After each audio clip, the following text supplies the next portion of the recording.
Hi guys, welcome back to my channel. I am Jess and today's topic will be a little more special, I guess. I don't know. This will be about what about you is hot or extremely attractive to the person on your mind. So I just want to first off say that this reading is about someone else's perspective, their perspective. It's subjective, like not objective. We are all attractive in our own and many different ways. And just because some things come through doesn't mean that your attractiveness is limited to what is being mentioned, if that makes any sense. So, for example, just because someone says your body and facial expressions or shit, I forgot the word. Anyway, are attractive doesn't mean those are the only things that are attractive about you. So lately, I let things be easy and flowy when doing the readings and let whatever needs to be mentioned come through. But today is one of those special days where I actually have prepared a couple of more specific questions. So that usually happens when I'm personally inspired and called to do that reading, like for myself, and I have so many like ideas about what to ask because I want to know everything. So to just do readings that other people want without being inspired, curious, or that just don't relate to it, to myself, well, that's just not really how I go about things. Unfortunately, I just wouldn't care because I'm not really feeling the necessity, or I don't really know. I don't know. If I'm not feeling it myself, I don't get it.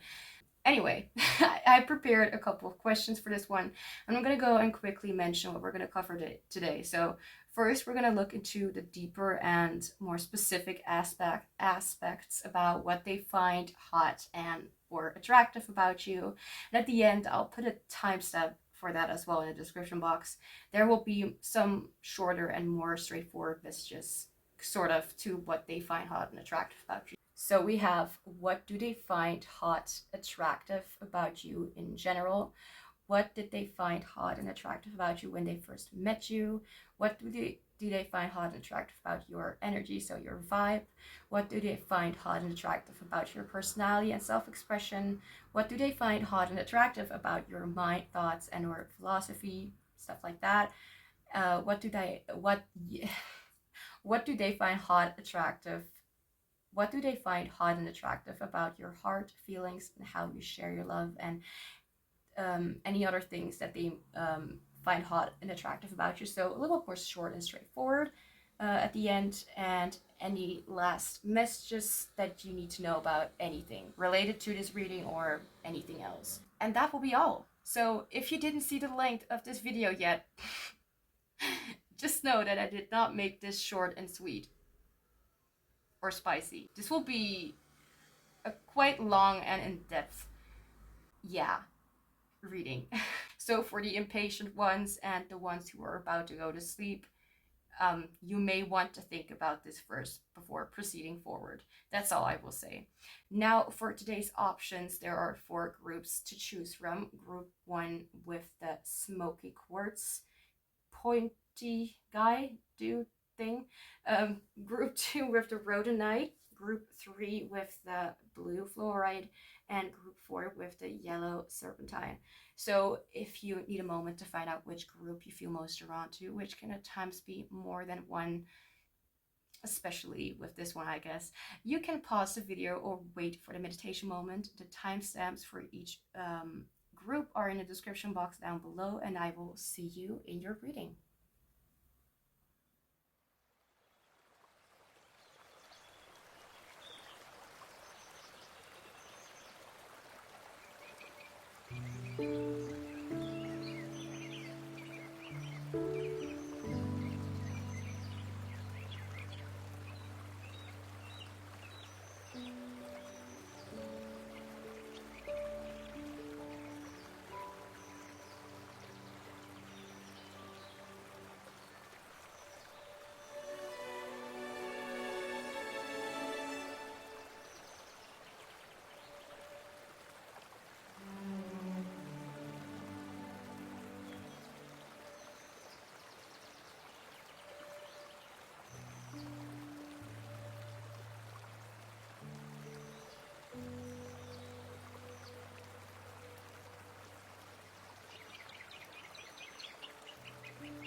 Hi, group one, welcome to your reading. So we will be looking into what about you is hot and very attractive to the person on your mind. So I have some specific questions prepared for this reading, and all I can say is I'll try not to take too long, but I can't make any promise. So let's get started.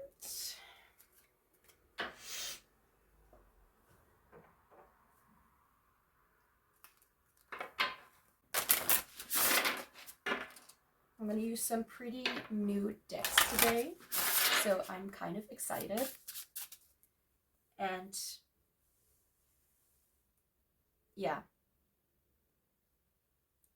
a feeling that is kind of related to excitement, but not a really positive, scared. Anyway, what did I find hot about you in general? Reciprocate.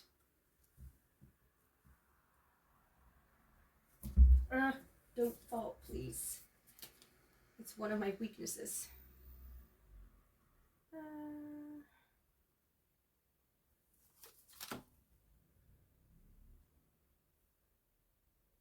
A good start. But the cards are not allowed to touch my nails.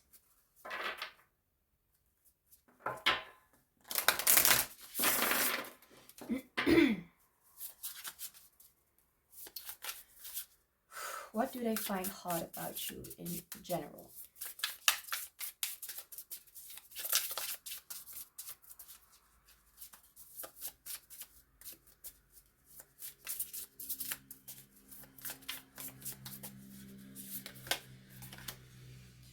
Portuguese man or war. If I'm pronouncing it right, I don't really care because it's an energy, not necessarily the word. Ebb and flow, focus.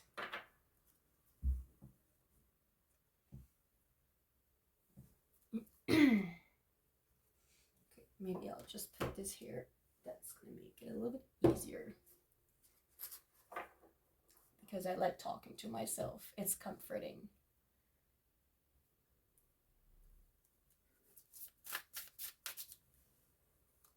Anyway, what do they find hot, attractive, you know, stuff like that about you in general?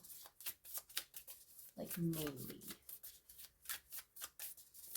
You know, something that I'm being reminded to say, like, called to say, like, something that is kind of like, that happens usually. Like, it's not something that you, it's not something that you force yourself to do. I mean,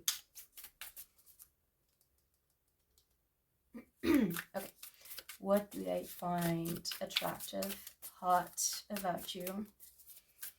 You know, what really makes them, like, kind of like, I need to kind of breathe in and out because it's just really, not necessarily just for this group, but kind of what makes them feel like this, I'm struggling right now, you know, to kind of deal with the impact that you have on them.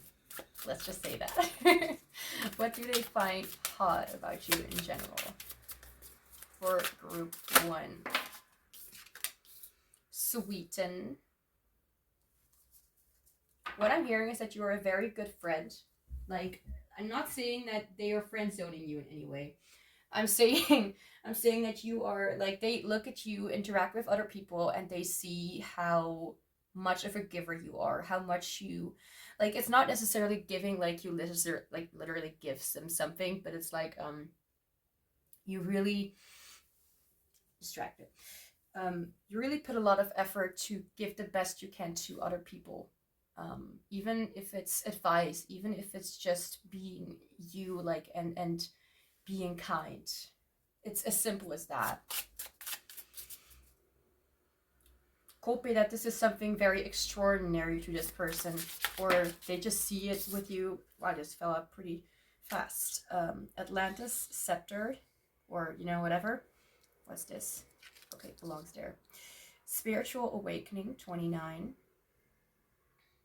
Oh, right, of course. Oh, gosh. I'm listening to a song, it's called, what is it called? I don't know. Everyone and No One by Ashley Kutcher. I don't know if I'm pronouncing her name right, but even if I'm not, I am. Because, okay, I'm not gonna get there. It's an insider that I and my friend usually say to each other. Even if it's not, it still is. A little hard here. Maybe, right. This song reminds me of, like, maybe this person has had other relationships in their life that really did not at all look like how you interact with other people. Like, they've never seen possibly such a giving person, such a person who really gives, like, puts all this, like, a lot of effort into trying to be of service to people. What do they find hot about you in general?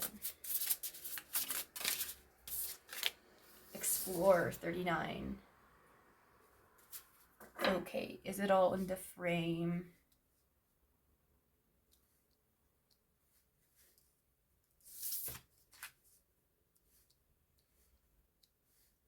Oh, it's interesting. I'm hearing a song in my head right now. Like, even though I still have my headphones on, I still am able to hear different songs in my head. I'm hearing the song Always by, no, what's the guy's name? Gavin James, I think that's his name. This person really did not really feel as if there was somebody who could have these kind of traits, because maybe they've had certain relationships or connections before that really did not look like that at all. Like even from the ones that they are supposed to see as guardians, as the ones who teaches them about life, love, stuff like that.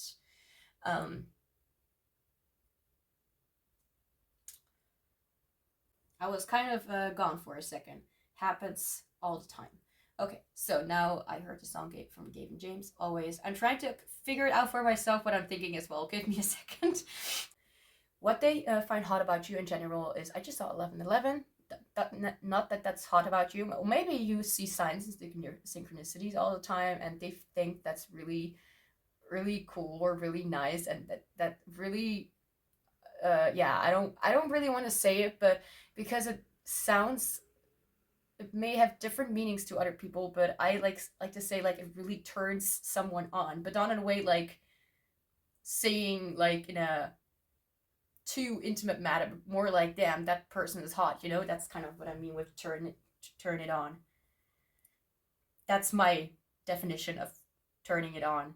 As long as we're not talking about the lights and like, you know, turn on the light. Anyway, so reciprocate, ebb and flow, focus, sweeten, spiritual awakening, explore. You are a very beautiful spiritual person.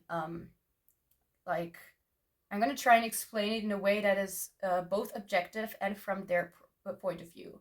So it's a fact to them that you are a very beautiful person because you have this immense knowledge. You are so wise and so grown up. This reminds me of something. Sorry, it's an emotional trigger. Even though you have a very playful side to you.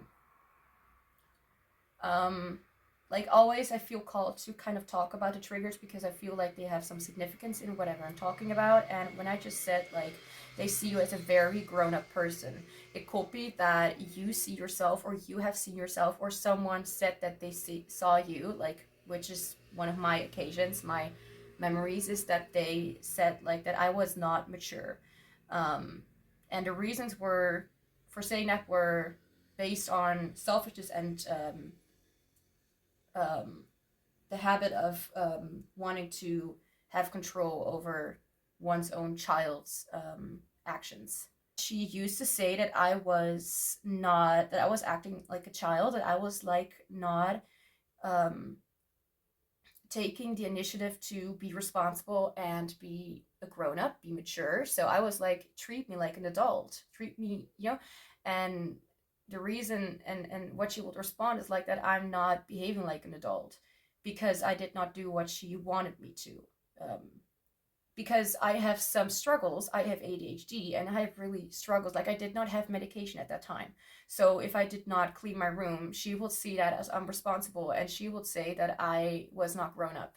Like, I don't know how you may perceive that. I perceive that as very, very hurtful, and it really burdens me to this day that she had the guts to try to be controlling and manipulative in that way and try to tell me that the person that I am is just forever going to be a child because I am not able to change. You know, it's my interpretation of it is like, I am just the way I am and I can't change that. And just because you don't see it my way or you don't understand doesn't mean that I am necessarily in the wrong here. Do whatever you want with that. Maybe it will be significant in the reading, maybe not. We'll see. Anyway, I feel like this person really views you in the opposite of how my mother used to view me. At least that's how she said she viewed me. I will know. I can't read her mind.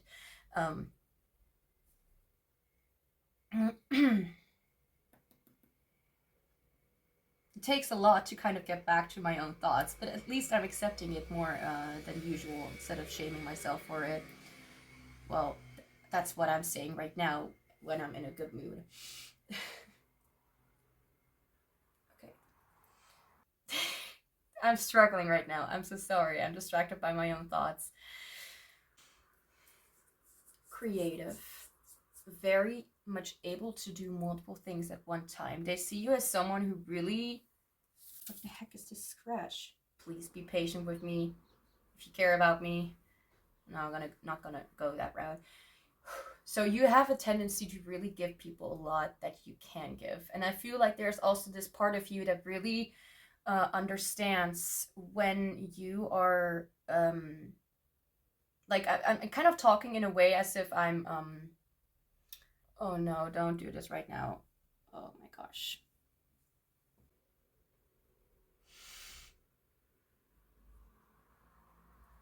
One second. What do they find hot about you in general? About that you are a very loving and nurturing person. Someone who is very wise and very mature for whatever age. Like, age is just a number. Age is fucking irrelevant. Unless you're literally a minor. Like a child, then I guess.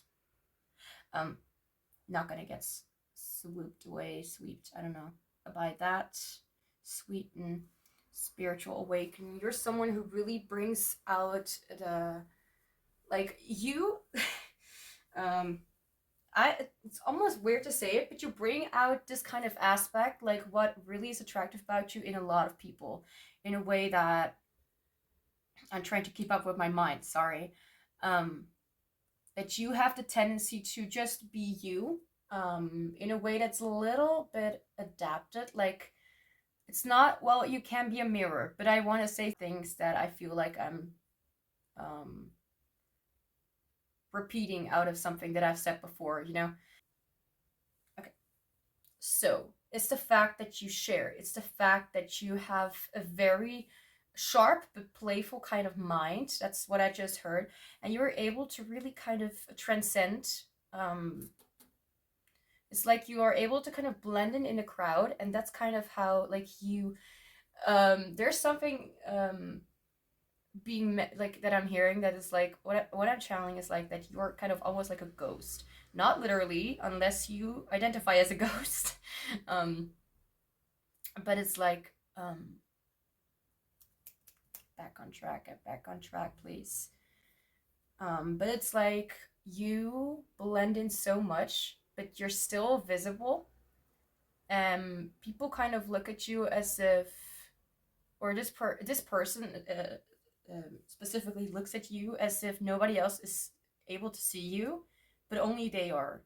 Like, I'm being reminded of, like, I don't know, a movie, a series, the one that Selena Gomez was doing the song for, the song Only You, which is, by the way, not the cover. It's a cover from a different song from a long time ago. I wasn't even born around that time, I think. I'm not sure. I don't know when the song came out. I feel like they see a part of themselves in you as well. Like, they see how much you give, and they are not even able to recognize that they are just as beautiful and kind as you are, for example. Maybe in a different way, but they're still doing the same thing as you. And maybe they think that you're the one who makes them want to reciprocate, if that makes any sense. I don't know what exactly, like, this obviously is more internal, what is going on. So it's not something that is like literally like, oh, your body is nice or you have nice hair or whatever. Like, it's really like a very deep attractiveness that is not based on any kind of sexual desire or anything like that. It's really more based on something like soul level and a deep understanding. Like, it's obviously not the reading that we're doing, you know, like about that. That's what I'm picking up on. So I'll put these to the side, and now we'll get into the more specific questions. I wanted to say something, but now I don't know what.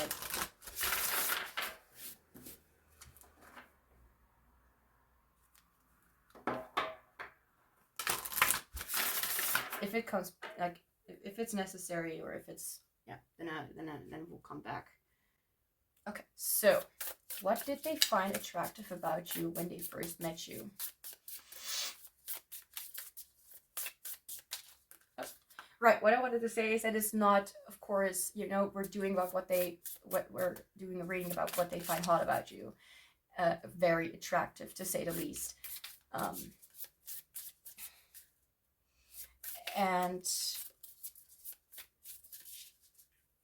even if it's not like a love interest or anything like that, they really see you as a very beautiful and gentle companion. Like, they think that, well, think is something different, but they really view you as like they really, whether it's just with you or other people as well, but they see you as such a gentle person who is able to be sharp with it, I just heard, but still be kind and gentle. And that's, I feel like this kind of behavior, this kind of way of expressing and being able to put out the mind is really very attractive and very beautiful, very loving to them.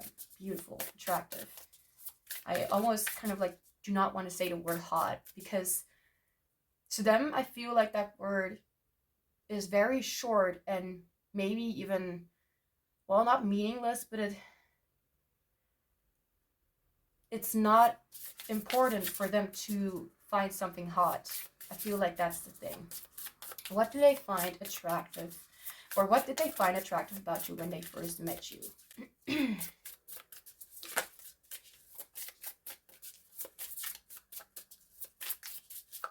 This is also a new deck, and the feel of it is just awesome.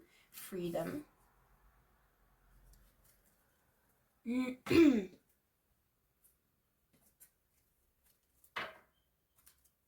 this deck is also made by the same person who made this deck. No, I'm not gonna go, and if you want to know which deck it is, just look up in the description box. But the person who made this also made this deck. That's Oracle, this is Tarot. Okay. So, what did they find attractive about you when they first met you? King of Pentacles. And now a deck that I am kind of worried about. But I made, like, I have the book, the guidebook with me. And I scribbled all in it to make it easier for myself to understand what the cards are talking about. Otherwise, it will take me ages. Solar, I hope it's not too soon, but Solar Corona, or however you pronounce it. I was kind of like,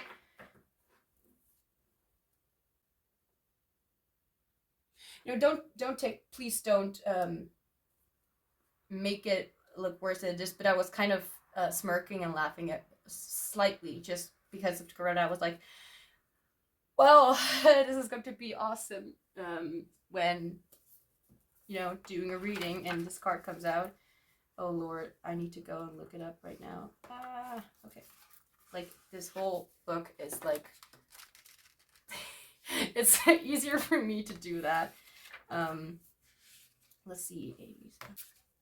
Do you guys also have that when you're like out in the street and or whatever, wherever you are, and you're like, I need to go left, but you're like, wait, where is left actually? And then you like put up your hand and you're like, oh right, the L of left.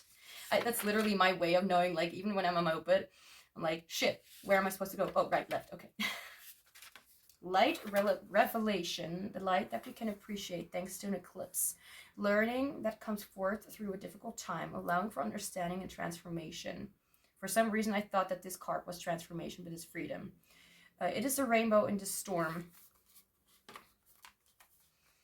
The liberation of the ego and appreciation of pure beauty that's seen through witnessing an eclipse. Moment of reflection during a dark storm. It is hidden and only revealed before our eyes thanks to the eclipse. Okay, so this kind of explains why they like look at you so fondly. This is to me personally, I really feel like this is more than just attractiveness. This is like a very deep kind of affection and love, possibly. Like, I don't want to talk for everybody, you know. If it's not that deep, you know, then let go of it. Not a reading. I don't know.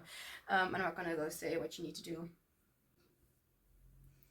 The only question is, right now, I have not prepared a layout because I have so many questions.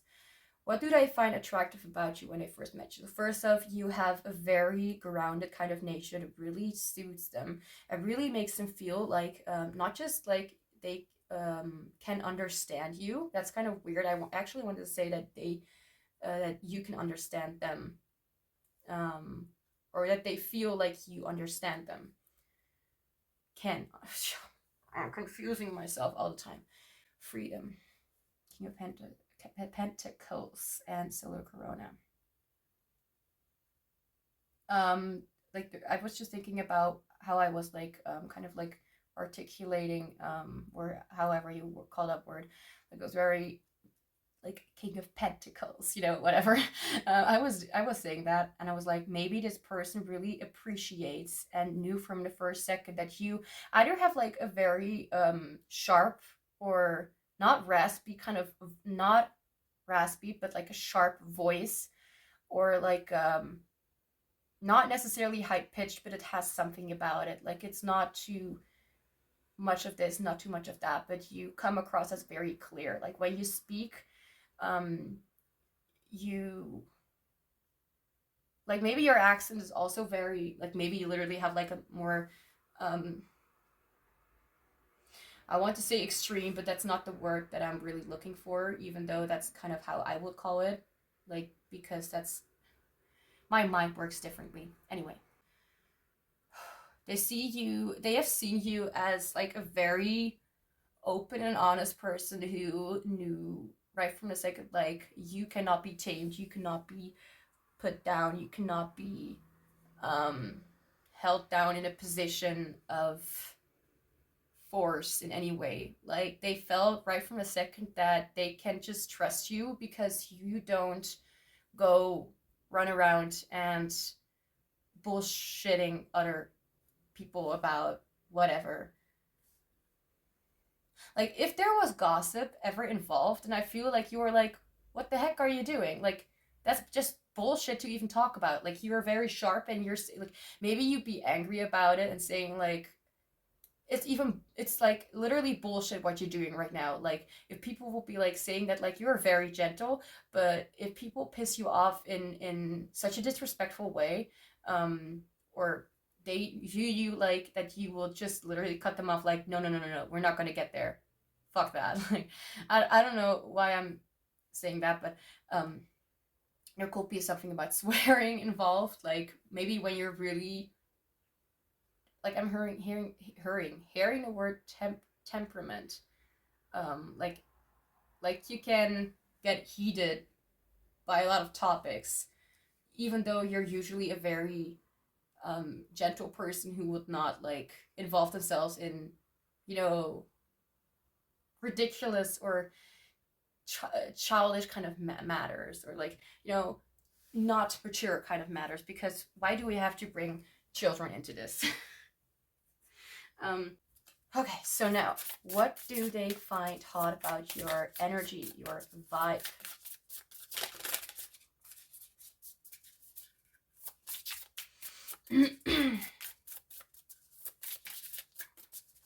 Should I do it in like a mirroring way? So like big oracle card, tarot card, small oracle card, small oracle card, tarot card, big oracle. I'm gonna do that. Whether I'm gonna do it for the other groups is unknown until I do these readings. I don't know. I'm confusing myself every single second. I hope you don't mind. I hope you're still able to kind of follow me.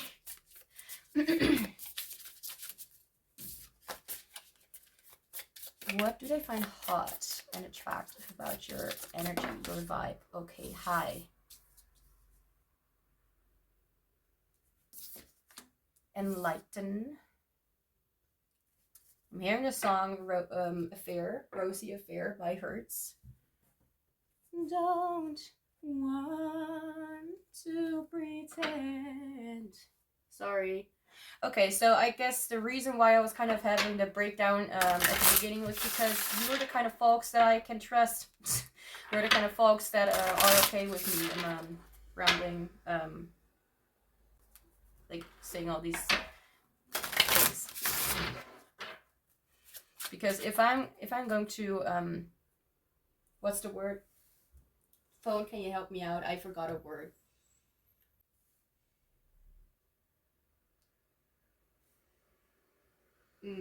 What was I talking about?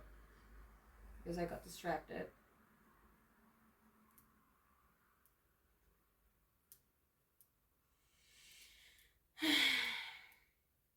I was talking about me humming. Like, if I'm humming, I feel comfortable. Like, why is my brain just not able to kind of save that?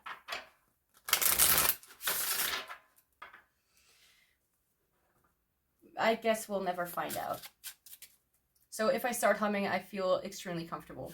That's what I usually do when I'm like, when I'm alone. Or around people that I'm just comfortable with. Eight of Wands, obviously reversed. And I actually did saw the Eight of Wands before it kind of fell out. But I was like, no, you gotta fall out, bitch. Oh. I don't want to call my cards bitch, but they understand that it's all fine. It's all, just, what do you call it? Funny conversation. Just like me and my spirit guides. I mean, they don't have an ego anyway, so they are able to do what the fuck ever I say. Okay, so what do they find attractive, hot about your energy?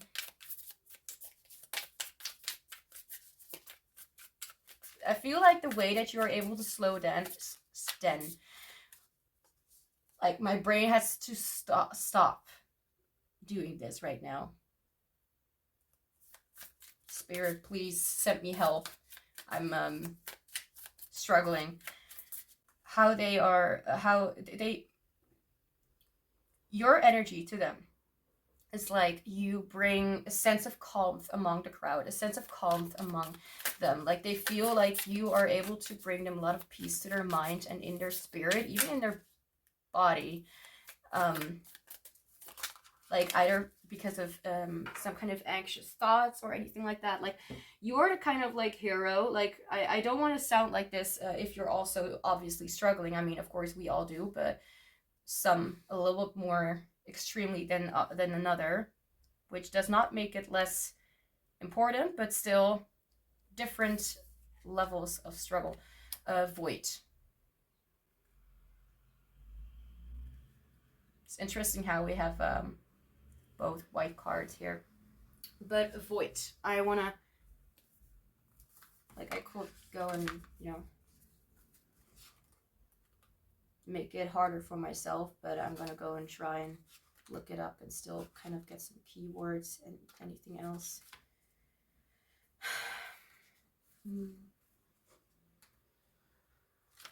Okay, it's after.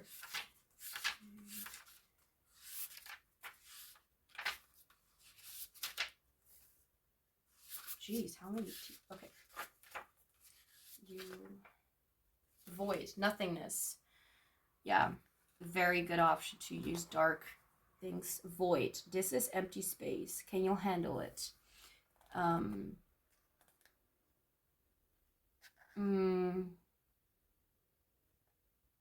Okay. Cosmic, excuse me, no answer, no energy, no message. There is nothing, and at the same time, it is like the paradox of silence. I cannot handle this. Okay, it can sound louder than 1,000 words, opening the possibility of the whole. And we already had the Eight of Wands being in reverse, so there's like a slowing down. Like you're not really one to speak up unless you really feel like you have to. So I don't mean like speaking up in a way like you're never talking or something like that, or you don't share your opinion, but I feel I'm really being reminded of like the Enneagram type 8 wing 9 or 9 wing 8. Like I only get very protective, like not in an anxious necessarily way, but I only get protective when it's absolutely necessary. And interestingly, we have the card Void, and I'm thinking about a personality type or a character from something that I used to watch a few months back, which also helped me figure out that I have, autistic traits. Don't ask. It's a long story, but the character Hank Voight from the series Chicago PD, just like a Chicago Med or fire. No, what's that called? You know what happens? Like, you have like medical things, you have police stuff, and you have like a fire shit. I really have no knowledge, especially right now. So this character could also be like, you really let it out when it's absolutely necessary, and you are harsh. Like, and it's interesting how we have that gentle energy at the very beginning that I kind of could not put my finger on, if I'm being honest, because let's see how, let's put here like this. Wow, our short-term memory. Okay, I'm not gonna say anything, miss. You really talk when you feel absolutely like it's a necessity, like it's actually like there's a danger, or there's something that you need to protect yourself from, or there's like something that is just you feel like it's yeah, it's, to keep saying necessary is something that is going to annoy me, so I'm not going to do that. Whether it annoys my audience, I have no clue, but it annoys me. And I kind of get repetitive if I don't know the word. It's like you want peace, which is the 9, like wanting peace, and 8 is like the protector. So whether you are like whether you really are an 8 wing 9, 9 wing 8, whatever, if you want to know what that means, like it's just an 8 with a W and a 9, or vice versa, 9 W 8. Just look it up and see if that matches or something. But this is how they kind of view you, and this is like how they what they find hot about your energy is that you're not really one to really get into attack mode or into active mode until like you know for certain. For example, like you're not gonna go for like I'm immediately thinking of Hank Voight right now, and that he really wants justice, like he's like a dirty cop, bad cop kind of thing, but in a way, like you, like I don't know how to explain it. You just know that he really is disgusted by these criminal kind of stuff, and he is not going to be kind to them because he hates it. Like he loves busting your asses and getting justice. Anyway, that's not the point. Maybe that's kind of how you how they would view you. I mean, again, like it's not, as I said in the intro, it's not about what is true, but about their perception, and you can agree with it or you can leave it, you know? Especially if you're annoyed by my rambling. I'm so sorry. It's not about the audience being annoyed by it necessarily, because if I didn't care about my rambling, then I won't even say sorry in the first place. So it's obviously coming from me and me alone. I don't know how to explain it else. Like you're strong in your motives, in your intentions, and you don't really go to the, like you're not really one to like, I don't really like, I don't know if I'm like confusing people, but in my mind I will be like, you're not really an ESTP type that really doesn't think before they're doing something. Not saying that every ESTP is like that, but you're not really like an extroverted sender who really just kind of lives in the moment all the way and doesn't really think before they act, for example. Not every ESFP or ESTP is like that, but many immature ones are. I like your energy. Like, I'm being honest, maybe I really will be called to this reading, and I'm going to be very curious whether I'm going to be annoyed when watching.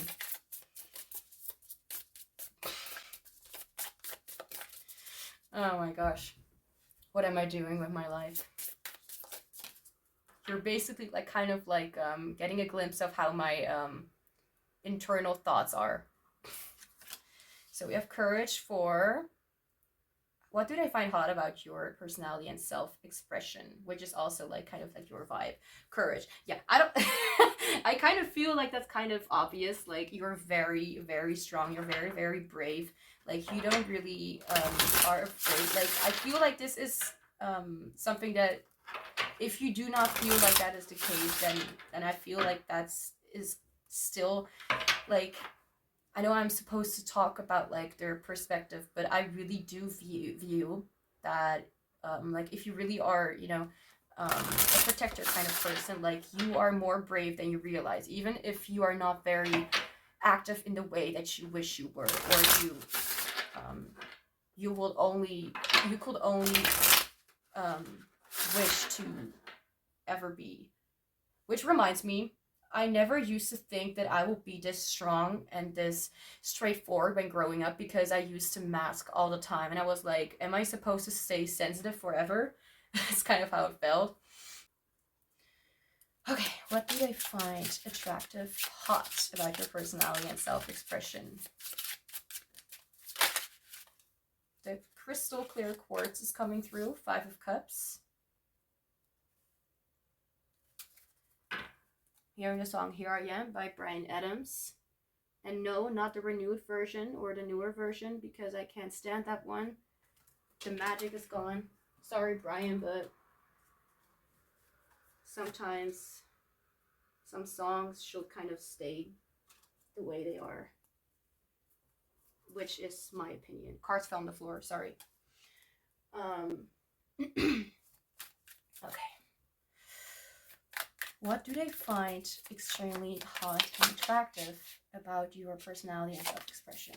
We have X-rays, which I still kind of remember, long-term memory. This was a very interesting one, because this was kind of talking about like that intuitive kind of knowledge to kind of see through and understand what was going on.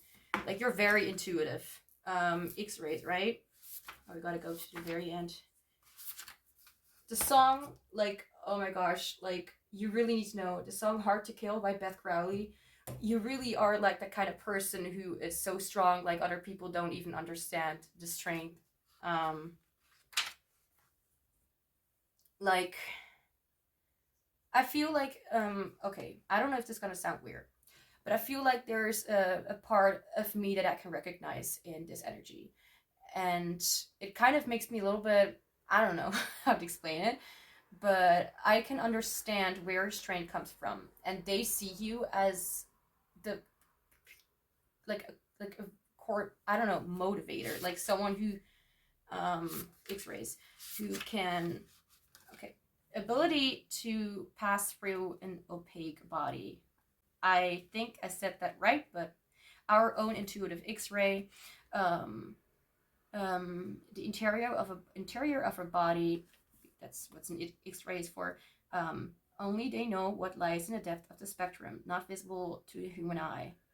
All scientists will trust what X-rays show them, even though they do not have the ability to verify it with their own human vision. So it is like, in an intuitive way, it is your way of like, your personality. Like, I wouldn't even be surprised if you were like an INTJ personality type.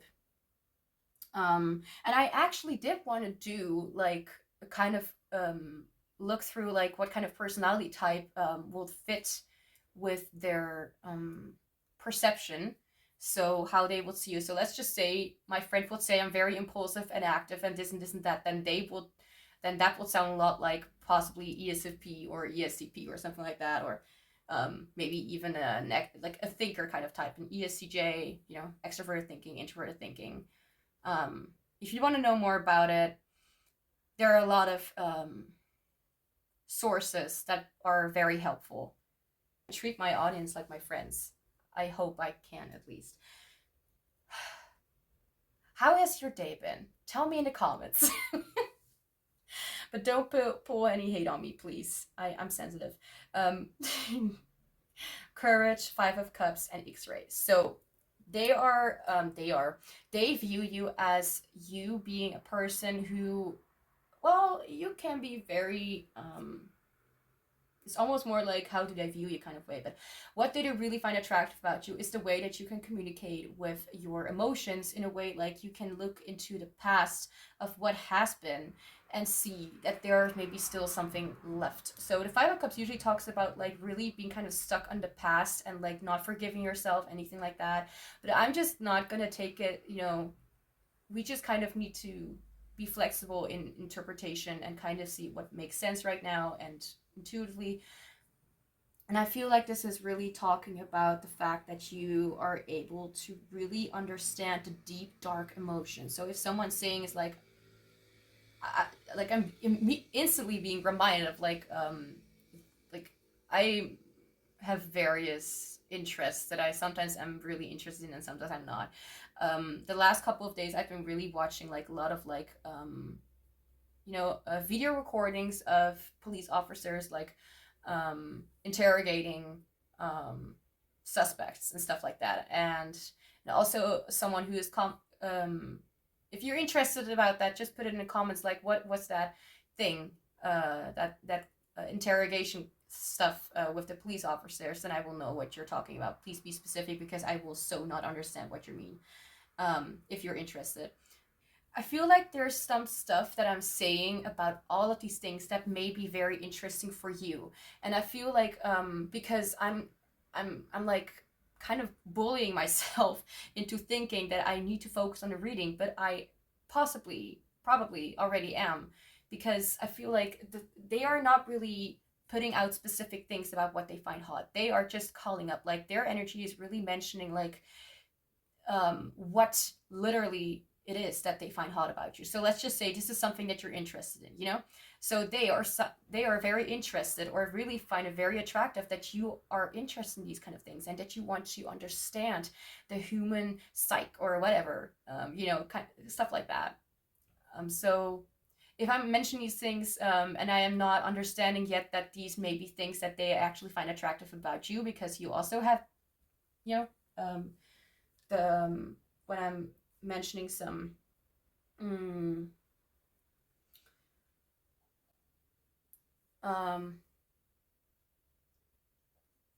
of course I'm forgetting the word, mentioning some, no, not possibility, spirit, it's not a word, please help me. Let's see how fast spirit can help me. Examples. Thank you. Like, wow, like I'm testing spirit's reliability, and I'm like, damn, it's good.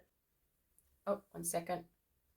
Someone texted me, and I thought like if I just reply, then I will be like for a second distracted, and then I will be able to focus on the reading again. I just put on a little bit of a light because it's getting dark. Getting dark. I don't have enough light in my in my living room.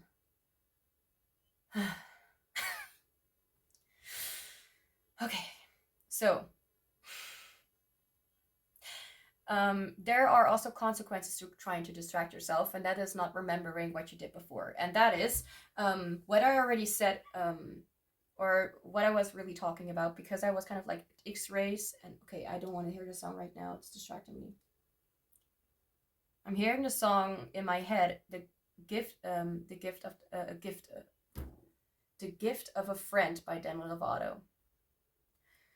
So it could be that you're literally asking about a friend, or that they really see you as a gift, like you are a gift of a friend, like the best kind of friend they could ask for. I was talking about you possibly being like an INTJ from their perspective.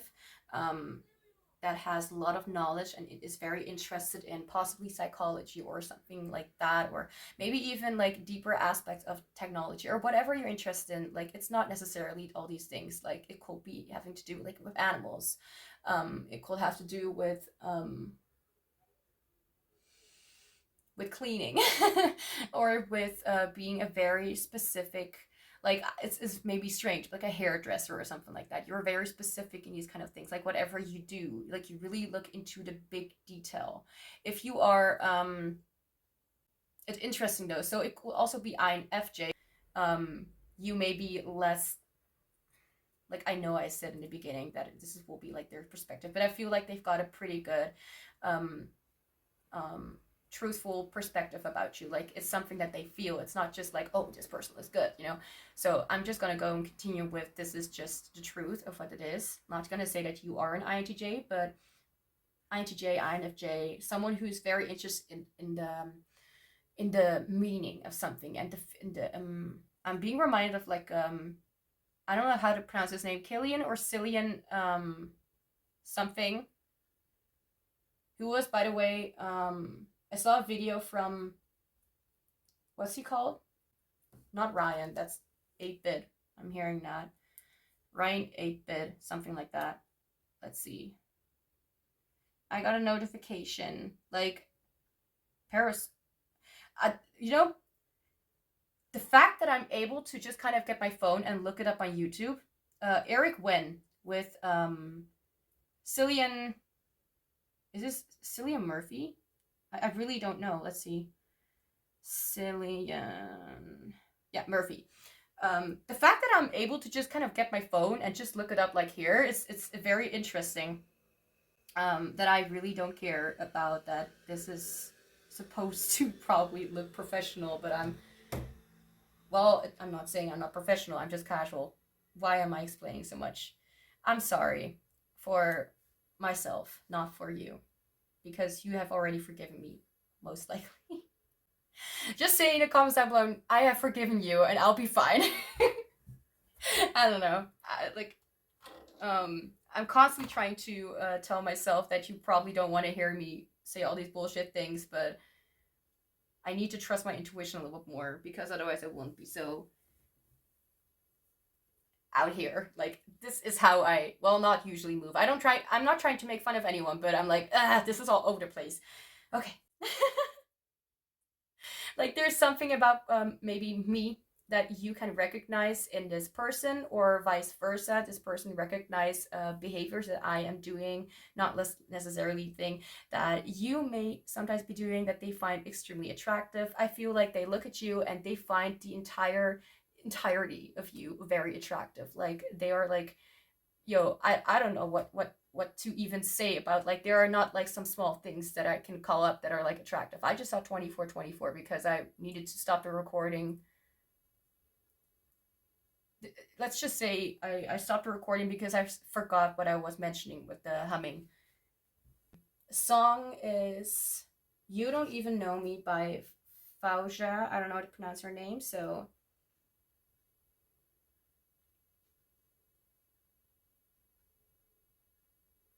sorry, I was distracted. I'm sorry that I'm sorry. I'm sorry that I'm sorry. I'm sorry that I'm apologizing so much. I'm possibly not going to edit it out. The fact that I am in my comfort zone when I'm actually supposed to be tired says a lot. Okay, so you're someone who is able to look into past situations, emotions, and certain feelings and mental stuff and all that kind of stuff. Yeah. And are able to kind of find I'm being drawn to like the circle, like it's almost like a portal to understanding and to gain perspective on situations and why they occurred in the first place and how they got off. So for example, I like, of course I'm going to come up with an example that's relevant to me, myself, because that's what I usually do. What am I talking about?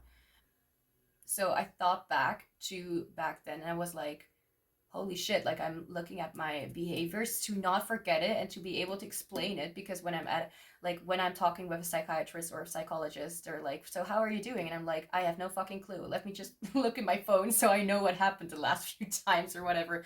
So there's like something to talk, otherwise I'll just be sitting there like, I have no idea. Like, I'm really that forgetful. Unless it's really very, very, very extreme or very obvious. Like, I don't know. I don't have any examples. So I write it down for myself, and I also write it down so to be able to tell them about it, because I literally only experience these things when I'm alone, for example, or not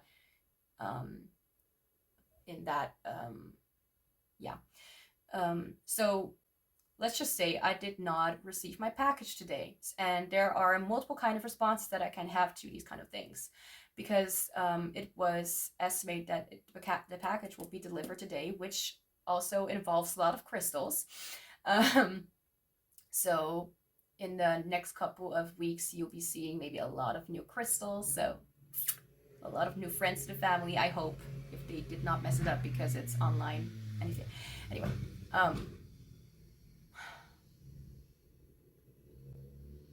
I just realized how long the reading is taking.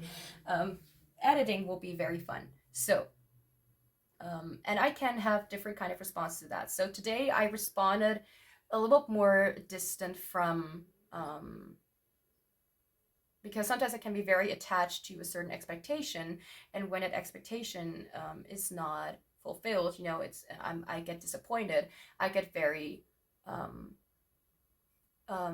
internally, I get very aggressive. So I will feel, and this is one of the very, very, very, very paranoid aspects of me, is that I will feel like they did it on purpose. Like I will feel like they're just lazy bastards who are, you know, like very, very young adults and who just don't want to do anything for a living and just kind of want to earn money and be done with it. You know, that's kind of my experience with some people. Like they don't take things seriously and they just shit all over the community, you know, and that's not to say that every single person is like that, or that my reaction to that is actually true, but it is my assumption because that is what I have experienced. Okay, now I understand what I was talking about. So what I was talking about is the fact that I was doing these things. I was looking back to what I used to think before, and now it's kind of coming back in the current in my current situation, and I'm understanding a lot more about why things happened in the past the way they did. So right now, no, don't get distracted. Right now, I'm actually in the process of really figuring out what I have been struggling with, and this is not for to literally explain who I am to you, but this is maybe to get a point in there, like what you are doing. They see you as, like, they find it very attractive how you're able to heal yourself through you really being able to look back and kind of reflect on the times that you never really thought about. Maybe those are memories that have been locked up very deep inside and have not been really out of the locked chest. You know, those big boxes with keys and stuff like that. Okay. My head really has to stop judging me. Because every time I do something, I get like comments from my head like, that's not professional, or, you know, like those kind of typical internet freaks who just want to what's word vomit or something. I take that very personally. I think it just says a lot about my experience. Oh gosh. Okay, so you do that. You're able to do that. I hope you're able to relate. Otherwise, I am very sorry, because this will be like a very long reading. But why? I said I'll try to not take too long. So I can't promise anything. And I guess I really can't promise anything in this case, because it's very deep. That's what I really like about your self-expression, about your personality, is that you really go deep. You really go past the hurdles, the blockages, and you really look into the intuitive awareness that you can find, and the not necessarily only intuitive, but what also makes sense in a very deep way, in a very, very analyzed way of looking into something that is possibly, like, for me, my past is very distant. I have not really a recollection of what who I used to be. Let's just go to the next question after half an hour of talking of the same topic, I think. I mean, I can see the timing of the video. Oh, this is gonna be so fun. Oop. Okay. Can you not do that? Thank you. Very specific. People are gonna respect me. People are gonna forgive me for my blunders, and they're gonna love me for it. That's an affirmation. At least something that I tried to affirm for myself. Sorry for having struggles. I did not choose them. What do they find attractive about your mind, thoughts, and or philosophy? I really like how I laid this out, by the way. Oh, please give me one card. Thank you. We have self-care. INTJ again, INFJ. In the coming months and weeks, I will possibly be a little bit more open about myself in a lot more ways. So I feel a lot more comfortable when doing these readings, I hope. Ow, ow, ow. I was sitting on my ankle.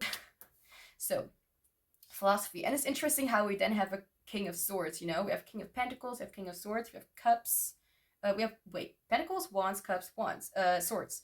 So, as I see this, and it's not necessarily only the aces that count to me. I feel if there's like one spread or one reading where multiple of these elements come through, then I feel like you need to know that there is a very beautiful balance in the way that you sense, that you feel, and that you are very balanced in not just being on the active side, not just being motivated and up in the fields and up taking action, you know, all that masculine kind of stuff. You're also not necessarily purely based on your mind. You're not like literally entirely like being like logic and reason and facts and stuff like that. You're also not all up in your emotions or thinking too much about your past, and you're also not really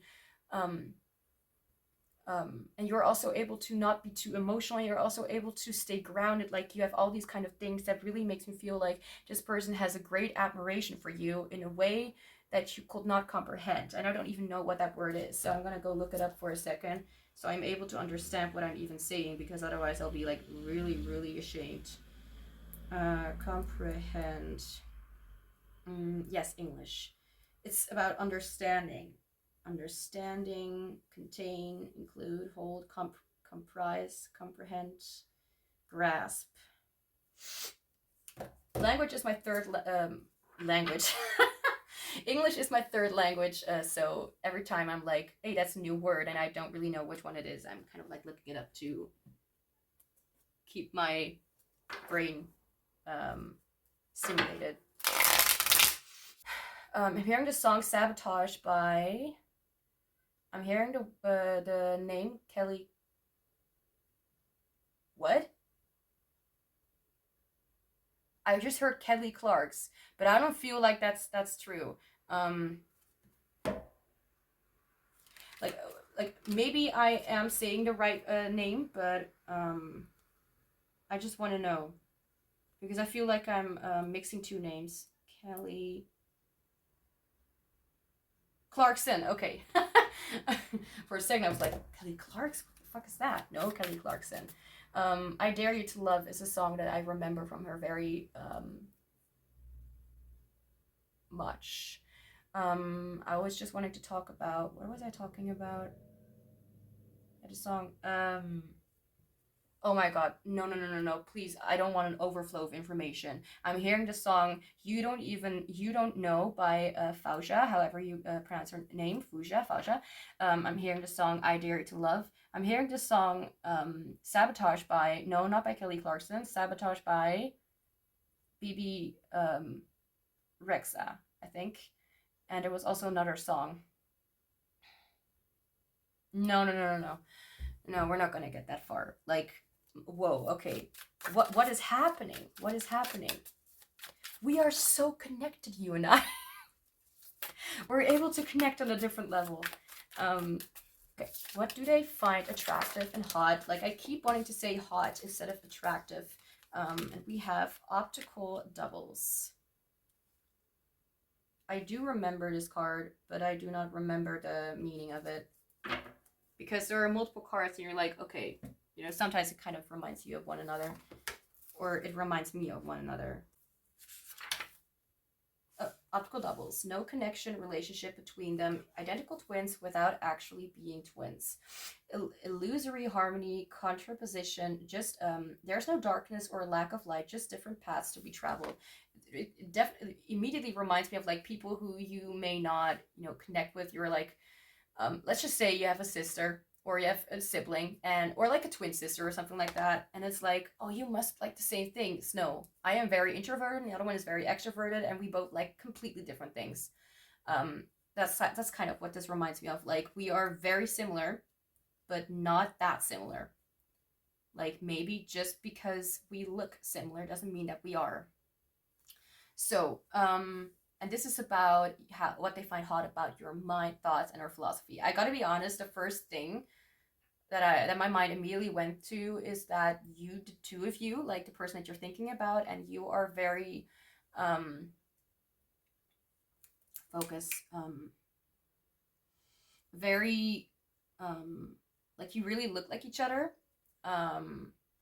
or are somewhat related to a same kind of thing. So let's just say you both grew up, or as people who were Christian or something like that, or people who came from this or came from that, or you kind of had similar backgrounds, similar kind of somethings, and something is similar, but also not. There's also a difference. Identical twins without actually being twins. So, mind, thoughts, philosophy. You think in a way about understanding, in a way that is good for you, something that's balanced. And I'm not saying it like this is just a fact, but this is what I'm right now. Like, even when I'm like saying, like, how do you explain this? Because I do not, I do not script these kind of readings like this. I'm not gonna, that will be kind of messy and so exhausting to do. Oh my gosh. You are able to be very strong in not just sharing your opinion, but also understanding that thoughts, that facts are there, but you also need to take care of yourselves. And this reminds me of like the situation, like you're able to kind of like, maybe you're just like me, or you're like, I don't like this at all, and I have a lot to say, but before you say it, you think about what you say. And you accept that there is possibly a relevance to, there's maybe possibly a connection, even if you do not connect with those kind of people at all, even if you hate them with a passion. Like, you're still able to create some kind of understanding, and you're still able to really relate, like,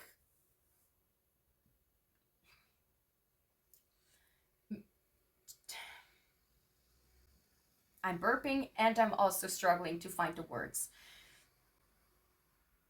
I find it very attractive how you are able to do these things and able to kind of have a balance, but also know where the edges are and where the boundaries are. Anything else, Spirit, help me, please. I'm just pulling the deck and it says happy ending. So end of a chapter. So I feel like you're able to make it, like, not make it end, but make it successfully end for you, even if you do not have anything to say about this, which I just realized is just something that I actually did yesterday. Like doesn't necessarily mean that I have to react to it. Like, understanding that the mind is very popular and the mind is very often focused at, and understanding that you need to create a sort of balance, but also be able to put out your opinion and understand that there is a greater knowledge to be sought to be able to understand these kind of individuals. Knowing that like, you don't need to be friends with them, you don't need to hang out with them, you don't need to have anything to do with them, but to be able to respect that there are multiple people out there with multiple opinions. It could be that for some of you, this is maybe something that you still have struggles with, but they see you as someone who's able to still, like, it's not about what you would want to do, but it's about how you eventually respond to the situation and put yourself in a perspective that suits you more, instead of putting yourself in that situation and making it worse for yourself. And it's not necessarily for the other people, it's really about yourself, about taking care of yourself and knowing that your thoughts are precious and you are very knowledgeable. This person really sees you as a very knowledgeable person. I did not expect this reading to take so long.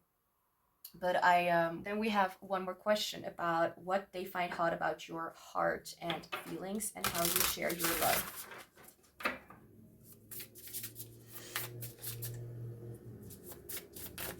Huh? Okay, so we have reconnect.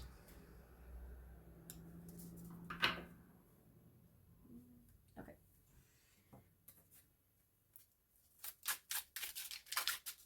Then we have, what does the person on your mind find hot, attractive about your heart, feelings, and how you share your love?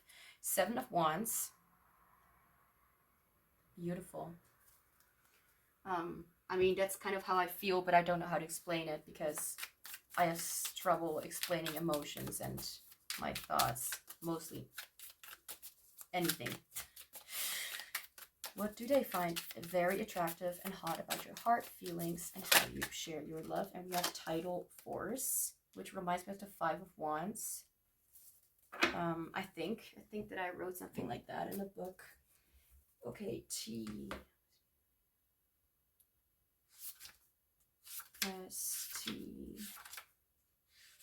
the song Side Love by what's she called? Oh, I don't know what she called. Sun, moon, coming and going. If you hear laughter outside, I have nothing to do with it. Violent, restless, indecisive, peaceful, calm, and stable. This is why I'm wearing my headphones, because I can't take these noises, especially in the evening. Gets me pissed. Depending on the day, depending on who talks to it. Yeah, I that's true as well. I get pissed depending on the day and depending on who I'm talking to. Oh gosh. Holding on, letting go, Mars, Venus, up, down, left, right, opposition, difference. We already had like optical doubles, which is like, you know, obvious difference, or not so obvious difference, but after a closer look, then you will see that they are completely going in a different direction. Like this one is going here, this one is going here. If you can see that, I think you can't, but I'm wearing a baggy t-shirt because I love it. I hate it. I always hate like wearing like t-shirts or clothes that like really stick to your body. It's like I'm in this sort of clothing prison. That's a good way to describe it. Very creative. Tidal force. What are these things? What is that? Oh, I think I'm like having all these little marks, things here. Okay. Ascent and descent caused by gravitational forces exerted by the sun and moon onto Earth. I do not understand at all what that meant, but so let's see. So this is what they find very attractive about your heart, feelings, and how you share and express your love. So what they really find attractive is the way that you are a powerful force to reckon with. Is that how they say it? I'm not sure. Reckoned with. Yeah. Okay. Reconnect, 7 of Wands and tidal force. So first off, you are not really one to well, I can say that, but what they find to be very attractive about you is how you really, again, you make an effort, like at the beginning of the reading, you make an effort to really share yourself and to have other people also come forward and share themselves. 7 of Wands, you're able to stand your ground. You're able to protect what you love and protect the ones who you love, and that you even have love for these individuals, objects, situations, yourself, whatever the case. I feel like they really understand that you only want the best for everyone involved, and especially for yourself, understanding that you may have come a lot, like across a lot of individuals and a lot of feelings and things that have been very I'm hearing the word contradicting, but I don't even know if that's the case, because I kind of don't know right now what the word means.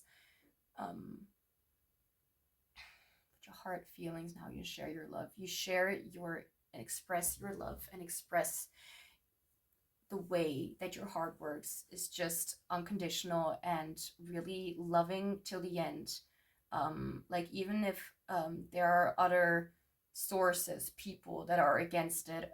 So let's just say the most random thing, which I can mostly relate to. You have an age gap kind of relationship or something like that. And I'm not talking about someone being a minor, okay? Because that's, you know, if you're an adult, you can do whatever the fuck you want, but I'm not going to say whatever people need to do. I get it more than anyone could get it. But some things are just safer if you wait. Okay, so even if that will be the case, like you will fight for the ones you love, even if they are older, even if they are younger, even if they are different, even if they're struggle, even if it's someone from your past, even if you're able, like you fight for love, like you really do. Like it's in their way of observing, of their way of perceiving you, they really see you as someone who does not care about what other people think and what about other systems may think and how traditions may be or whatever. Like they do whatever they feel is right. That's kind of how they view you. Like they look at you like you do whatever your heart says is right. And your heart has very conflicting emotions sometimes, and they see that you really are able to understand yourself better and better and better, and know that why you're going through these kind of turbulences or kind of struggles is to find out why, like it's because they are here to help you understand even more why you have the right to love so unconditionally and so flexibly.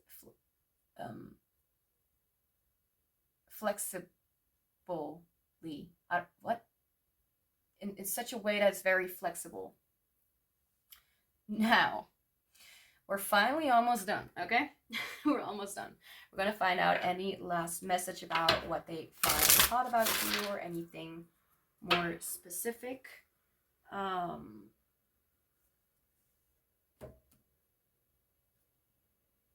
I think I made a little mistake while making the script. Anything else they find hard about you?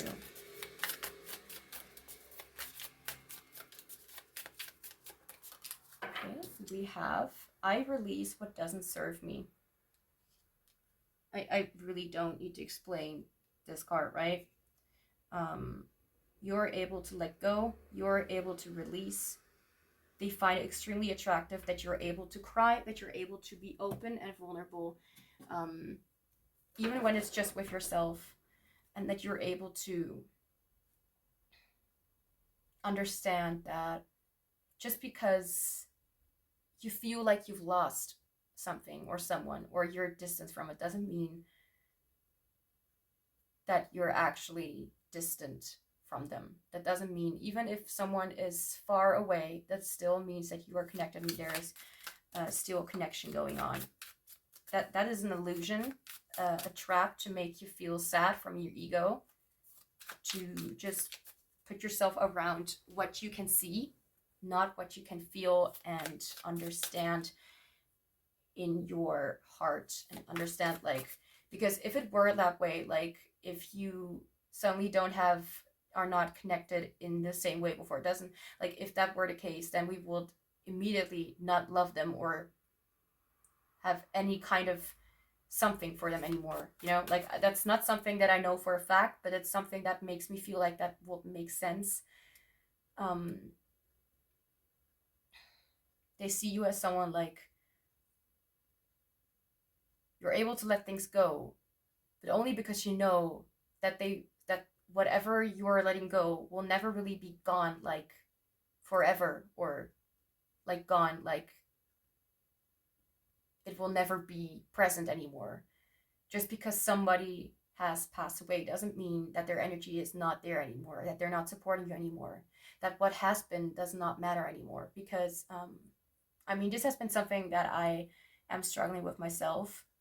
But honestly, since I bought the new deck, the Cosmos Oracle, which I am using, like these white cards, which are not just white cards, but interestingly, they're all white in this reading.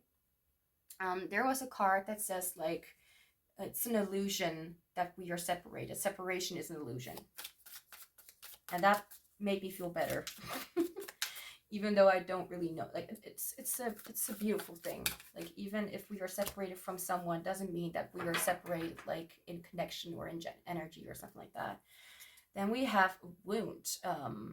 So what they find attractive about you. How have you been hurt in the past? What is the wound you still carry? What part of you still suffers? What needs to be healed? And we already has released what doesn't serve me. So, for example, there could be something about a wound that you, or like a saying that you believed about yourself or something like that. Or what I just said, like, because there is maybe a reason for why I'm bringing up that card with separation is an illusion.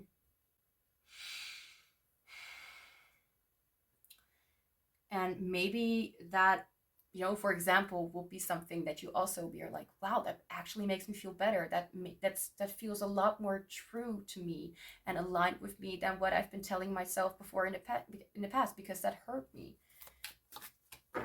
Oh, oops.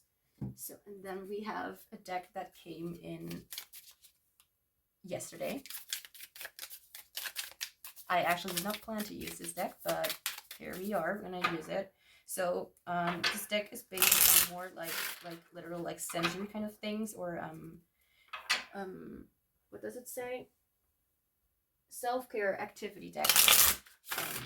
But since I love interpreting stuff and stuff like that, you know, I'm gonna see if there's anything more that you need to know about, or anything else that the card reminds me of. So what else do they find attractive about you? Anything else?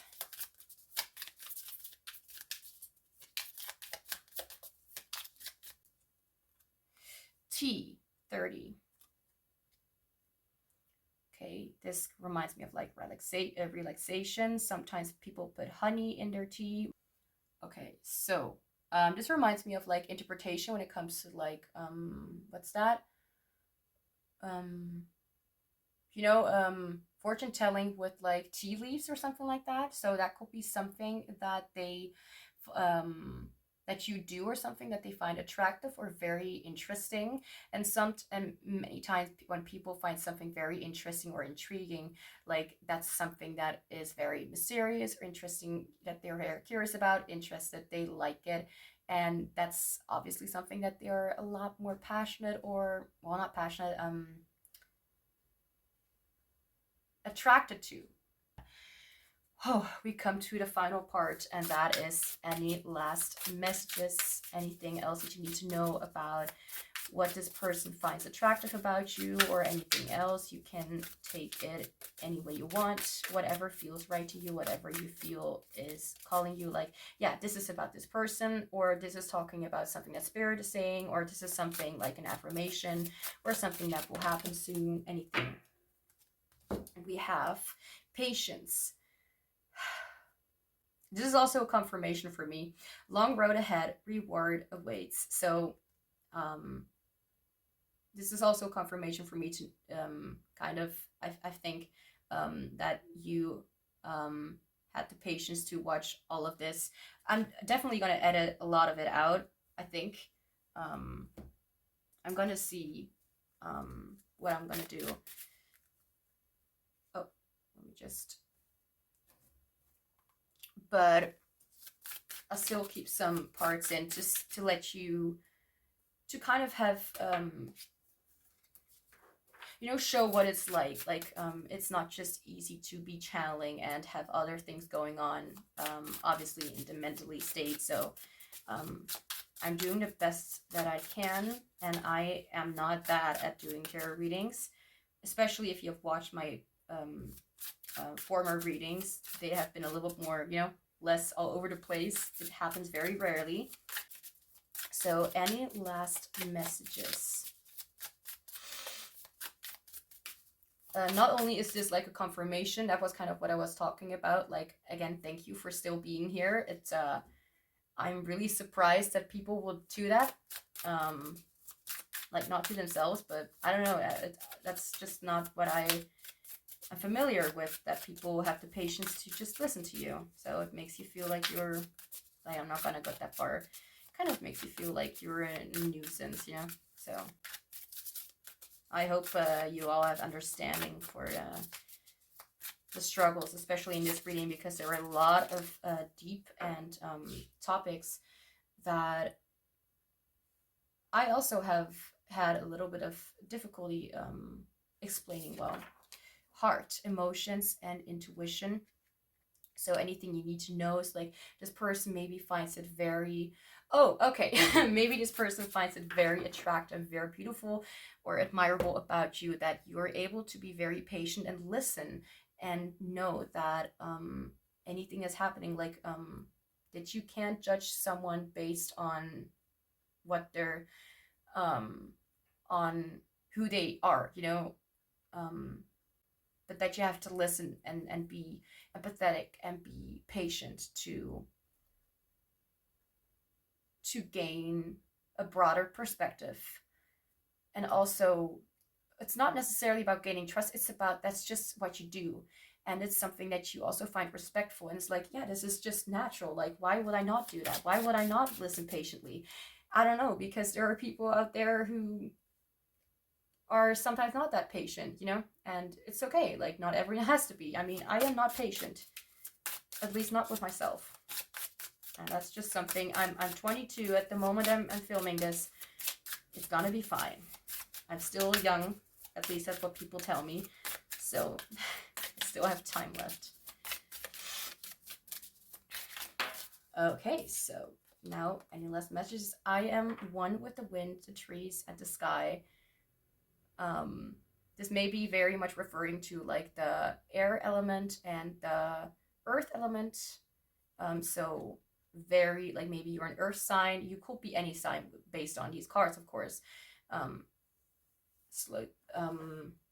getting ESFP energy just ever so slightly, and ENFJ.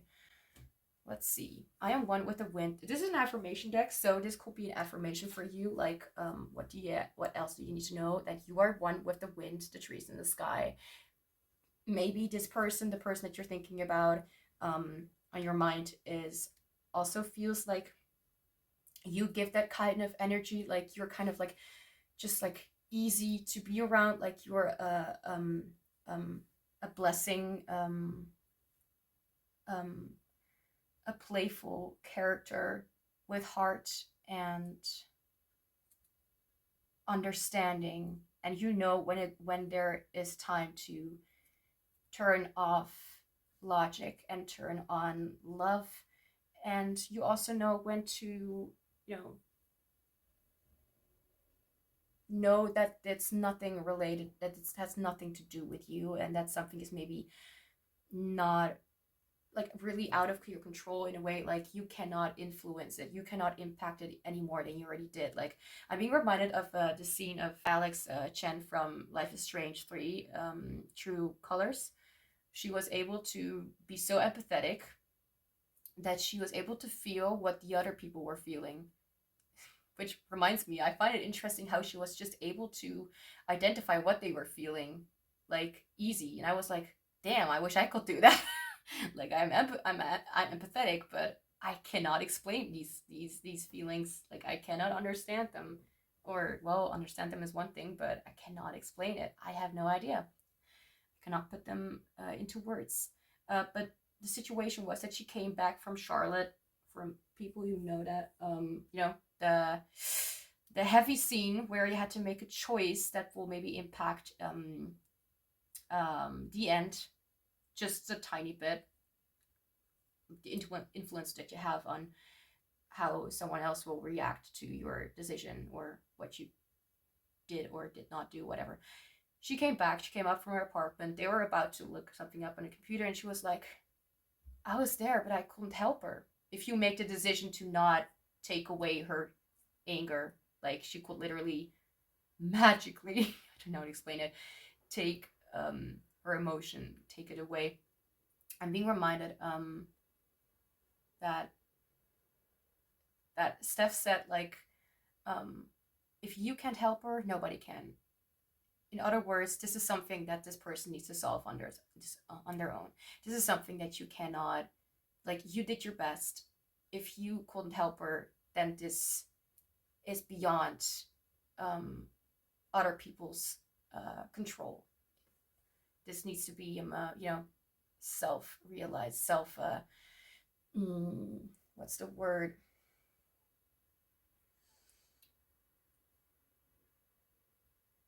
It needs to be understood and kind of realized by itself. So, group 1, that's all I have for you. Thank you so much for being here. I'm sending you so much love and joy. I'm thanking you for everyone who actually made it this far. Please put a a specific smiley in, or just say it in the comments down below, or put a specific smiley, put a dolphin smiley in the comments. And I hope I will not forget that, and I will know that you are the special one who treated me with utmost kindness. Thank you so much for being here. I'm sending you so much love and joy again, and I hope to see you back soon. Hi, group 2, welcome to your reading. So we will be looking into what about you is hot and very attractive to them. I have some specific questions prepared for this reading, and I'll try my absolute best not to take too long. But especially after the first group, I really can't promise anything. So let's get started. At first, I was not in the mood at all to do a reading, even though I knew I kind of, well, I don't know how to explain. I wanted to do a reading, but my head was kind of not there. I need to be in a good mood to do a reading, otherwise you only get the worst of me. But now I'm suddenly in a good mood, and I'll just hope it stays that way. Okay, so what do they find hot, attractive about you in general? First question. What does the person in your mind find, one card, hot, attractive about you in general?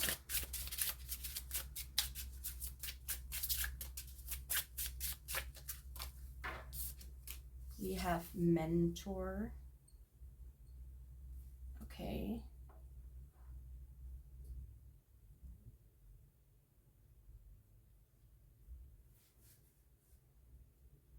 Imagery is very, very important to me. If I don't have it in some sort of way, then I don't know what that card is trying to tell me.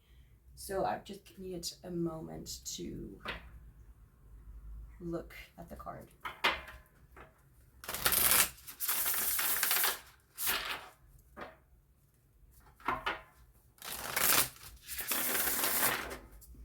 What do they find hot and attractive about you in general? White-lipped python. I'm not familiar with these words. Recovery, spiritual renewal. Recovery does remind me right now of the imagery, like, oh, I almost fell off. So the first thing that I can say, maybe, or that is coming through, is that there is like a sort of trust built, and trust built in the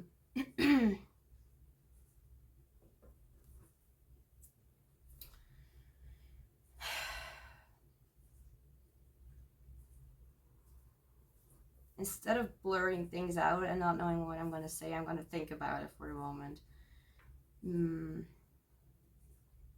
I feel like the very first thing that they find attractive and really hot about you is that you are some sort of savior in a way. You have saved them. I just heard in my head many times. So whatever this is talking about. So I guess you have saved them many times, and I feel like not only does it mean like they really view you as very knowledgeable and someone who can look ahead. They may be a good friend of yours. Whatever kind of relationship the two of you have, I'm not gonna go get into that.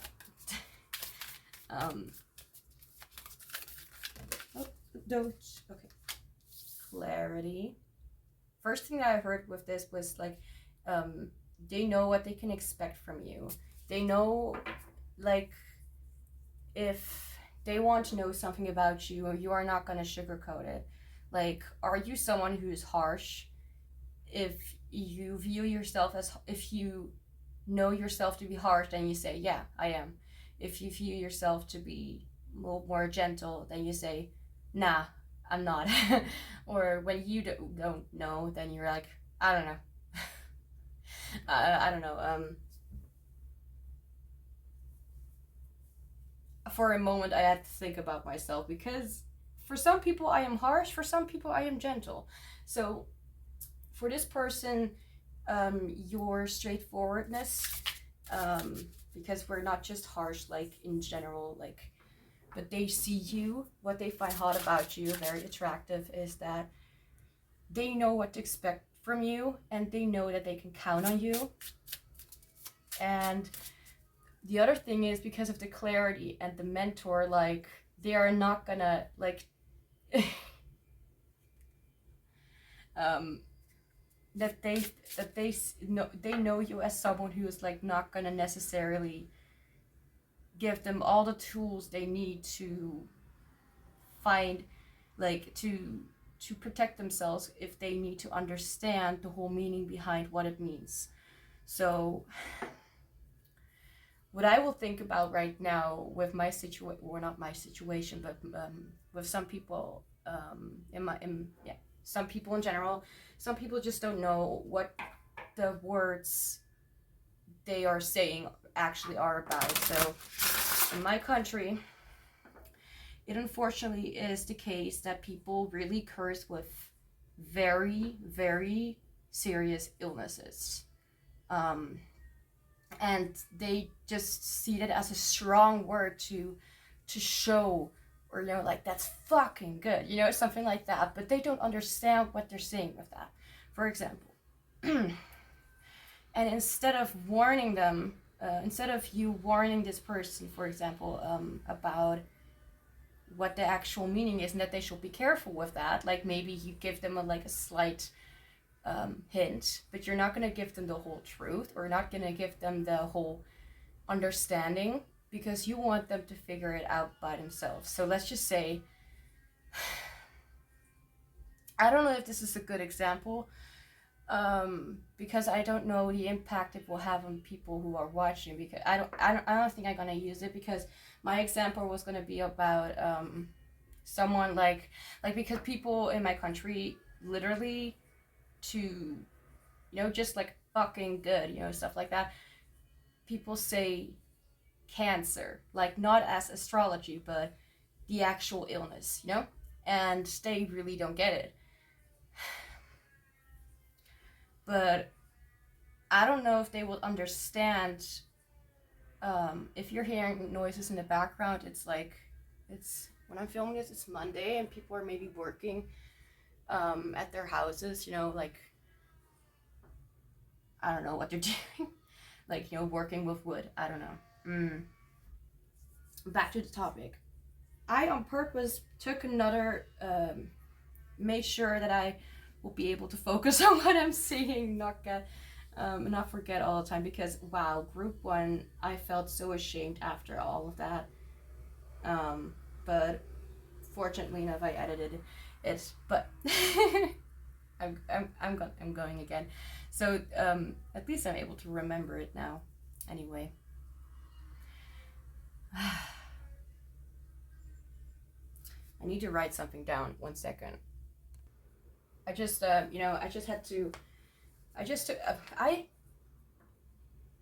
paused the recording and wrote something down so I won't forget it. Otherwise I'll just blur it out and start talking about a whole different topic. Okay.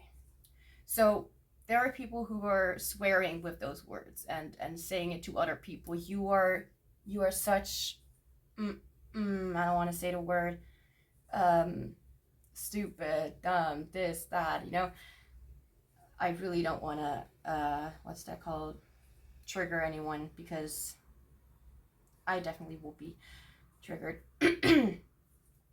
But if they will really go through it themselves, if someone like that will actually understand the depth of what the word they are saying actually is all about, maybe they will start, just maybe, I'm trying to not be too paranoid, maybe there's some good in them.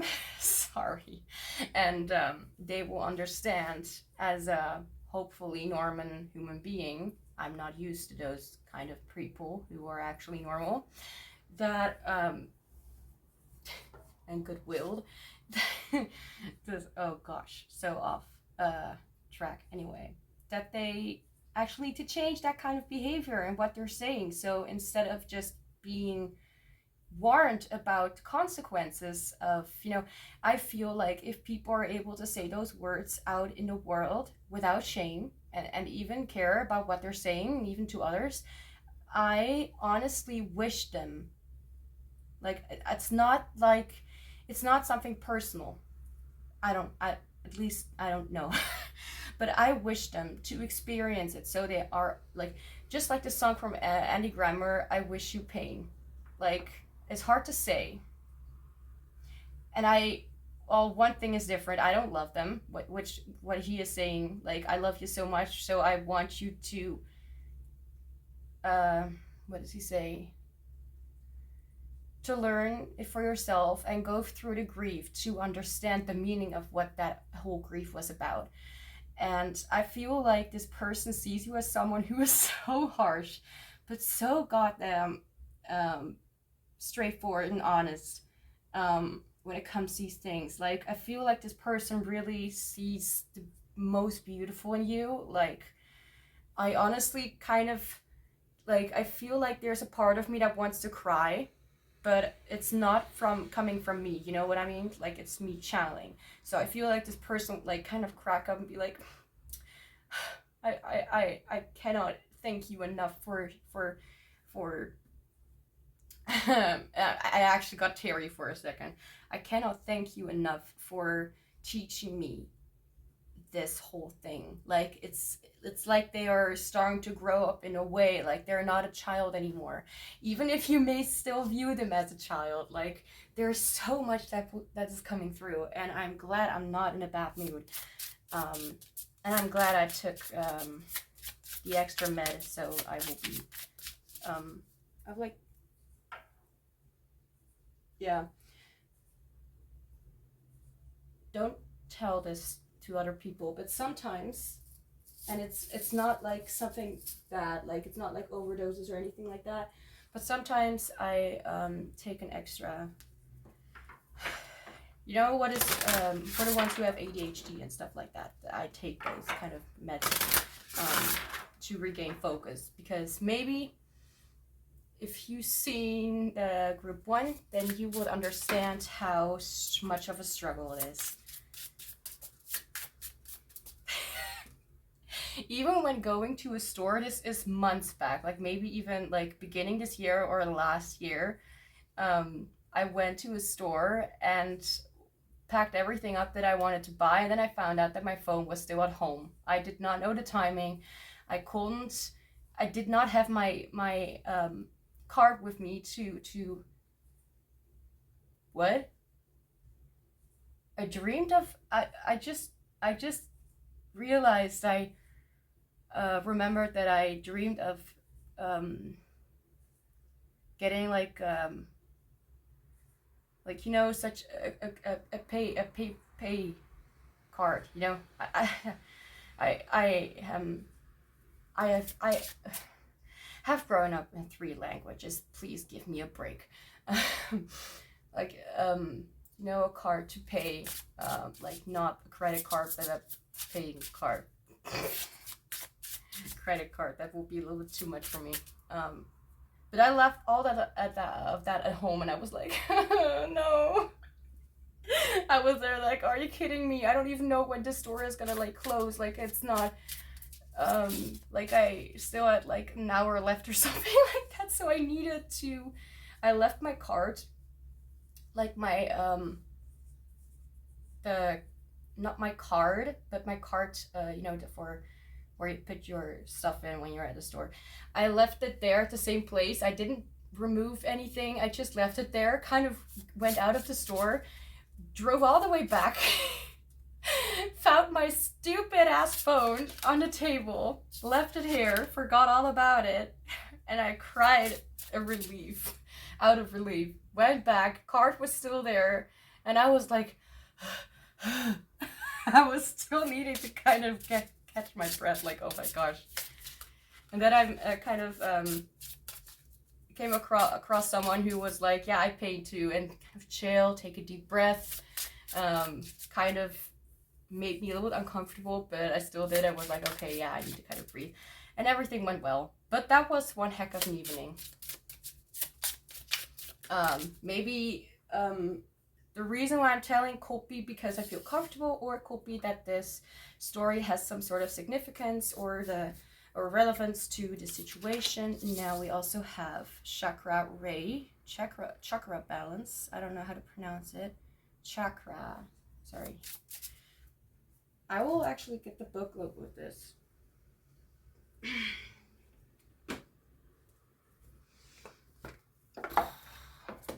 I again need to catch my breath. Been talking for a long. Oh, and I pull it open, and it's immediately at the page where I want it to be. Okay. This medicine aligns and balances the chakra systems. I think. Wait, does it always say medicine?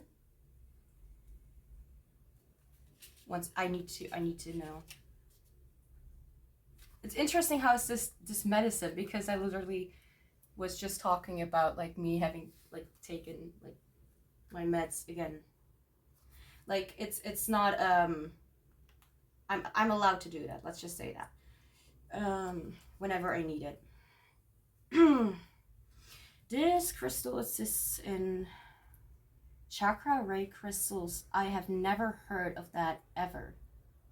Looks kind of fancy. I got a lot of new crystals, by the way.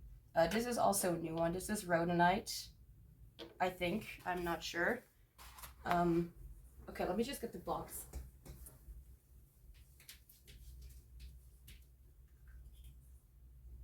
Yep, rhodonite. Hi, I'm back. It's only 16 minutes. Okay.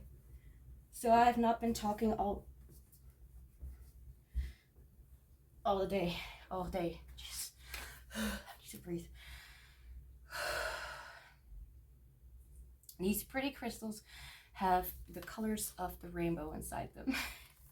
Sorry for my chaotic nature, by the way. I just kind of can't help it. But I don't know. You love me for it, I hope. All right.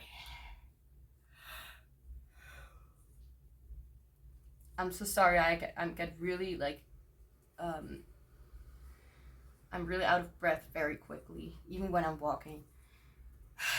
And I don't really think it has a lot to do with, no sports or anything like that. It's mostly because I talk too fast. Okay, I forget to breathe. They also assist you to connect. I read it in my head and I did not read it out loud. The chakra ray crystals are great to use when doing any type of color or sound healing. They also assist you to connect with your inner child, as well as the joy, wonder, and enchantment of life. but you cannot really, this deck is not horrible.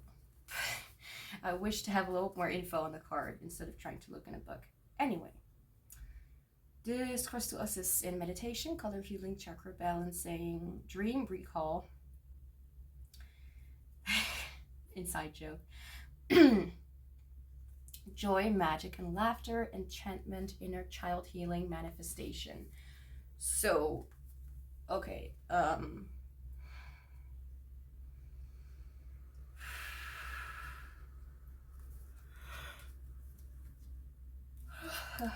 I always yawn. It's an body kind of, it's our body's way of saying, well, not just that you may be exhausted, but also of releasing what is happening. And a lot is happening. Okay. Rhodonite, that's the crystal.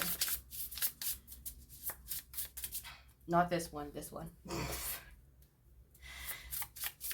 I'm sorry, but you'll have to get used to me doing this. I'm getting more comfortable around my readings, at least in this group. I don't know what this is about. So, what did they find hot, attractive about you? Or what do they find hot and attractive about you in general? I just heard, like, you're able to speak your mind without filter. And I just want to say, for the ones who are unsure about that statement, that is their perspective, and not always is either our nor someone else's perspective right or wrong. It's just how we view ourselves or another, what we have known from them, and they know you to be generally very straightforward, hot and attractive. Without words. That's interesting. Hot and attractive without words. That's interesting. So it's maybe either the knowledge that you have, the significance that you play in this person's life without needing to say much. Like, because I'm seeing these people not really opening, like they're looking kind of like, you know, it's almost as if they are used to this kind of situation, or just, what is that actually, that almost looked like hair. I thought like Rapunzel will be significant. Could be, by the way. Interestingly, I was thinking about Rapunzel just like today. What is that about?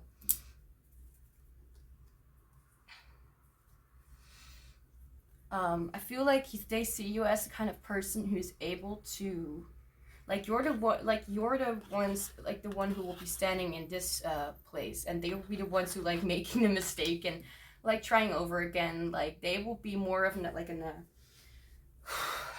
someone who's a little bit more spontaneous, someone who's a little more tries things without really thinking too much about it, is not too well, thoughtful is something different, but is not too worried or too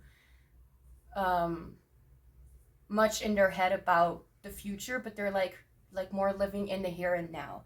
And that is called extroverted sensing when it comes to young psychology, or typology. What's that called?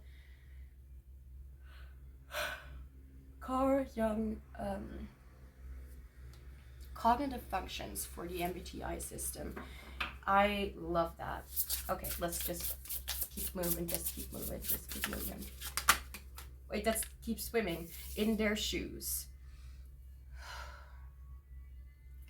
So for some of you, it could be that you maybe are a little more chill with these kind of things. You could be a little bit older than this person. Doesn't necessarily have to be. There could be like an age gap difference, or just it doesn't have to be. But if that is something that you resonate with, then you can take that.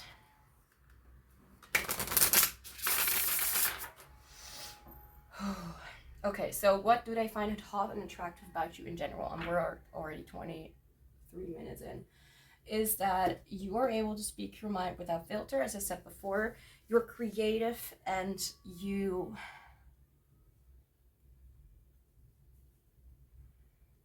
Okay, Spirit, you kind of have to help me with what you just said. Before I'm gonna say it, I want to know what you mean with that.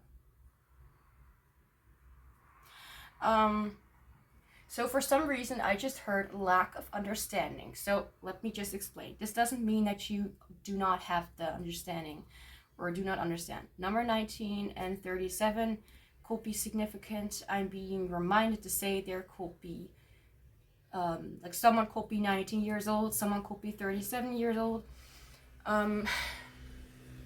I do have to kind of say, like, this reminds me with what I heard, like a lack of understanding when it comes to certain situations. It's not that I do not understand at all, but let's just say I have had a rough past, okay? Let's just say that. But someone is kind of going through the same thing, but since this has happened in the past, like to me, for example, which is not just an example, but anyway, I am so disconnected from it right now. Not saying that, like, me personally, I have a lot of issues and struggles that indicate that I really am very distant from myself, from my past self, from my current reality, and from my past reality or past circumstances. So that will mean, like, of course, this doesn't mean that this person has that too, but maybe they have like significant moments, or you have significant moments where you're like, for example, like, I have been through this so much, it's getting old, something like that.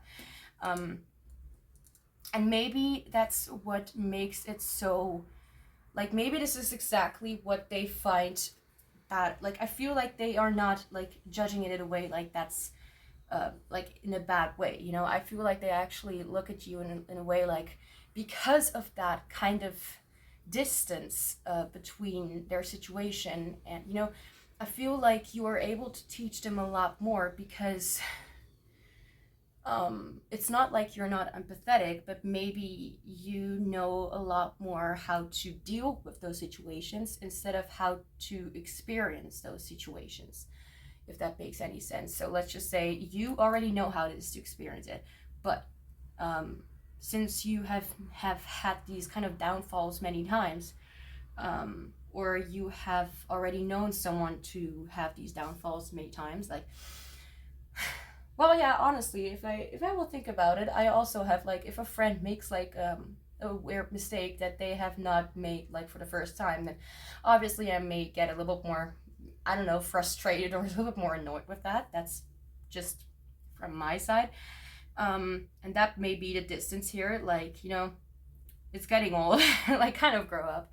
But I feel like they are not being affected in a way like they see that as something bad. Like, no, they see that as something positive. I feel like, and I'm really trying to get to the words of what this actually is talking about, but I feel like they are able to learn a lot more from themselves, because you kind of take a step back in their experience, because you're like, I cannot help you. These are the things that I really can't help, even if I wanted to.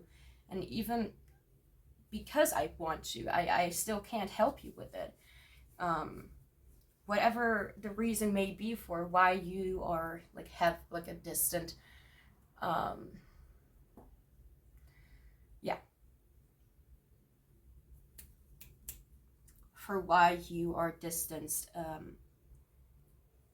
in this scenario or their scenarios. I'm not going to go too much into that, but they find your ableness, your ability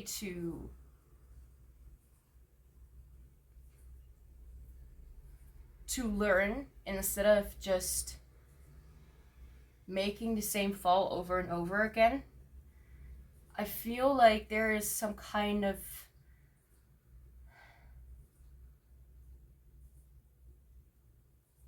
I don't know how to explain it.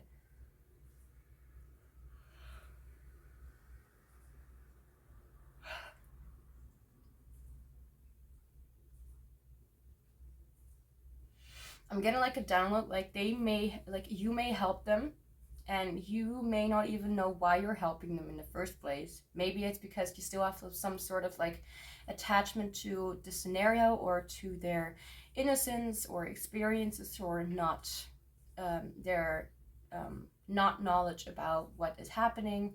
Maybe that's what makes you a little bit like, I don't know, a little distant. I mean, it can, of course, there are multiple people watching this. There can, of course, be multiple scenarios and multiple reasons for why you feel distance. Like, for example, I will feel this distance because I have a dissociative amnesia.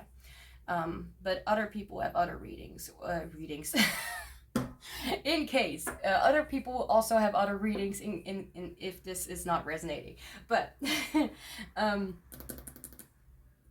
other people like have other reasons for why they're feeling the way. It's not like we all feel the same way. It's just the way it is. We all work differently. What do they find hot, attractive about you is that you are able to give them a lot more than they would expect when, like, you know, those people who constantly keep on giving and giving. Like, let's just say there's like this guy who is like, and if like, this is an example, there's this guy who keeps on asking for money from their parents, and their parents are like, I cannot stop giving because like they're my son or whatever. I cannot, you know, not give it because they need my help. But that could get to a problem, because then this guy will never get used to a no, will never get used to the understanding that they need to figure these things out themselves, and that they need to learn, and not just depend on other people. So I feel like they find it extremely helpful that you help them in that way. Like, you know what? There are also people who don't really care too much about what the consequences will be for you, because they are like, well, if you don't like try to give anything for yourself to learn, then you are not really living in the first place. It's like you're just kind of taking and taking and taking, and that's, I feel like they have judged themselves for a long time until you came along. I feel like they found a comfort in knowing that they can rely on you when it comes to information, when they need to use their head instead of their heart. It's not to say that you are not empathetic, that you don't have a heart, because that's bullshit. Everyone has, even though we cannot understand each other at sometimes. But we have a tendency, we can have our own way of figuring things out and how things work for us. So for me, I'm an extroverted feeler.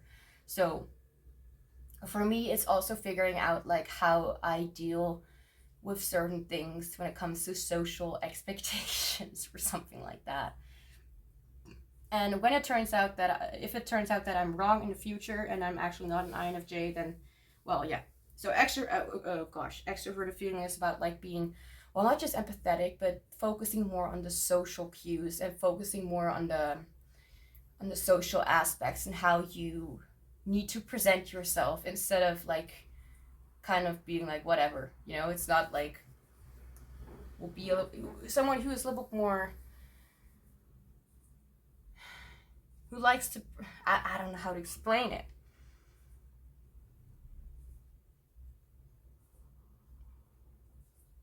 Someone who focuses more on being kind, for example, and someone who is not an extrovert feeler, but like an introverted feeler, will focus more on how they are feeling inside and not really how other people perceive or what they think of it. Okay. I hope I explained that well enough. I'm just going to put on some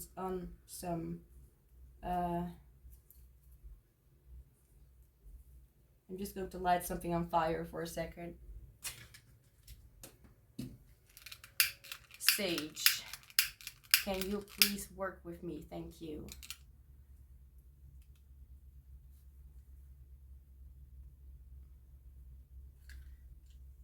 I'm hearing the song House on Fire by Sia, which is interestingly a song that I have heard a few days back too. Like,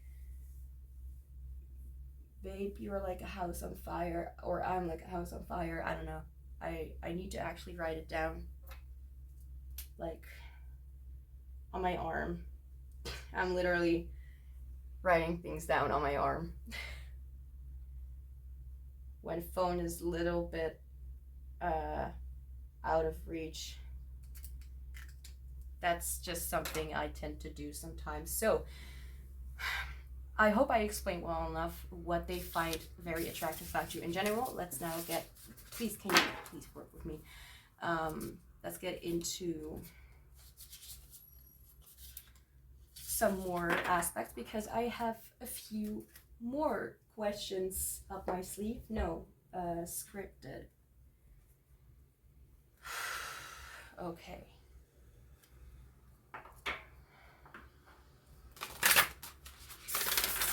Why am I nervous?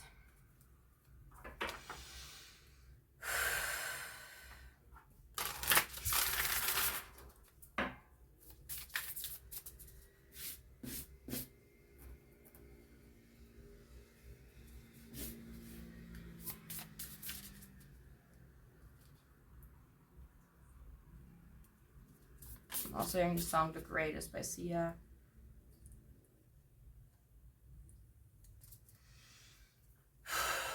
Just 1 second. Okay. It's better. What did they find hot and attractive about you when they first met you? Compassion. See, like I don't really feel like you are like unempathetic or anything. I feel more that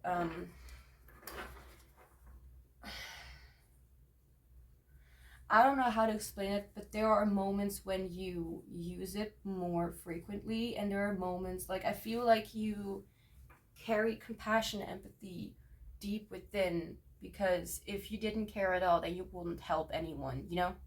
That's kind of how I feel.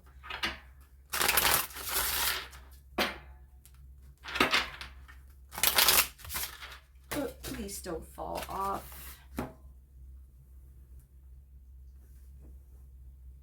Yeah, I knew it. Needed to get a card off the floor.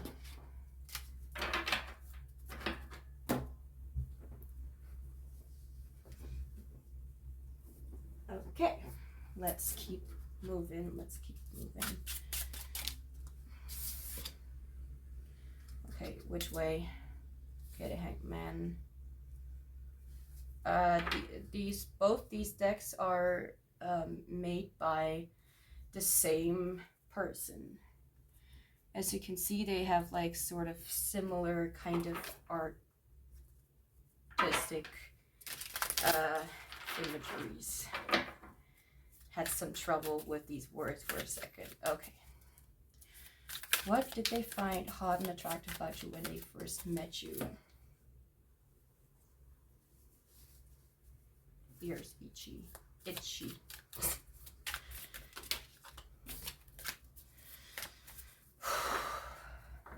Let's just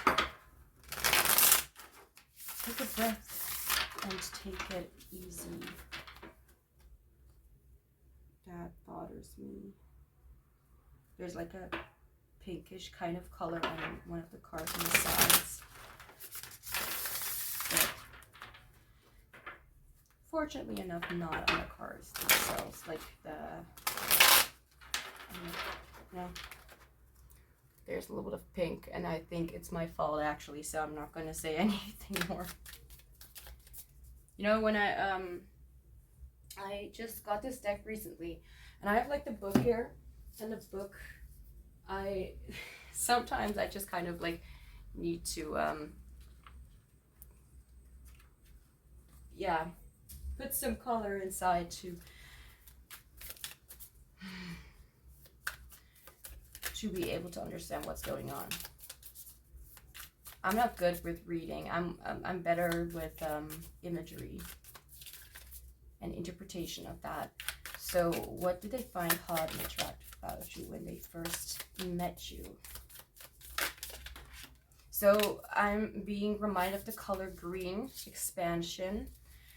So this really reminds me of like a very beautiful, empathetic, heart chakra. You know, the warmth really reminds me of nature. And for all of like, for some reason, I even have like this new crystal.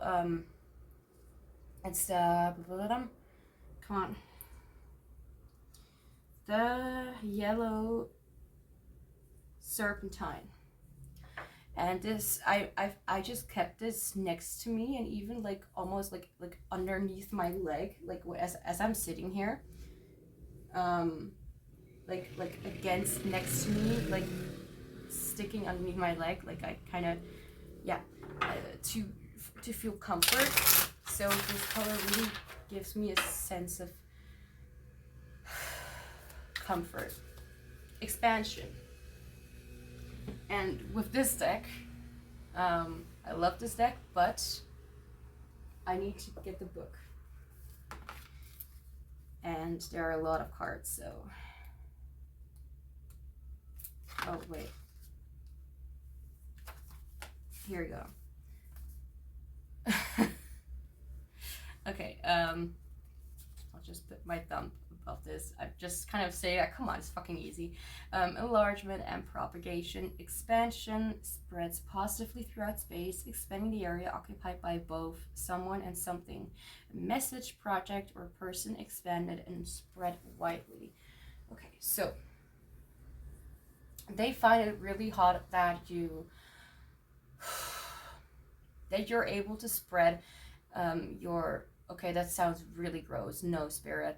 That you're able to really open up horizons and are very familiar, not familiar, well, it could be familiar, but very open for new dimensions and new things to come up. Like, new topics are very interesting to you.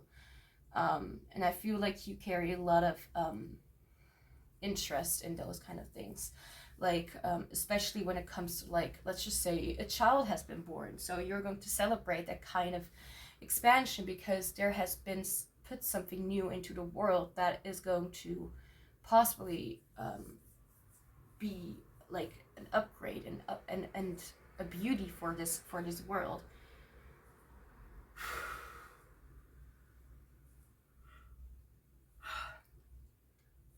I really think that they see you and they really find attractive about you, like how you're able to see things from both sides of the conversation, of the argument, from multiple sides even. Like, they don't really they don't really know what to always expect, because I feel like they're so let's just say there's a part of you that is very serious. There's a part of you that's also very kind and gentle and loves nature and animals. There's also a side of you that really loves spending time in your house and just kind of doing something new, or kind of replacing things, or putting things differently, or a different color in the house. I feel like you really like to expand in these kind of things. Like, there are multiple things about you that they find to be very attractive when you put a lot of effort into to maintain a sort of balance. So as I this reminds me kind of like of the color of the card, chakra ray, chakra balance, and I'm being reminded of a little bit of myself, as I really like changes when it comes to my funny that I'm mentioning this now because I was thinking about it yesterday.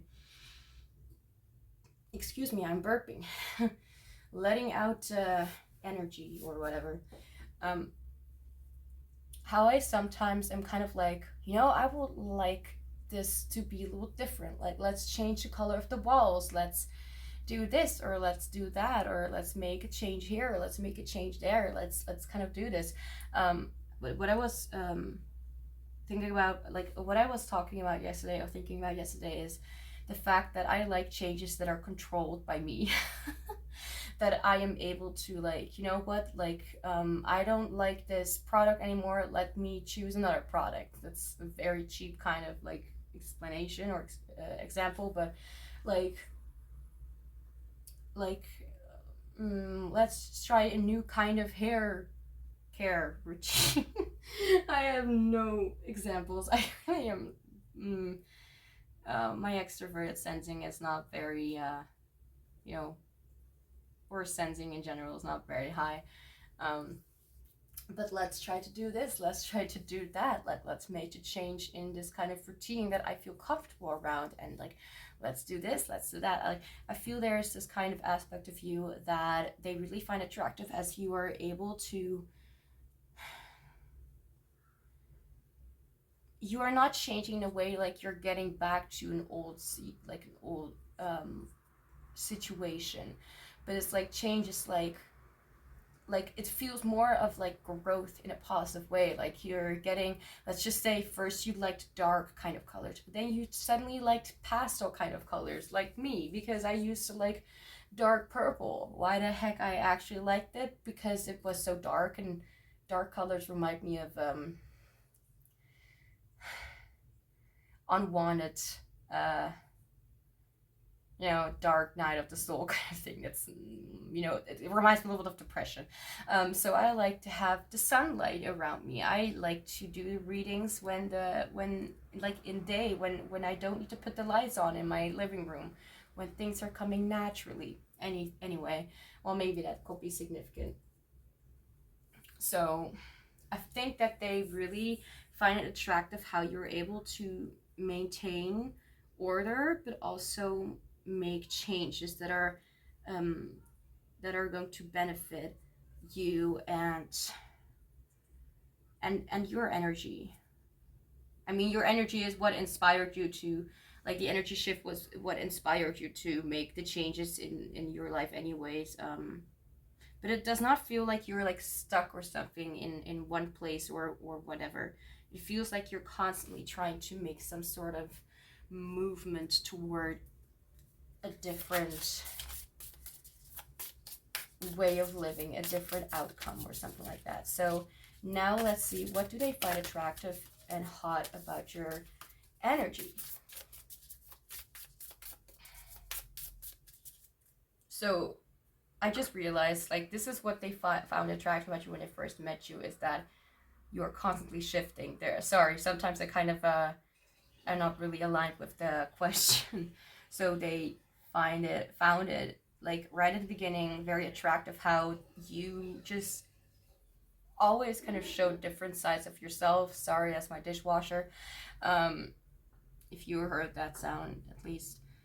And able to maintain something that works for you, and not let other people like be the judge of how you should be or how you're supposed to look at life or something like that. I feel like you take people seriously, but I feel like you're trying to make an understanding for yourself about what you want in this life.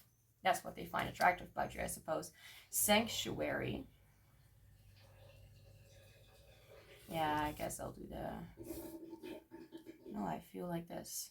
I feel like I need to do this. Okay. I was thinking about the putting your cards in a mirrored position, but maybe I'll still do it, but nah, not right now. Right now it's Sanctuary. Actually, it's a look at that card in the book. Where it is. Right there. Please don't fall. Okay. Let me just, oh, there we go. Safe space, of course. Dumbass, no. Refuge, protection. We all need a safe space or sanctuary to go to when we are in need. For some, that's our home, a cafe, or even a bedroom. Establish a safe space, sanctuary for you, filled with things that you can find comfort in. Take some time out this lovely space to build this lovely space and enjoy it. Having a sanctuary, a place to be to me, that's just a different word, that's what I call a safe space. Having a sanctuary place to be comfortable in can improve your day-to-day life. Make yourself a lovely place to relax when needed. This card shows a fairy in her sanctuary. You're peaceful and surrounded by nature and the things she loves. What was the question again? Right, your energy. I already like this. Okay. 9 of Wands.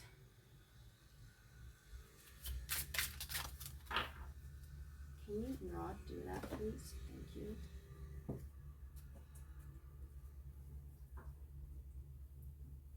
I'm hearing this song in my head, Spending My Time by Roxette. Watching the day go by, feeling so small as I stare at the wall or something like that. I don't know the lyrics out of my head. Hoping that you will think of me too or something. Hoping that you think of me too. Something like that. What do they find hot and attractive about your energy?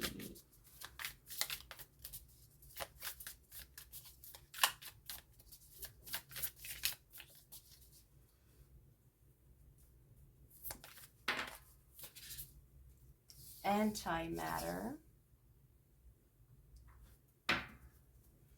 I still am hearing that song. Oh, right, book.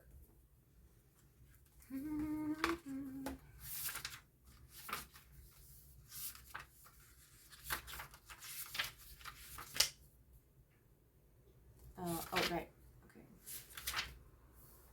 Okay.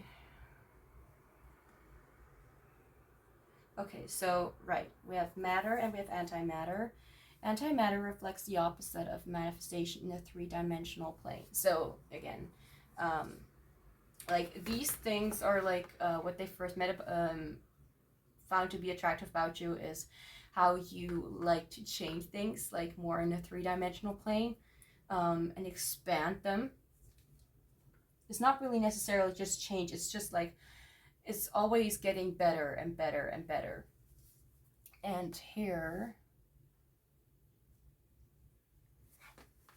I just want to see if the...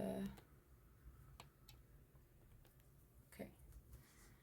Should be better. Okay.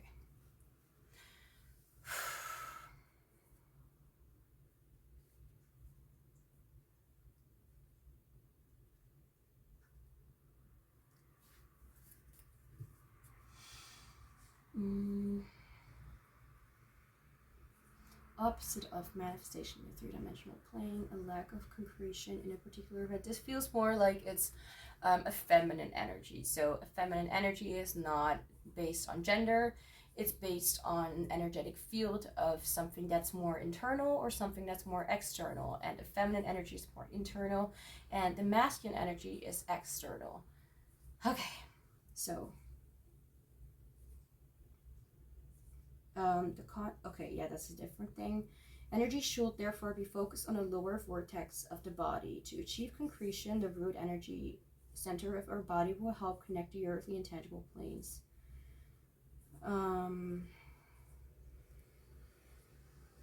Because there's, of course, manifestation, actual action, or changes you are making yourself. There, you know, that's more of a mixture of both energies is what will bring these kind of manifestations into reality. So you're saying, like, I am going to be, I don't know, making more profit in my workspace or whatever, and then you're like also working a little harder or trying to achieve something in the 3D dimensional, so in the world itself, not within ourselves but outside ourselves, to kind of like have these things kind of fall into place. Anyway, antimatter reflects the opposite of manifestation in three-dimensional plane. So I'm not going to go too much into that. I'm just going to kind of put it into my own perspective, and that talks about the manifestation within yourself, the manifestation, the things that you do within you.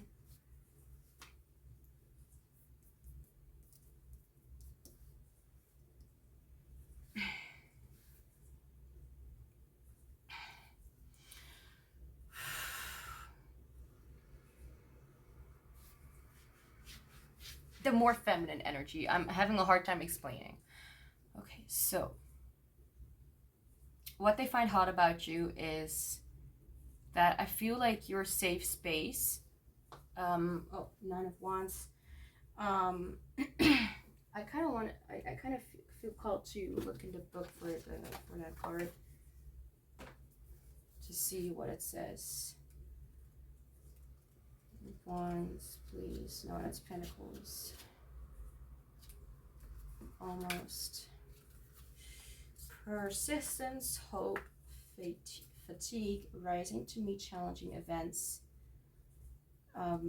Right, it's like it's difficult and I'm struggling and I'm almost down, but it's not over yet, and I will overcome the challenges, and it's almost over. That's kind of what the Nine of Wands is about. So what this book is saying: persistence, hope, fatigue, rising to meet challenging events. So I feel like when the things that they find very attractive about you has a lot to do with you and your internal space and how you make things better for yourself by really understanding where your boundaries are and understanding where you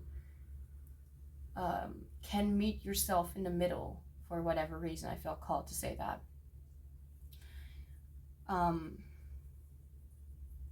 To know that you are not one to give up easily, and to know that you have a very safe space that has to do a lot within yourself. So let's just say you don't feel very like you may like that's why I feel like you're not really too much out there when it comes to like helping, or not helping in a way like being too giving or being too this, being too that, but by like reflecting on these things and giving some insight information instead of just saying how it needs to be done so they can figure it out themselves. Like you're kind of like the high priestess kind of energy, if that makes any sense.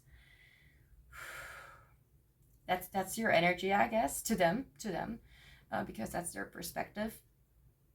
But I feel it's very broad and very colorful and very in tune with nature. And I feel like, I don't know how you see it, but I feel like you have, like, people see you as their friend. And when they are not, they will want you to be their friend. Like, you have such an impact on people in a positive way, because you don't get too caught up in their bullshit. It really feels like you're just standing here like, what is up? Yeah, whatever, okay. Maybe you don't even react to them like very it's not, sometimes you just kind of listen and don't really give people like whatever they need to do. Sometimes people just kind of need to get things off their chest, and sometimes they will realize it by themselves what they actually need to do, and they don't need your advice.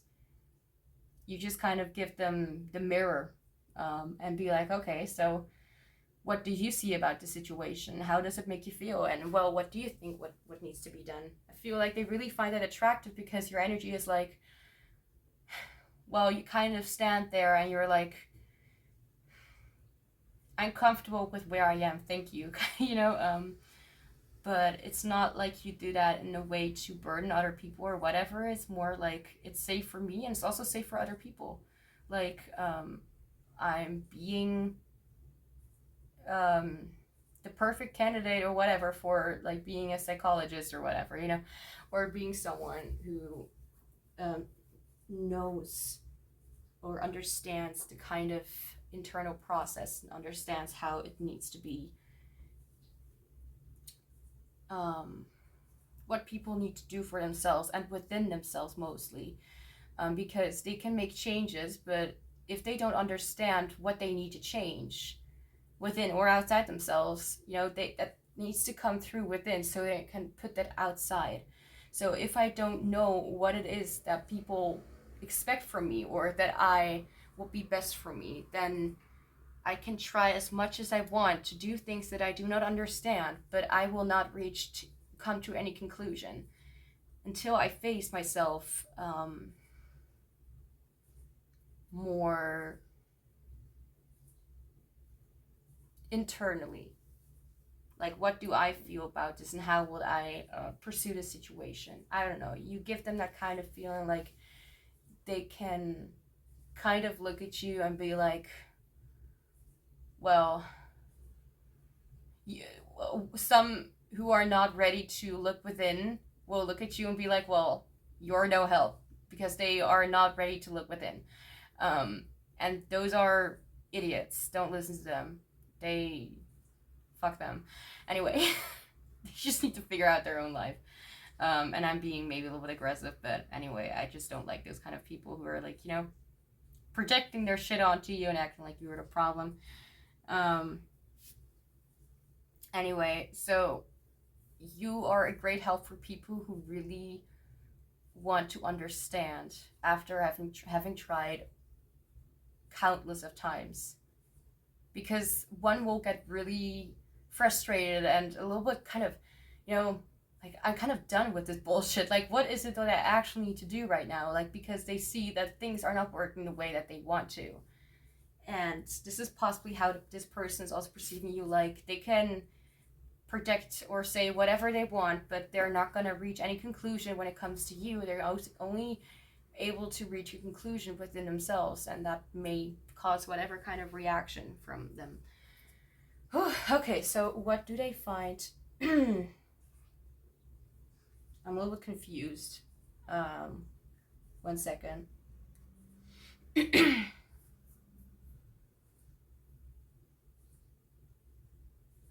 Okay.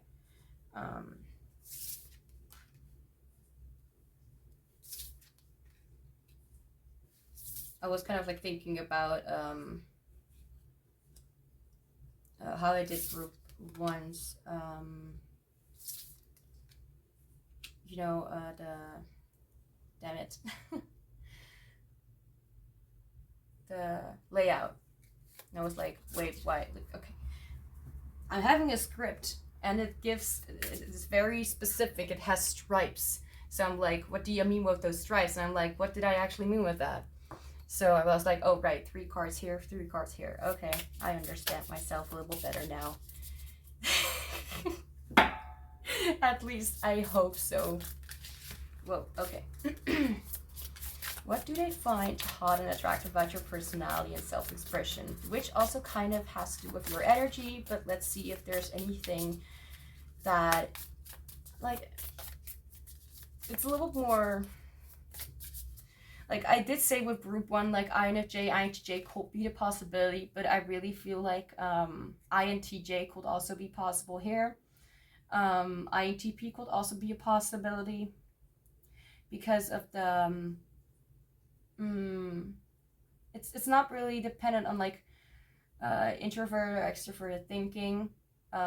Like, if people don't know what I mean with this, then just kind of forget it. But if you do know, but if you are one of those personality nerds, then you may know what I'm talking about. And this doesn't mean that you necessarily are, all right, an INTJ or whatever. You could even be an ENFJ or ESFJ, whatever. But, well, actually, no, I don't really see that, but at least not with what is being described here. If this is completely not how you view yourself, then you may want to choose another group, or this is literally how they view you, especially if you're thinking about someone who is a little bit, well, or they're just projecting their own kind of stuff or personality onto you. I mean, it can be anything, although I do not really feel like that is the case. But what do they find hot, attractive about your personality and self-expression?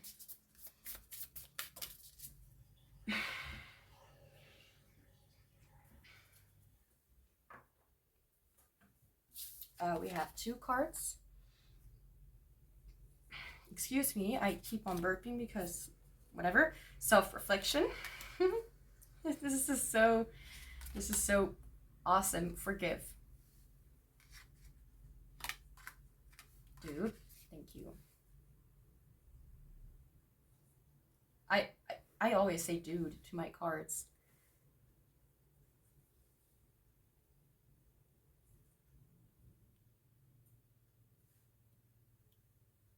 Like, I don't know if people are like, I don't know how some people or tarot readers are with their cards, but I'm just casual. Like, you know, I am going to express or be the person who I am, and not act like like my cards are some kind of gods.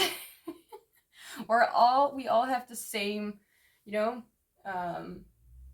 we all have the same thingies. What is that? Rights and stuff like that. And I'm not talking about criminals or anything like that. That's just me and my paranoid side. So self-reflection, forgive. I feel like their perception of you is just likely just very, very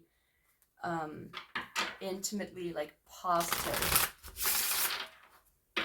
Even if they can't explain it. With group 1, I had a lot of issues because it was getting all over the place. Could also be that for group 1, yeah, someone is like a little more wild. Can you not please do that? But we're talking about group 2 right now. We're in group 2. But there are certain similarities, I do have to admit. Although it's, obviously I'm a little more chill in this reading. I think, I don't know. I'm so doubtful about myself right now. What do they find hot, attractive about your personality and self-expression?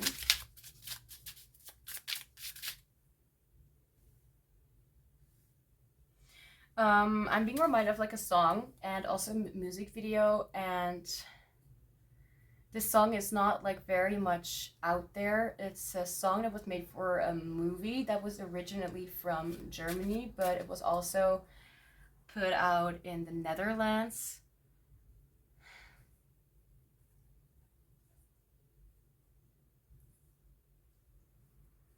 I don't know if people know about this series, especially the cartoonish kind of series, Honey and Nanny. Honey and Nanny. I used to watch that, although I did not like have like, my mom did not like really have a lot of CDs, like only 2. Man, I wished I have seen the whole thing. Kind of miss watching it. What do they find hot and attractive about your personality and self-expression? Maybe something about that. So maybe you have like, maybe you have a twin, by the way, or there's something about like, well, twin flame could also be the case, but I'm not feeling that. But because of the self-reflection, that's not really what I've been reminded of, by the way, but you see like 2 people like obviously looking at each other and being like quite similar, if not completely similar. Actually, yeah, completely similar. 3 of Pentacles. I'm being reminded of hobbies, that you are very into like hobbies. I'm suddenly being reminded of a certain aspect from of something from group 1. Very like innocent energy.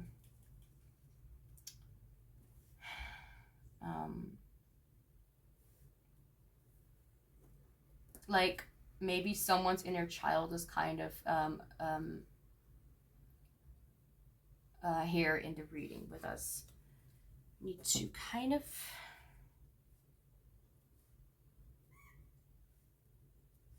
I just heard the word county or something like that, like I think like jail or something like that.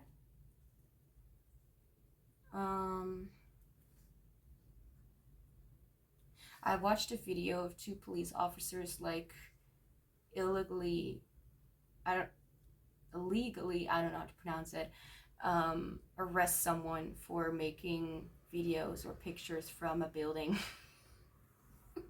because they were acting suspicious and they were not willing to give us information, and for our own security we need to arrest them even though they, you know, have the right to remain silent. They were such dorks. They didn't even know what laws were.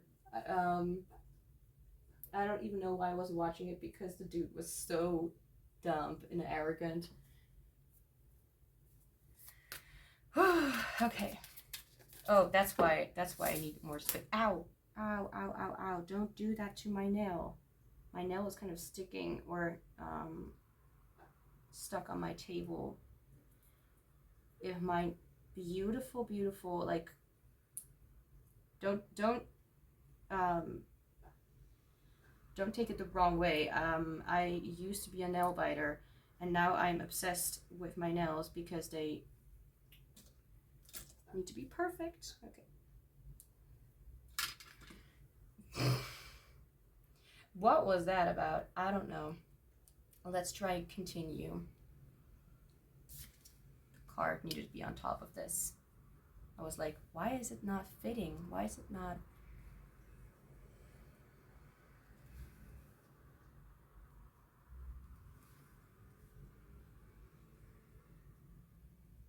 Fitting into the frame. Okay.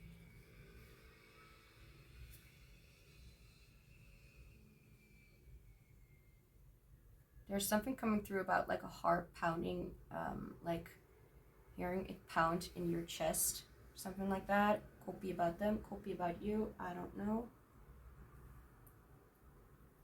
My nail is fine. Okay. Sorry. Okay. No, not sorry, because that's just who I am. Okay. What do they find hot and attractive about your personality and self-expression? I have no idea what I've been talking about the last 5 or 10 minutes, so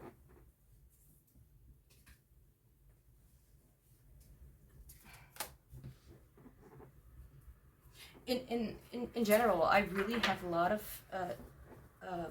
trouble, like, about memorizing things from even the day before. So if I do a reading and you're like, thank you for saying that, I'm like, what are you talking about, for example? You know, like, I don't really know what you mean with sometimes I don't really know what you guys are saying or what you're talking about, because I kind of forgot what I was saying or mentioning, since it is channeling, and it's channeling for someone else, not for myself, so I will possibly not remember that. You know, it's not my information, and I'm glad, because that will really, if I will memorize every reading, that will be, I will see that as a superpower, and unnecessary superpower though. So what do they find hot, attractive about your personality and self-expression? So I did mention something about like twins or something with density. I'm hearing the song Soul Riders by Lisa Peterson, or in other words, or her actual singer is called Amanda or whatever. I don't know if her, now I really don't remember if that actually is her name. It's for the Star Stable online game. Why am I looking at my phone? I need to look. I was like, I need to look at my phone for this card. No, I don't. Oops. Let's see. Where are you? Grow from room. Density, weight, solidness, tightness, substance, solid. I wrote solidness twice. Okay, awesome. Aware, relax. Burdens, 10 of Wands. Density can weigh down the physical body in more ways than just a literal sense of weight. Different bodies can carry different loads: emotional, family, relationships, mental. We had the 3 of Pentacles, which reminded me of hobbies, and self-reflection and forgive. So density, weight, and this is about your personality. So I feel like you're a little bit more, you are down to earth, but you're also very spiritually aligned. Like, I feel like you really connect a lot with your intuition. I feel like you're the kind of person who will meditate, and if they know about that, they really find that very, very beautiful and mystical. And there's like a sort of vibe about you that they really look at you and be like, that really feels divine. That really feels like you're actually in a very deep and unconscious space. Like you're not just trying to relax, like you actually, sorry, for me it's really different because I'm not used to people like meditating and really seeing it, you know. You really see how they're very focused on meditating. That's kind of how someone is focused on meditating. I'm being reminded of a video that I saw from the Columbo series, you know, Peter Falk. For the ones who don't know him, great actor. like that's how I got to know what INTP is like. Anyway, no, I'm not gonna go on a tangent right now, even though I'd love to. Oh, love the character more than anything. Anyway, let's see. Which I did mention before, like you could be an INTP or something like that. Peter Falk, that's what I was talking about. Thanks, Brain. Thank you for working with me. That's not really very often that you do that. Let's see. Yes, I was. Okay, Columbo series. See, right, meditation. Okay, thanks. It doesn't really work. It doesn't always go that fast, my recollection of what I was thinking about. So, especially when I'm talking over it again and again and again and again and again. Okay. Peter Falk. Yeah. Just 1 second. I tried to explain meditation. I saw a video where it was about like the what was it called again? The thingies watch. Oh crap! Now I need to look it up. Well. So let me just kind of, what the heck is that? Okay, I'm in a good mood right now. I don't know how. Let's see. The coloners, let's see. The commoners, what is this? Last Salitude to the Commodore. That's the one. That's the episode that I'm talking about. There was like this moment where a girl was like sitting meditating like in nature, like kind of near boats or I don't know. And Columbo went really close up to her and asked her, and she was not even like scared or she was not even shocked. Like she was not taken out of it, at least not to my knowledge, because I couldn't see that on her face or whatever.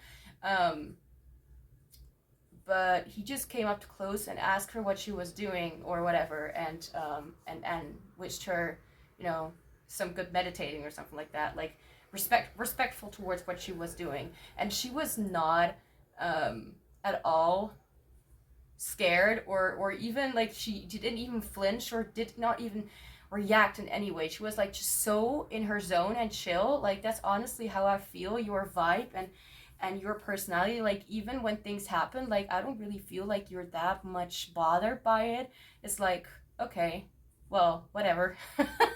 Like it's really very interesting to have them see you like that. It's I don't want to go and fish or beg for attention by giving too many compliments or whatever, but I feel like they really see you like that. So maybe you want to see that scene. It's not really very wild. Like on YouTube. Let me actually look it up because I don't know if people would be too interested in looking it up and all that stuff, because I obviously won't be. Maybe I'll even put it in. Stop going to the camera. Maybe I'll even like upload it put it in the description box. Columbo meditation. Let's just look that up. No.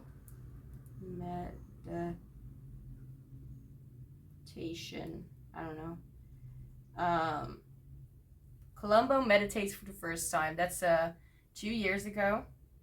I'm actually gonna save it for later. Yeah. So just look up Columbo meditation. You see this video, and that's kind of how she's sitting. You know, he's kind of looking a little bit weird. um, or facing a little, at least to me, because I don't like people being too close, like kind of give my aura some space, aura.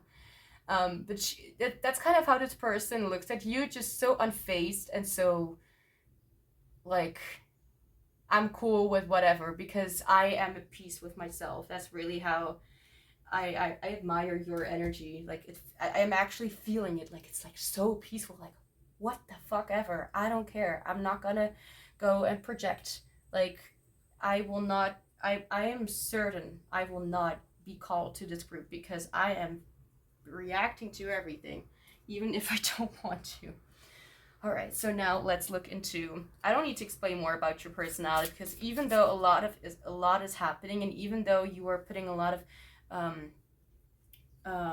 energy into something, like you are still unfazed. Like you still keep remembering how to connect to yourself. Like I do feel like let's see, kind of analyzing it in a personality perspective, like because it could be introverted feeling that's happening here. Um, um, it's a little bit more internal. INFP could be the case. Could be the case. That will be your personality type. But since that type also tends to be quite sensitive, depends on the person, of course. It can also be different. It can also be an INFJ. But that will be a little more outward since we have the extroverted feeling. But INTJ could be the possibility. It's a very unbothered kind of energy. Like even if you're helping someone, it's like really, you really remind me of that girl in the series, even at the end of like the Solitude to the Commodores, whatever. She was standing at the wall and she was like kind of unbothered, like whatever's happening, she is not gonna let her emotions get like off the um off track, or you know what I mean. You're not gonna get too involved because even if you experience it, it's not like you're getting a thrill out of the sensory experience too much. It's a little bit more internal. That's why I would say you're more likely to be an introverted, not person. You can be extrovert and introvert. It can even be an ENTJ. But what I've learned recently is that ENTJs turn to, or, you know, extrovert personality types tend to be a little more, more in the here and now, if that makes any sense, slightly. I don't know.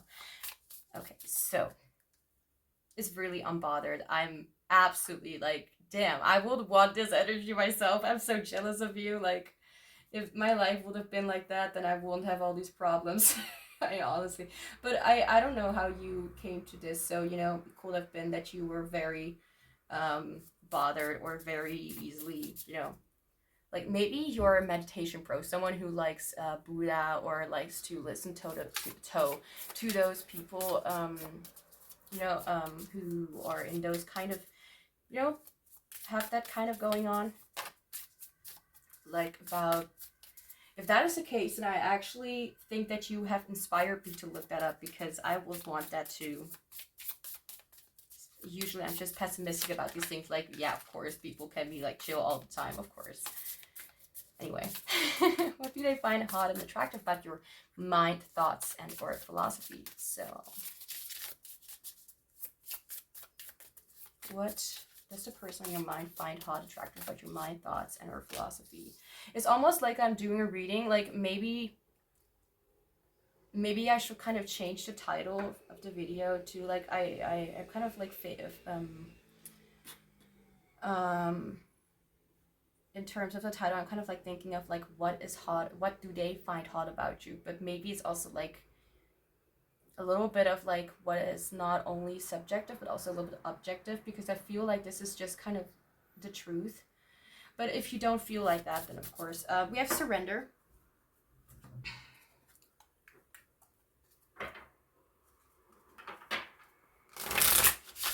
And I'm hearing a song of my own creation.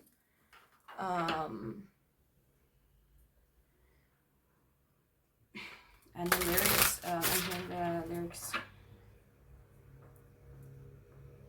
I do not intend to sing, but, well, I did not intend to sing, but I'm kind of like hearing, you have manipulated me into doing what you want. That's kind of what I'm hearing. I'm not trying to be perfectly singer right now, but that's kind of what I'm hearing. Let's see. I couldn't escape, but now it's all I do, and you're to blame. I bet you didn't expect that I won't leave this. But now I don't care how anyone takes this. That's at least the lyrics that I have right now. For all that you have broken in me, for all that might not heal within, I hope what you've done comes around from all the way back to since I was born. So there could be something actually being that made you so silent, but there could have been something that may have brought you a little more peace within the silence, instead of, like, maybe in the past you used to be very loud, and I still see this loudness here, but not necessarily in needing to prove yourself or in any words. It's about your energy, like you're showing people how you are right now.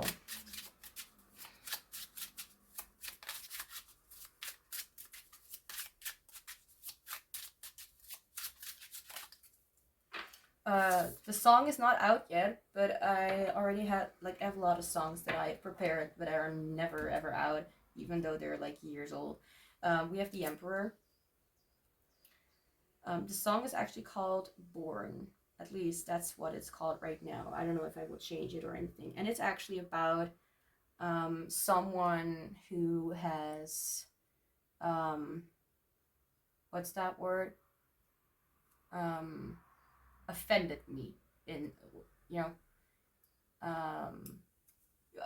manipulated, offended,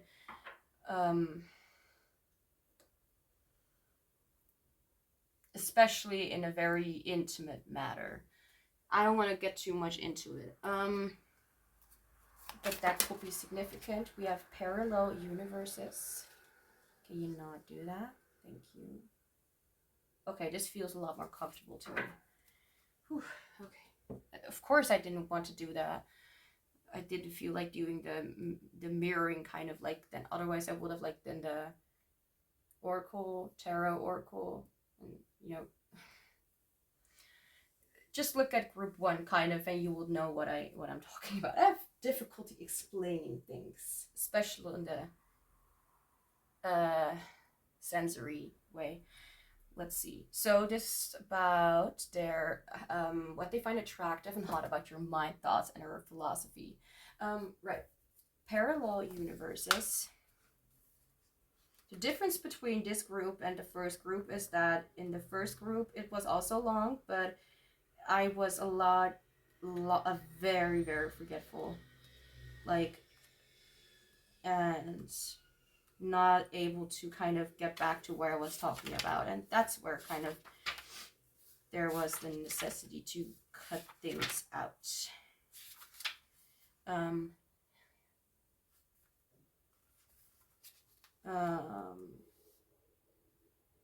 I'm hearing the song Sabotage by, now I'm hearing the name Ellie Goulding. It's not by her at all. I don't know if she ever made a song that's called Sabotage, but I'm thinking of I'm hearing different celebrity name. Now I'm hearing Billie Eilish. Come on, Spirit, give me the right name. BB Rexa.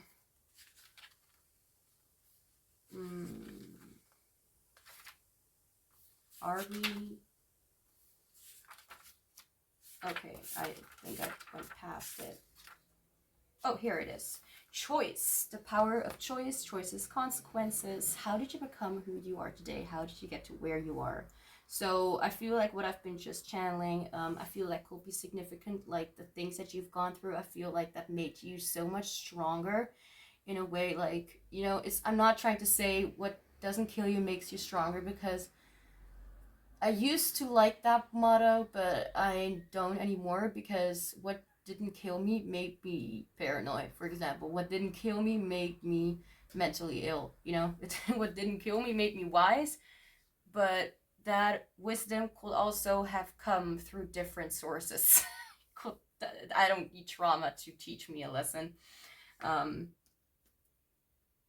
It's the choice of my soul, nothing more, nothing less. My soul is loves punishment, I guess. Come on, our souls are always like those typical INTPs who like interesting new ideas, or ENTPs. Like very curious, like, oh, let's try that, oh, let's try that. I don't know what that is, I would like to try it, like maybe that's it's gonna be a funny experience. Was not, but okay. Anyway, the real term is choice. It may appear as the most obvious reasons, but it is choice which plays the key role. Even when we do not have choice or do not take it, we are still choosing. Truth be told, even when I was reading that for the first time, I was like, oh damn. that's so true. Even if we do not choose to choose, we still are choosing. Okay. The decisions of the universe work in mysterious ways, but always in our favor. Our choices are sometimes correct, and other times we can make them to be.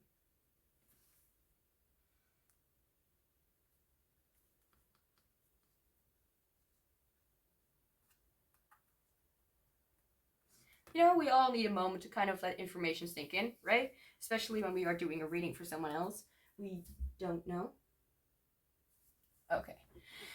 Yeah, okay. I tried to not make it too long. Like, I'm a little bit late with this, but buckle up. Okay, Surrender, the Emperor, and Parallel Universes. And this is talking about what they find hot about your mind. So, the way that you're able to understand that even if things did not turn out the way you wanted it to be, even if things, well, it's not really like you, the personality, like the how your mind right now works is like, even if I do not really know what's going to happen next, or don't really feel like having a choice, I do have a choice how to react.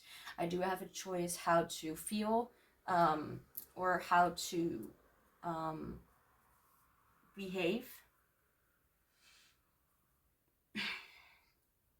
There's an element of inner child coming through that I feel called to mention. I'm being reminded of a dream where it was all about, like, a lot about children. Like, maybe there's like an element here of like being a leader when it comes to like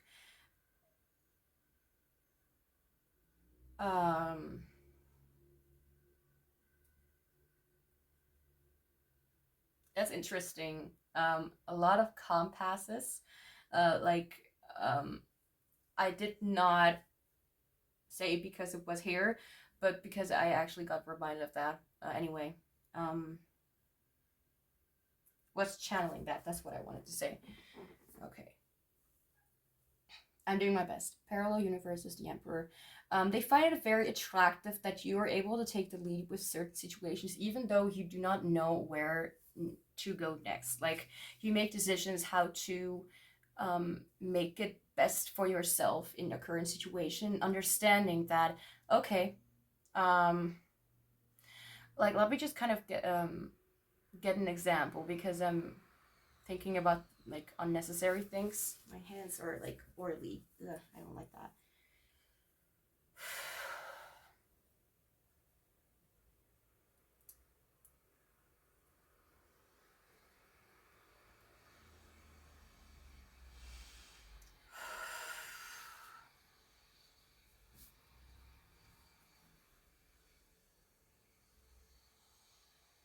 I'm hearing the lyric again. You have manipulated me into doing what you want. I feel like you do not do that anymore, but if that is the case,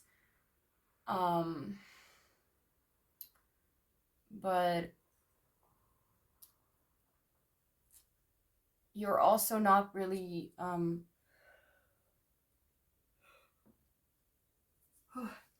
excuse me.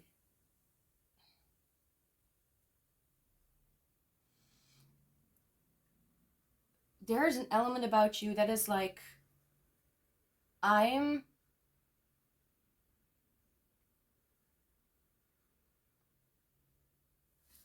I got distracted for a second, sorry. There's an element that is like, even though I don't really have things in my control, I can control myself and I can control my behavior.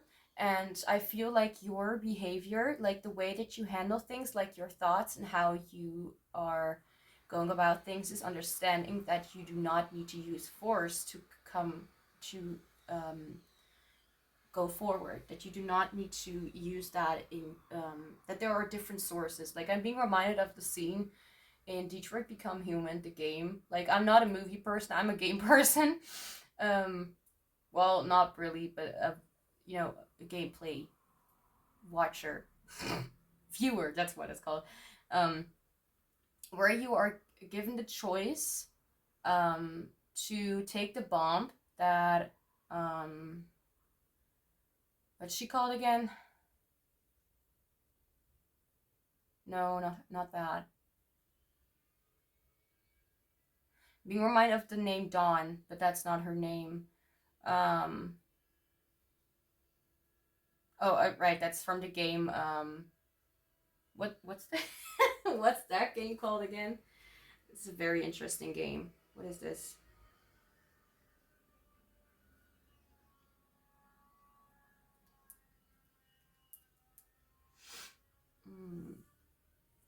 I'm gonna look it up because maybe there are gamers among me that I don't know of among my crowd. Killer Frequency. That's the game.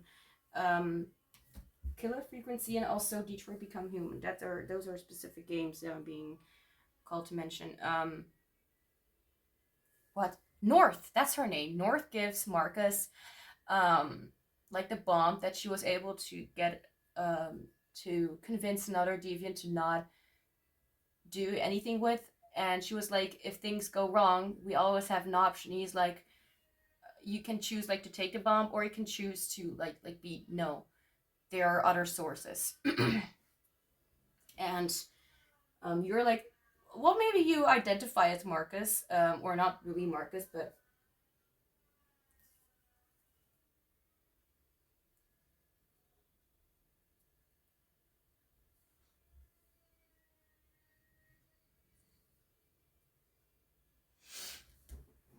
okay. I identify with Marcus's personality. I'm so sorry. I needed to react to someone.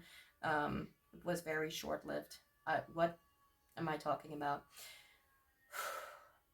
I feel that this kind of to me, kind of short and simple. It's like you do not take action based on your emotions, but based on what your option is, and your understanding of that things do not really go any way better if you choose to use force in some way.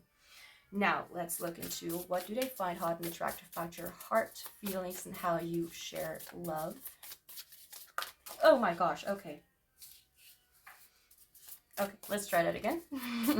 Do they find hot, attractive about your heart?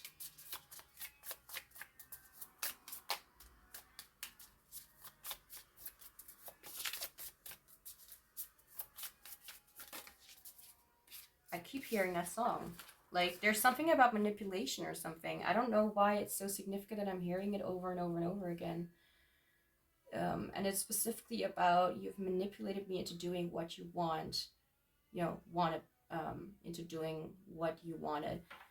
I couldn't escape, but now it's all I do, and you are to blame. Okay.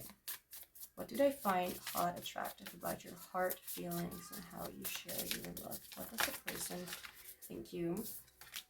We have listen. Oh my gosh, this is literally what I mentioned before. Like, you don't need to be that forceful figure that tells other people what they need to do. You're not gonna sit there and be like, well, this.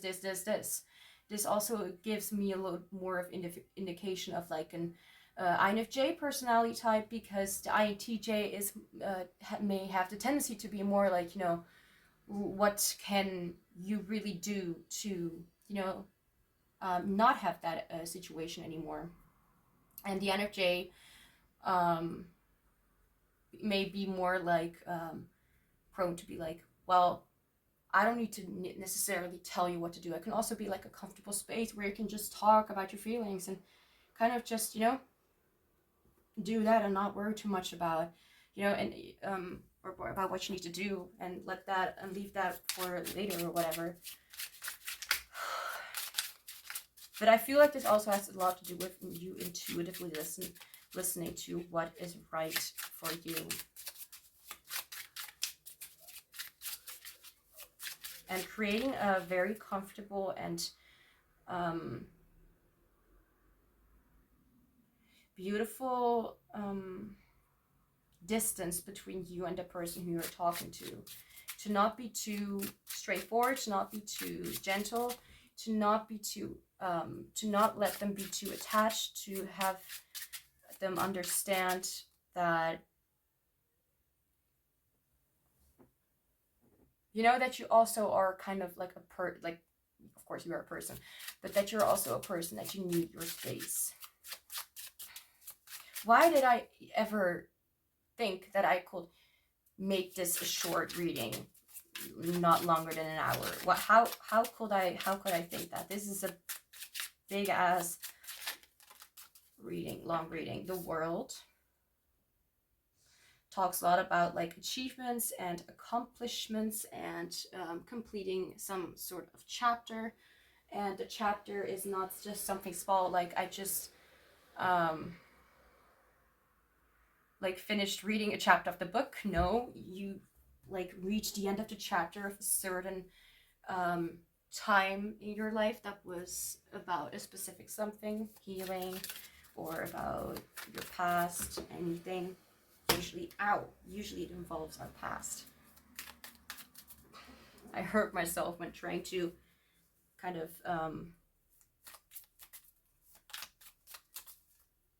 adjust my clothing. So what do they find hot and attractive about your heart feelings and how you share your love? I'm hearing the word expansive, like not expansion, but expansive. Because of the World, I think we have synchronous rotation. Let me just see what that is talking about. Okay.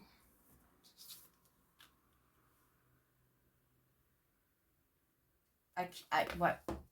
Okay, I kind of need to ask Spirit, like, what is this about? Like, maybe I don't want to get too much into it, because maybe those sentences that I said, like, you have manipulated me into doing what you want. I couldn't escape, but now it's all I do, and you are to blame. I bet you didn't expect that I wouldn't leave it. But now I don't care how anyone takes it. But especially the first few sentences are important. Like, I couldn't escape, but you have manipulated me into doing what you want.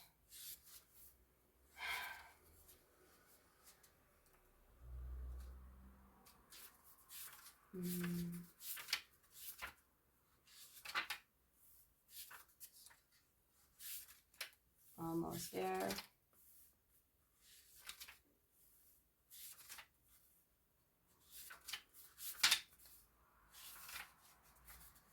Finally, oh, we have the Moon energy, the two phases of the Moon. That's what I wrote, by the way, with the Moon energy from tarot. The two phases of the Moon.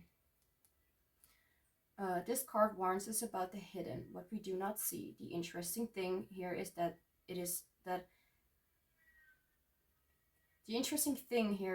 it's not about a lack of vision, but about what does not wish to be seen, or who does not wish to be shown. Okay. Oh my gosh, this immediately reminds me of a part of myself that I also don't wish to be shown. That shows itself. Jeez.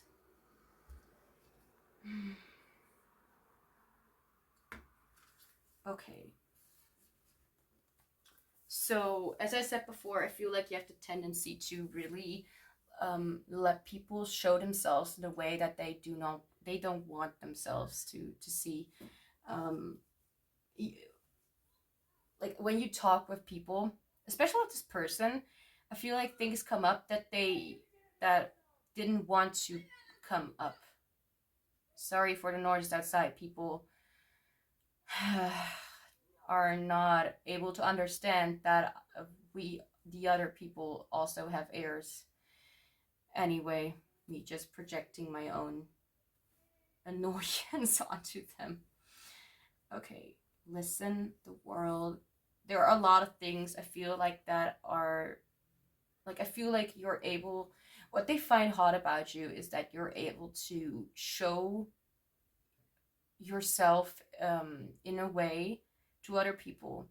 And like, I feel like it has more to do with what your impact had, um what your heart can achieve with other people, and how they're able to see more of themselves because of your understanding of the right to remain silent. Oh my gosh. And also understanding that everyone has their own chapter and own things to deal with. Like, again, like a very beautiful distance, but also understanding that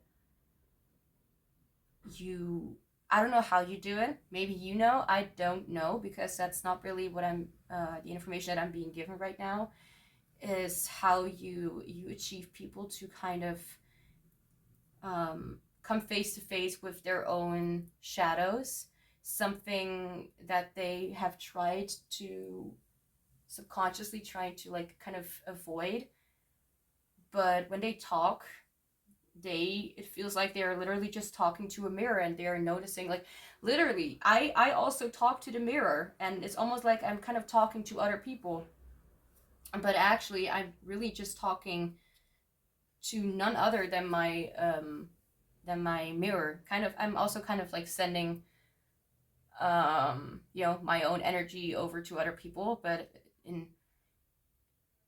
I don't really feel like my energy has a bad impact on people.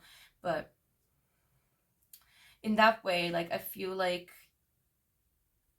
usually people, like neurotypical people, maybe don't want to look literally in a mirror and say all these things kind of to themselves and realize what they're saying, as if, they would rather kind of boil it up and not really share it with anyone, and then it explodes and gets out. And whether you have been a witness of such things, I don't know. You are the only one who knows that. But when they talk to you, like, you give of like a way of being that gives them the feeling that you are not going to react, and that they can say as much as they want to you, but they're not gonna get anything out of you. It feels like they're talking to none other than themselves, and wasting their energy kind of on what they think is going to react, but you're not going to react. At least that's what they see about how you let people kind of come forward. And they see that your heart is such an open space. Like, you don't really take what people are saying personally, because what they are saying is only a projection of themselves and what they are thinking and feeling. I feel like you're able to kind of put a distance there, because you're like, well, it's not really about me in the first place. It's really more about them. Again, I wish I had more of what you had, because that would be really a lot more easy to deal with, I think. Okay, so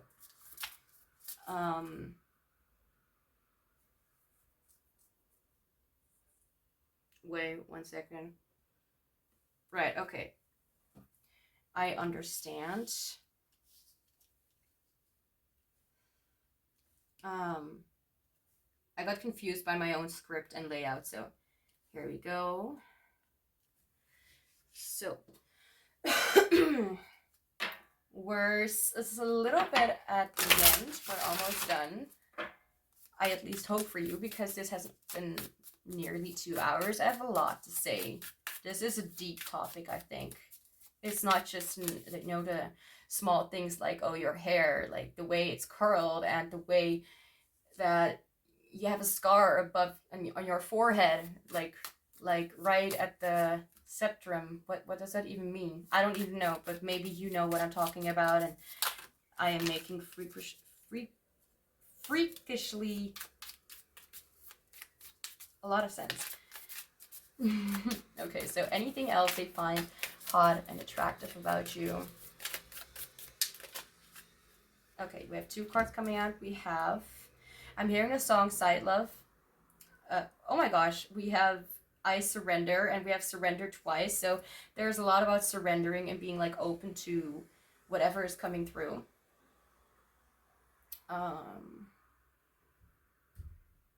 Yeah, and we have I am open to receive. Let's see. We have number 26 and number 24. Those could be significant numbers, ages. Oh, and I'm also being called to take this card, and it says I am safe. So they find it very attractive how you are just like a frequency of light that does not let itself be blocked by innocent and or unnecessary things that have nothing to do with you. I feel like you're totally in your space, and they view you as someone who is a safe space, a safe haven to go to. You don't even need to have a lot to say in a conversation, because sometimes too much can be too much. I don't know. Okay.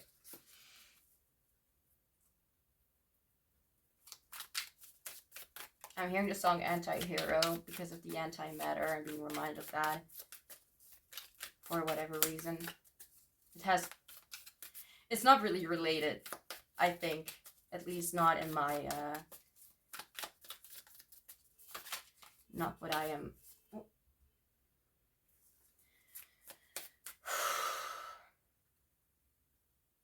I don't even know what I wanted to say anymore. So, anything else they find hot and attractive about you?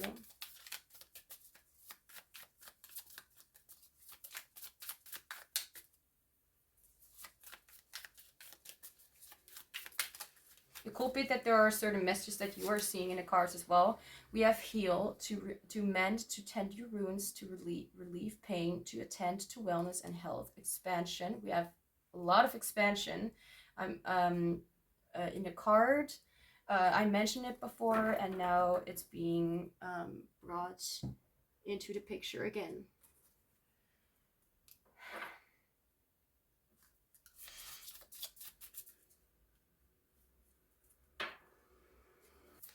All right. All right, so anything else? Like the way that you're able to, again, heal yourself, heal other people, the way that you are very aligned, and the way that you don't even need to really take action on like you attract healing by the way that you are for yourself, both for yourself and for other people. Like however they will experience it, that's not your problem, but I feel like they find it very beautiful and very attractive about you how you are able to do that, like without any effort, if that makes any sense, or making it look like it doesn't take any effort, so to speak. So anything else they find hot or attractive and attractive, either one or both, about you. So these are more like cards that have to do with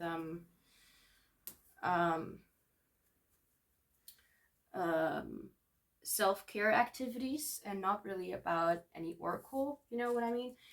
So I'm going to kind of interpret it in my own way. And we have the card learn, number 24. So we have number 24 twice, so 2424 or 222 444 could be significant. We have learn. Maybe tarot and oracle cards could be significant. I'm seeing the star here.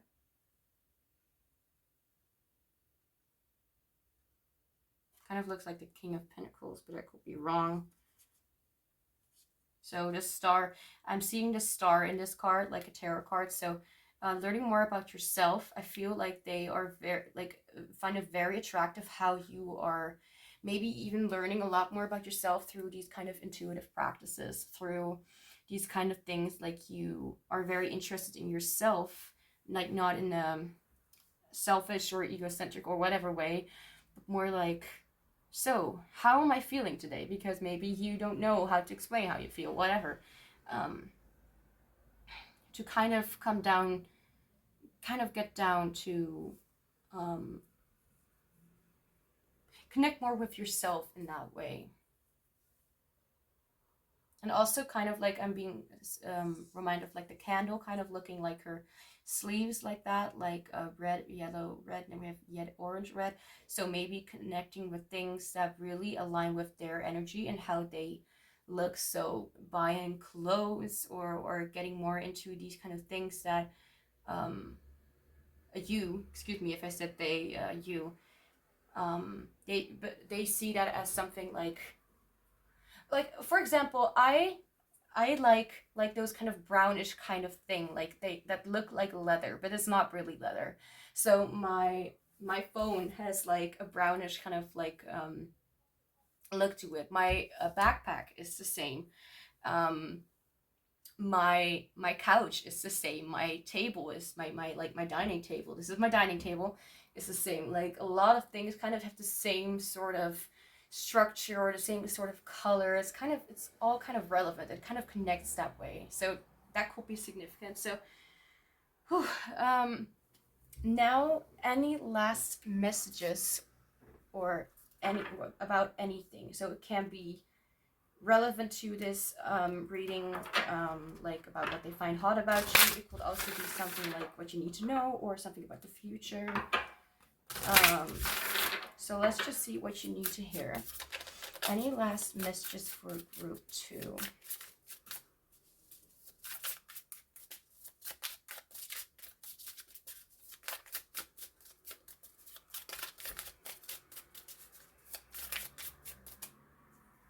I heard from a lot of people in the comments that they actually really enjoy, like, it's not really about enjoying, but they really are more interested, so they will stick around even if it takes a little bit longer. So I'm very, very appreciative of you guys for being here.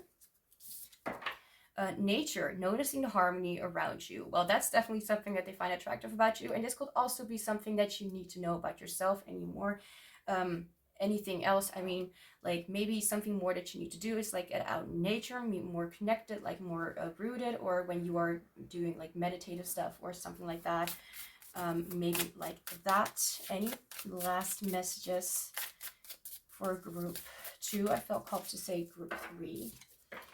Your wish is coming true. Celebrate your success. So I don't really need to say anything about that. There is a certain wish that is going to come true. Whether it is related to this person or whether it's related to something personal, all depends on the person, situation, energy, anything. And now any last message, and this is more like an affirmation deck, so let's see if there's any affirmations.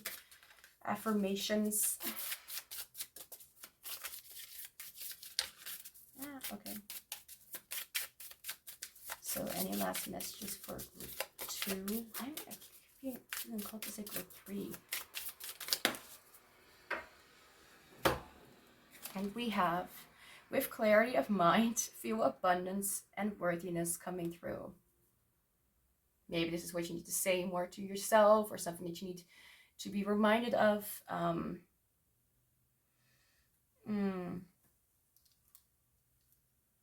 Or anything else that you need to know. Like my mind is kind of going blank right now, and like I can't really I'm not really picking up anything else with this card. And maybe that's also something that they really find very attractive about you, that your entirety has a lot to do with being very clear and very, I just heard strong opinionated, doesn't necessarily need to be the case, or whatever that is talking about. So, group, excuse me, 2, that's all I have for you. Thank you so much for being here. I'm sending you so much love and joy. Oh, right. I just remembered, like, what I was thinking about is that with group 1, I was like, let me know in the comments, like, give me that emoticon, that kind of thingy, to let me know that you came that far and watched the entire reading. So, now we're seeing a crystal on this card. So if you know that blue kind of crystalish kind of emoticon, I don't know how to pronounce it or say it, or whether that's even the right word, but that is, I'm not going to call it a smiley. I made fun of myself for that. But like, put like a crystal in the not that rounded crystal, but that blue crystal, you know, like a diamond figure. Put it in the comments, let me know that you came so far, and I just kind of hope that I will remember what that is about, and yeah, then I will know that you came so far. So again, thank you so much for being here, and sending you much love and joy, and I hope to see you back soon. Hi, group 3, welcome to your reading. So we'll be looking into what about you is hot and very attractive to the person on your mind. So I have some specific questions prepared for this reading, and I'll try my absolute best not to take too long, but I can't really promise anything. I had to come to terms with the bitter truth that prepared readings with more questions, yeah, take a little bit longer sometimes. So let's just get started. Okay. Okay. What? I did not even ask the question yet. What do they find hot and attractive about you in general? Okay, learn.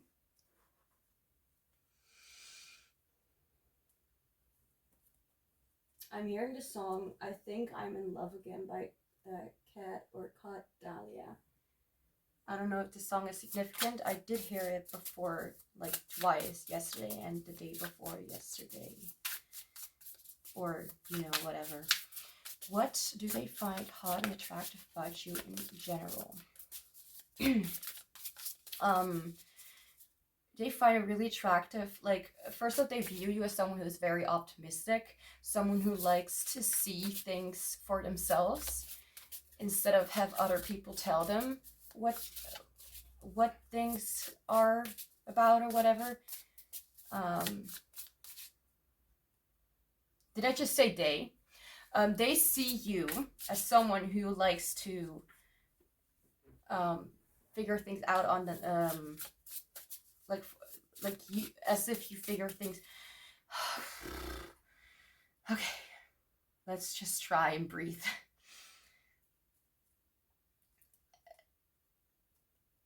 As if you are someone who likes to figure things out yourself.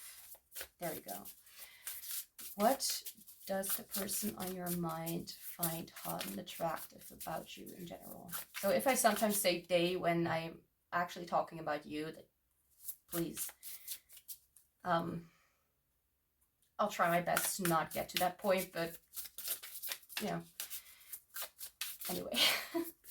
What do they find hot and attractive about you in general?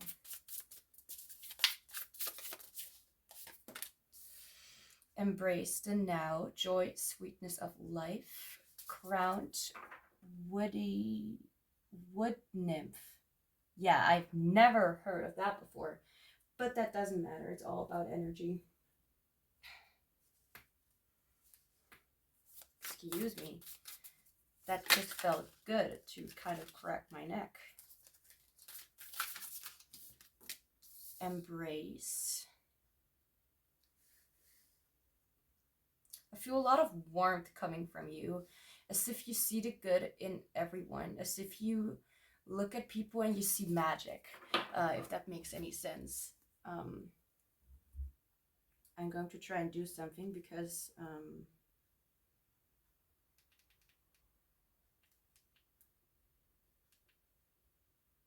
okay, let's do that. What has been making me focus a few hours before is distracting me right now, so I needed to put some different music up. Embrace. There's something about cookies. Like either you like a specific kind of cookies, like cinnamon or chocolate or whatever, and there's like a certain fragrance, like some sort of cookie that is based on like a own recipe of some sorts.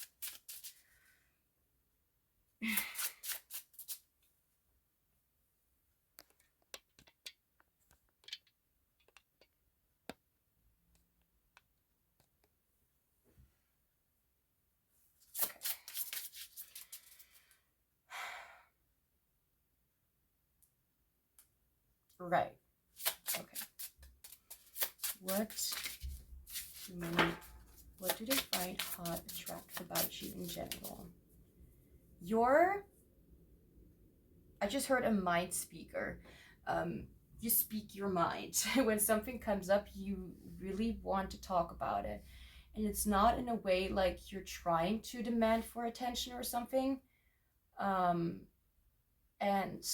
from you, it feels like it's almost optimistic, but for other people, it's almost like you are demanding attention, or demanding some sort of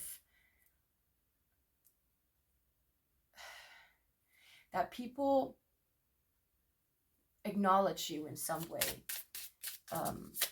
And it's always in wonder and awe about what you're telling. Like, let's just say they've never heard about something that is very special and has a very beautiful story in nature. I'm being like very specific right now, so this could be significant for someone. Like you are talking about something specific when it comes to nature or Mother Nature. I don't know how to say it. There's something about it, like very specific tree that only grows in these 3 regions. I don't even know what a region is, but I felt called to say it. What is a region? Help. I need knowledge. Well, it's not entirely wrong, but anyway.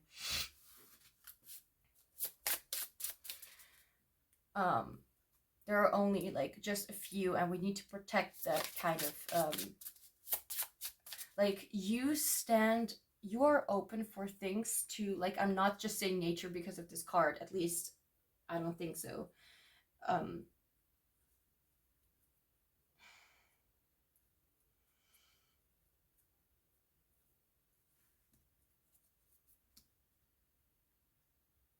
Give me a moment. I'm trying to redirect my energy back, my focus back to the reading.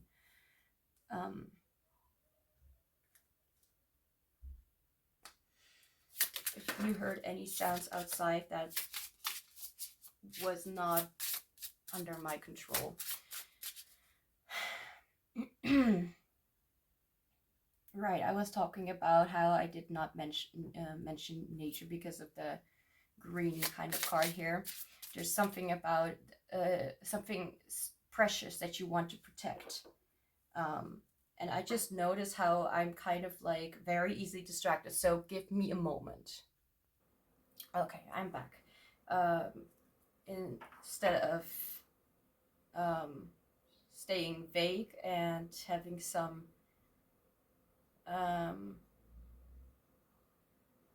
instead of not being able to focus, I try to kind of like take a little break, so I will be able to do this reading without much problems.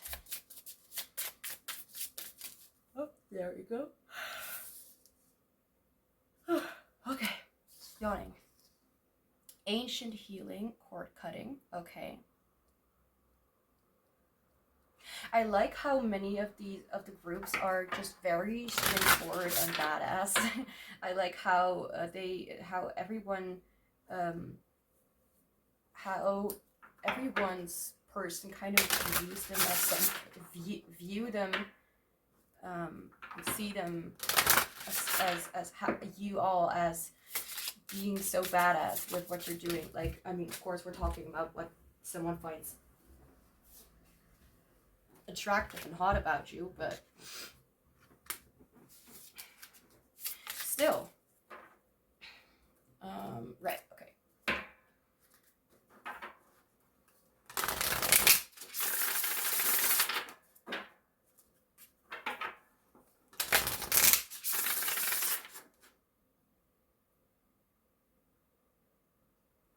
I just realized how she is looking in a book, but next to the book there are like cards or things on the table, and crystals as well. So some of you maybe maybe tarot readers, or may read tarot for yourself, or like these kind of topics in general. Truth seeker, that's what I just heard. Number 15, by the way, if that little resonates, or if that is significant in some way.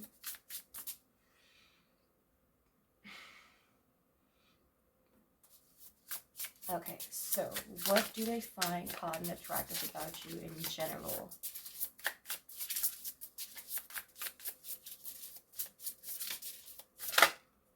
The big picture, number 33.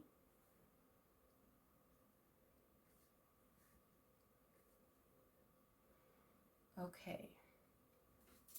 So I feel like they see you as someone who's very down to earth, and someone who really connects with nature and all this beautiful, excuse me, all the beautiful kind of, I'm burping because I'm like letting out some certain energy that is not useful in or in some way anymore. Learning. I just heard misconception. Like, they may understand that there's like a misconception that people think that you are like this or that. What they think about you, I don't know. Or that you are kind of in your shell or something like that. But they see you as someone who is just busy, like living their life to the fullest in a way like many people have a different way of living life to the fullest. For some it's being creative, for some it's partying all night. I do definitely not relate to that.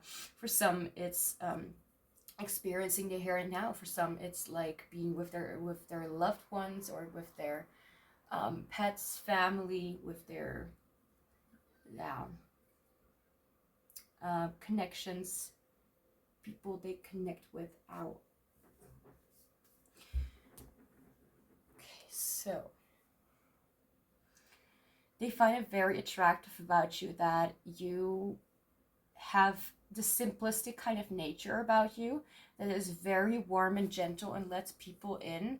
Although I really feel like you feel the most, I mean, this is obviously not supposed to be like objective or anything like that, but as I said with the other groups, or in another group, I felt like there's also something objective about this. Like, there's a certain truth in what someone thinks, but only to a certain amount.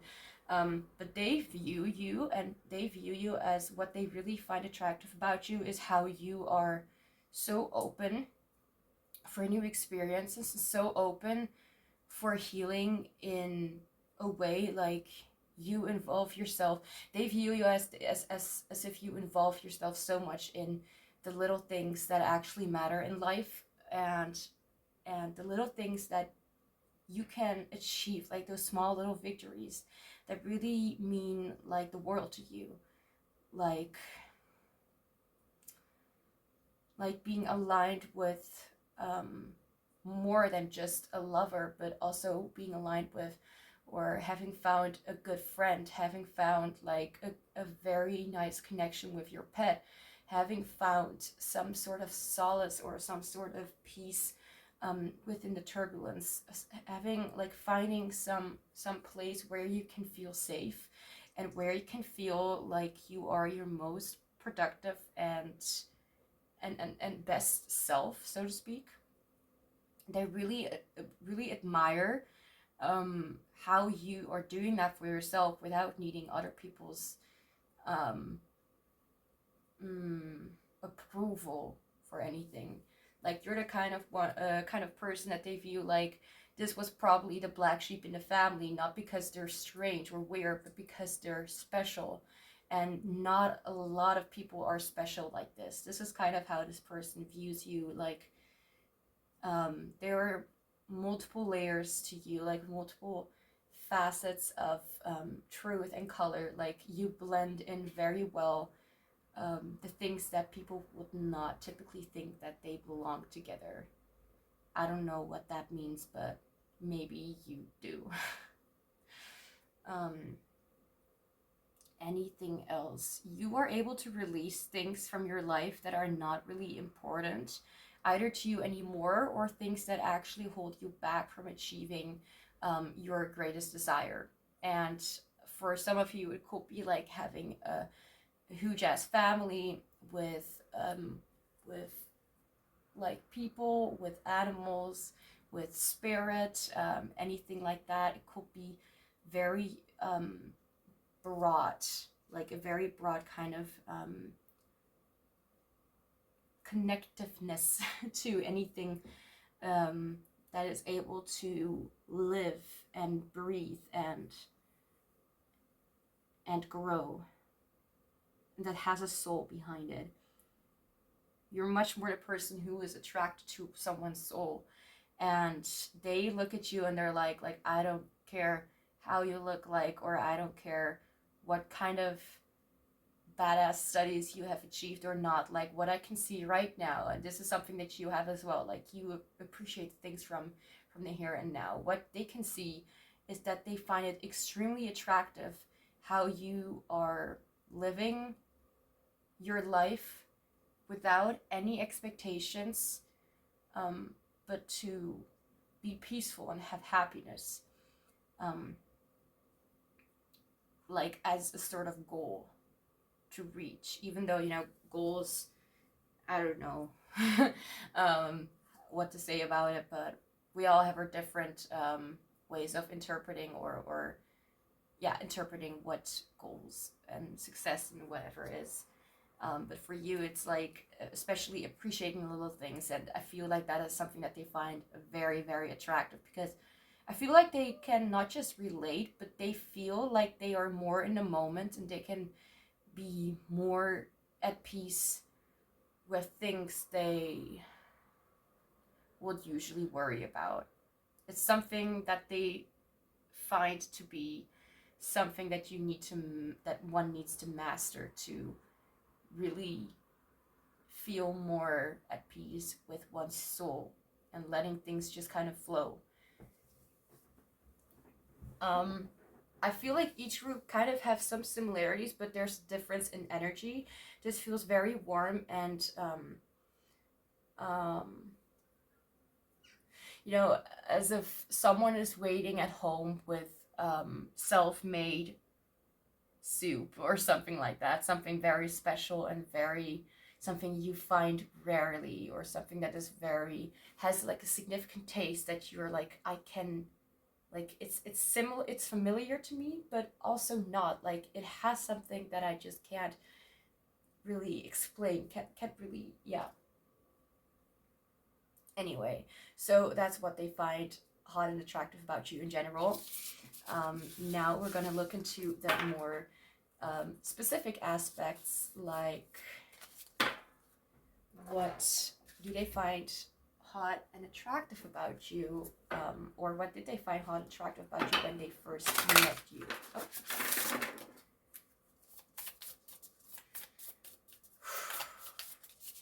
Now we're gonna get into the deep parts. So, what did they find? I want one card. What hot and attractive about you when they first met you? Oh, let me just update the script. Thank you. Scroll. Whatever. What did they find? Thank you. Vision. Leader. Someone who is more prone. You are more of someone who gives of a lot of warmth. Some people give out a lot of knowledge through their energy. Some people give off a lot of playfulness, a lot of creativity, a lot of truthfulness, and therefore understanding. And you give off a lot of warmth, a lot of playful warmth as well. So, what did they find hot and attractive about you when they first met you? We have the Empress. Of course, we have the Empress. I just said like that you have like a warm and empathetic kind of energy, and now we have the Empress, which is all about the feminine. There was something. Oh, right. I saw this card, Embrace, and for some reason, it kind of gave me some. What's that called? It gave me that specific kind of, also with the sun, like it looks like an eyeball, but it also looks like the sun or like a star, I don't know. The Empress, which is all about warmth, about empathy, well, not just empathy, but about birth, about creation. A lot of different things, like a feminine energy, more intuitive, more nurturing. That's the word I was looking for. What did they find hot and attractive about you when they first met you? We have Stratopause, and I have no flippin' clue what this is about anymore. I'm just gonna go and look through the book.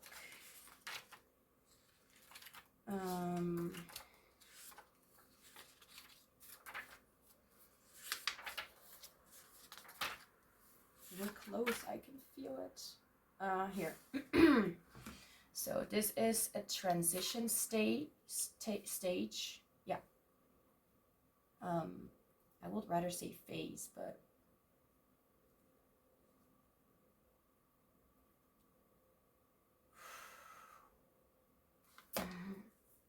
okay. I'm struggling a lot with getting these cards right. Okay. Decisions, transformation, choosing. Where are you gonna go now? Personal choice. I put a lot of like scribbles, like I usually do with those, with such huge as card decks. Turning point, transition stage, mostly. By making the decision from our inner warmth. Are you kidding me? I was talking about warmth all this time. Well, not all this time, but you know, transformation led by personal choice. Turning point. It is the stratosphere, which gives way to dynamic balance and complete balance, or descends to the coolest part of the atmosphere, mesosphere. I have not seen that word here. Anyway. Always choose through the being. Okay, so we have final determination. This is a place of transit, just like a bus stop. Nothing nor no one stays here for long. Okay, black or white, choosing from black or left to right. Yes, no. Okay. Where to put you? Where I'll put you.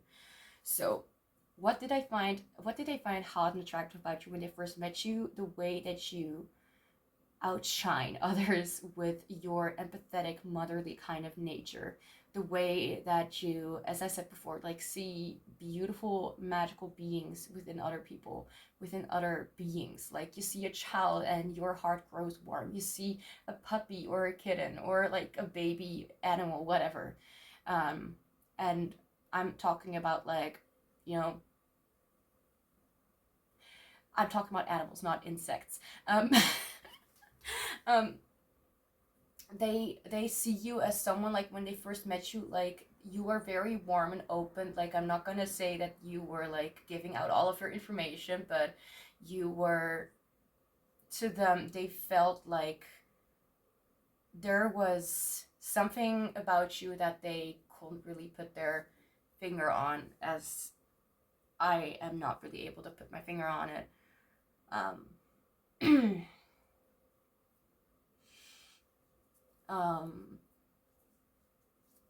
I'm trying not to get distracted. What did they find hot and attractive about you when they first met you? Well, first off, warmth, your insight, your way of being that really, there's something about persuasion coming through. I don't know what this is about. Like I feel like if one will talk with you, or with someone like you, then I feel, well, someone like you, there's only one version of you, but if someone will talk to you, then they will feel as if they had like a spiritual kind of, well, realization could be something, but a spiritual kind of moment in general, because the way you talk and the way you speak and the way you connect with people is not on the, I just heard fundamental, I don't even know what that means. It's not really on the sensory kind of side. It's not really on the 3D plane. It really has a lot more to do with soul.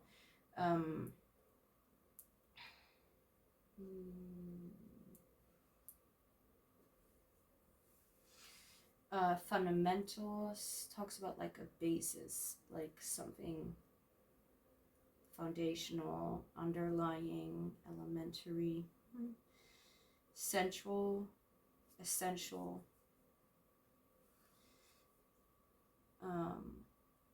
something that is based on something or whatever. I'm confusing myself. Okay, so this person, something.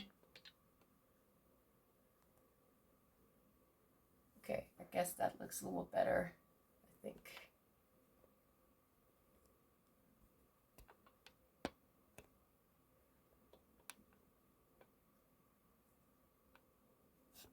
Sorry, I struggle with the camera at times. Okay. The way that you will be perceived is very, it can be elegant, but especially very comforting, very warm, and very much like you know what you're capable of in a way.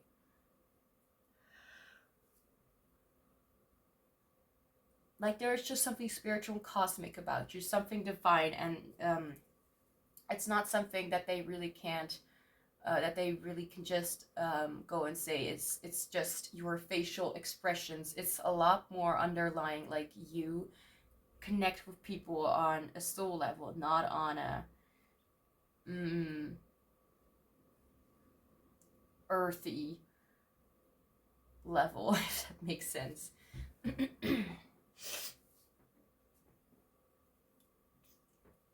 Okay, so now, what do they find hot and attractive about your energy?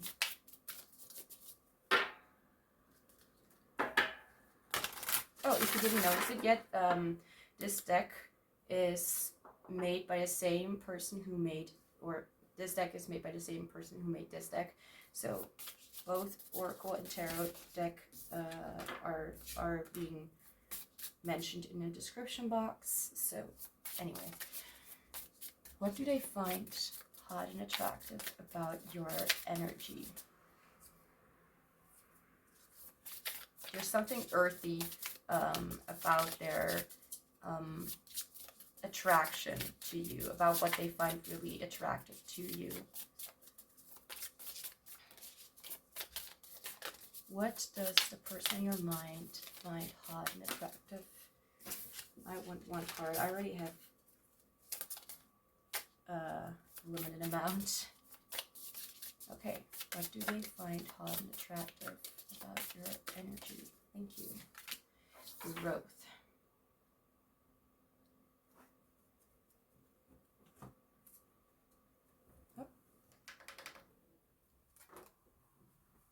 Forgot that I left like my air conditioner on. Oops. What did they find? Oh. About your energy. Yeah, okay. 4 of Cups. Okay. So I think there might also be something about when they first met you, something about you was not quite there, like you were not quite there where you wanted to be yet, or you felt like, let's just say, like they were talking to you and they felt like you were a little bit unsure or insecure about what you were saying, or you may have looked or had like a little bit of this nervousness around you, maybe because of the grounded social kind of aspect. So instead of, I don't know, like other people are, you know, expecting you to connect on a more of an earthy level, but there is something like kind of, well, not spaced off, but kind of like flowy about your energy, or about the way that they were perceiving you.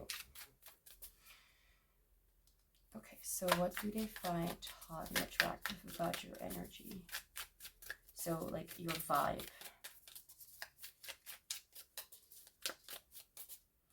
Both imagery show girls with closed eyes, or beings with closed eyes. Energy. Yeah, we're talking about energy, and this is what they find attractive about you. So your energy, first off, in general, but it's maybe not too specific of what they find attractive about you. It's just your energy feels cool, calm, and collected in some sort of way.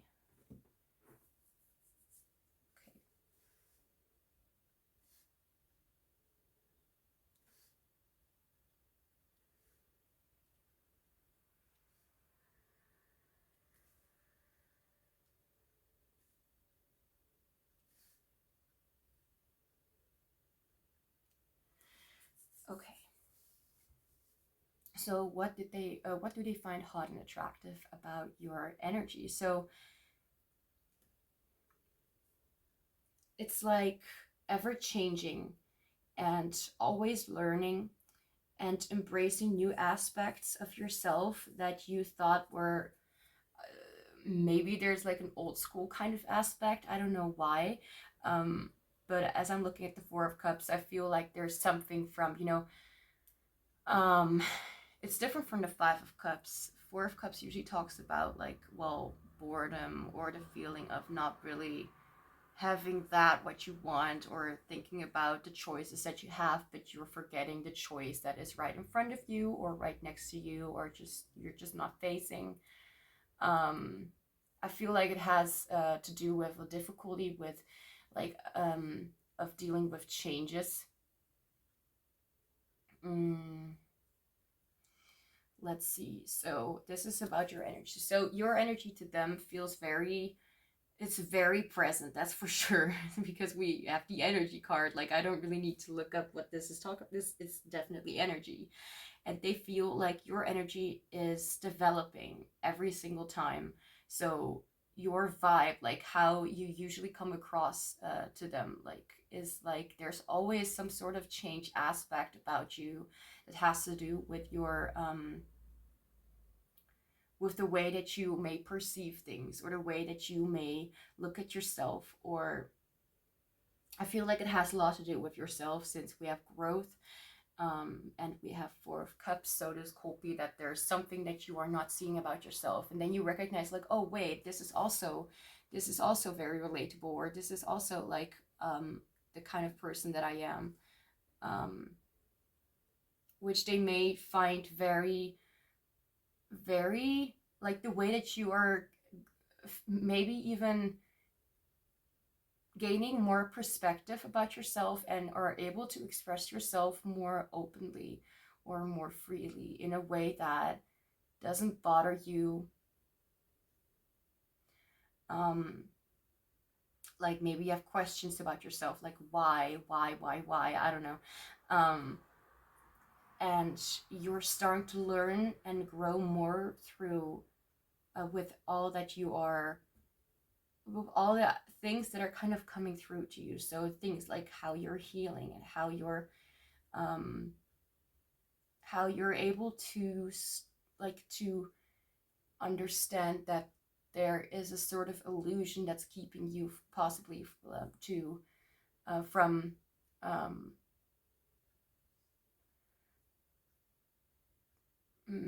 going further, instead of sticking to one thing or what you always knew to be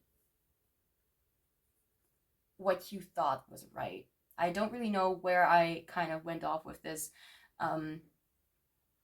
but I'd say, well, it's not really what I'd say. Like I'm seeing like what they really are very attracted to is that you are constantly shifting and understanding and learning a lot more about who you are and what you are able to do. And I feel like they're learning more about how you and your energy, you're always expanding to a different level of consciousness or a different level of spiritual awareness within yourself and within your soul. Like, what am I actually longing for? So maybe you found out those deep ass questions that not many of us are able to answer for ourselves.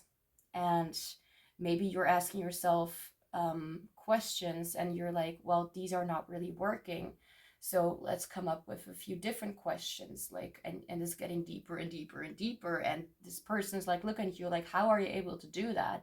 Because some people would have already, like, I'm hearing this, like I'm hearing this person or an energy say, like, some people would have already given up on like trying to figure out so much, like why hang on to that? Like they're like, maybe they are starting to understand why you possibly need time sometimes for yourself, and that's when they find out, like, because this person is actually growing and evolving all the time, and that takes some self-care and some alone time and some reflection from inside to really get to that point. I feel like they understand how this makes you tick in some way, how this makes you understand and be more aware of yourself in some kind of way. So now, what do they find hot and attractive about your personality and self-expression?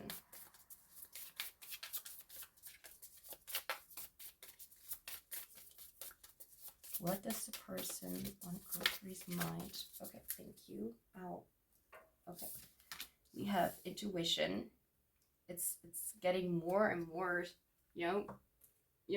it's like you are the definite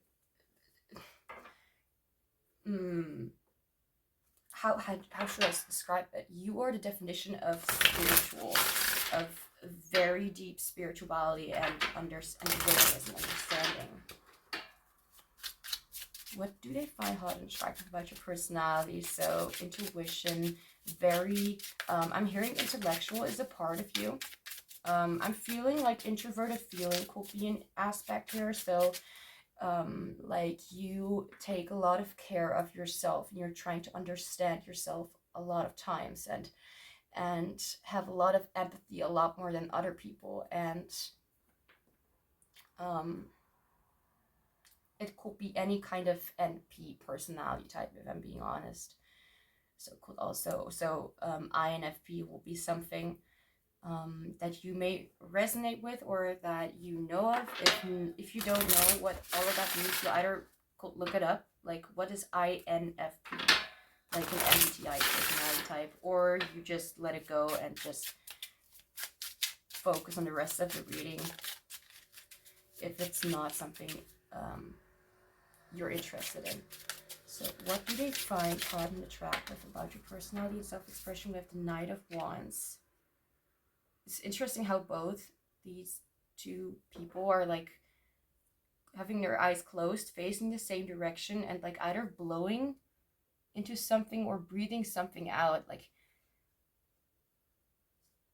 oh, this reminds me, all that comes out of you is very deeply spiritual and very insightful, and possibly it could be something that it's not necessarily coming from you, but it's like you spread awareness through your words into other people and their understanding. I feel like you awakened this person in a lot of ways that they wouldn't have understood before until they like had a conversation with you, like obviously.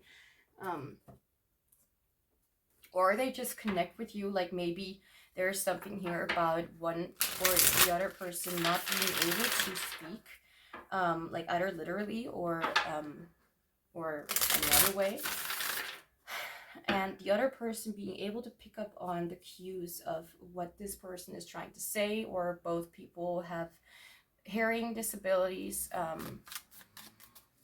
and that could also be a sort of factor in here. But I feel like whatever is being spoken about, whether it's like really expressed through,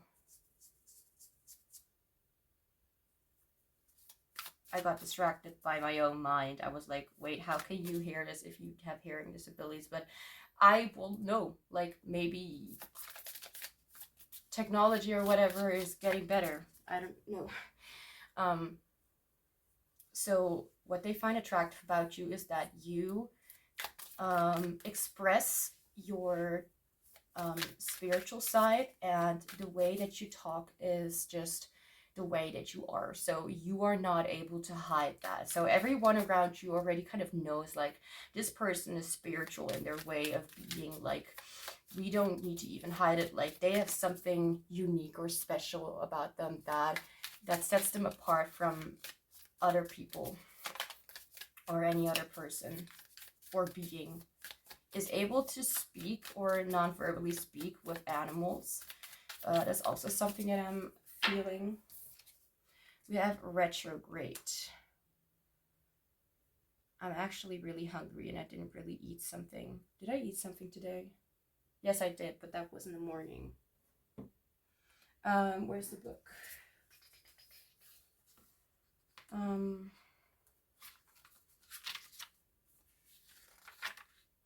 Here.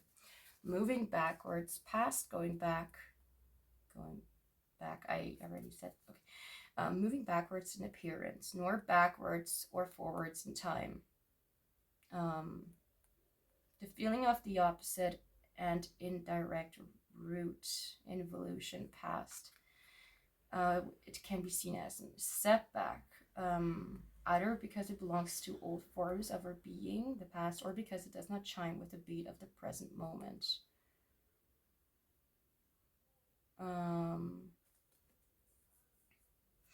We too have our own times to do, say, bond, or create, and it's extremely important to respect this. So as this is your personality, I will really say that this is talking mostly about, we have the Knight of Wands, right?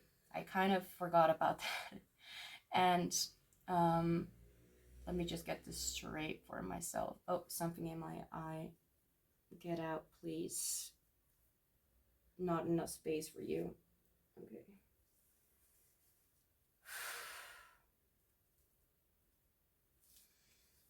Okay.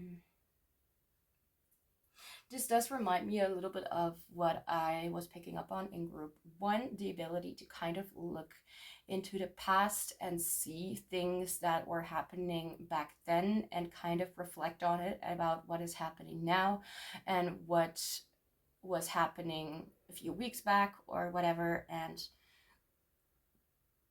what was happening. What do you expect with all these readings? Sorry. I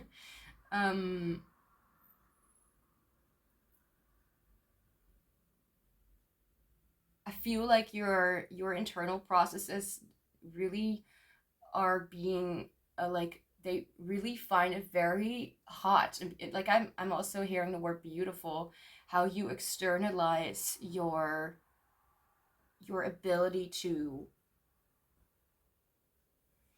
feel and to sense things in different realms, and you may sometimes kind of go back with what you used to do or what someone else used to do, but I feel like it's more right. Okay, now I understand. This talks about you. With group 1, it was more about that they are able to let other people have those experience of being very much more, a lot more, like, I'm not really sure, like how they're able to let other people look into the past of what they used to do before, to be that kind of dark kind of mirror to look into and see something that is reflected, and what you can like kind of see. I did not mention that like literally, but see something into, like looking into a dark mirror and seeing something that happened in the past, and that actually is talking about or actually is how you, like something that you right now are still kind of dealing with, but in a different way. So why am I so scared of these people, or why am I so scared of myself, or why am I scared of this or that, you know, why do I have these struggles? And then you're being reminded of something that happened in the past, and you're like able to kind of reconnect with that and understand what it was leading to and what the actual truths were in those situations. And I feel like after you like understand more about these things, I feel like you're able to embrace more about what has happened, and able to kind of go back in a way like, yeah, let's just kind of I don't know, trigger those memories back. Let's just kind of eat that kind of ice cream that we used to eat, and let's see what happens. Let's see if what kind of memories or what kind of feelings they bring up. I feel like you kind of have the tendency to, what tendency, you like to share the beauty of really getting to know yourself deeper, and in a way that other people would not really look so much into, for example. So you were the one who was very interested in looking very much, like very deep into the past, and seeing what it does to you today, if that makes any sense. They really see you like you are a very intense and like I did say, like you really grab other people's attention, but it's not in a way like, when I was looking at these cards, it felt a lot more rooted to the floor, rooted to the ground, you know. But if I'm really looking at this, I feel like there is this vibe, this energy of you being a lot more like, not up in the clouds like in a bad way, but you are able to shift, like almost go back in time in a time machine within your mind, if that makes any sense. um but not for like, not in a way like you can actually experience what you were feeling or whatever, like, you know, stuff like that. It's like you're literally back in those moments. No, you're back into the feeling of the moment. You're back into what you were aware of, the things that were happening deep inside you, not like on the outside, like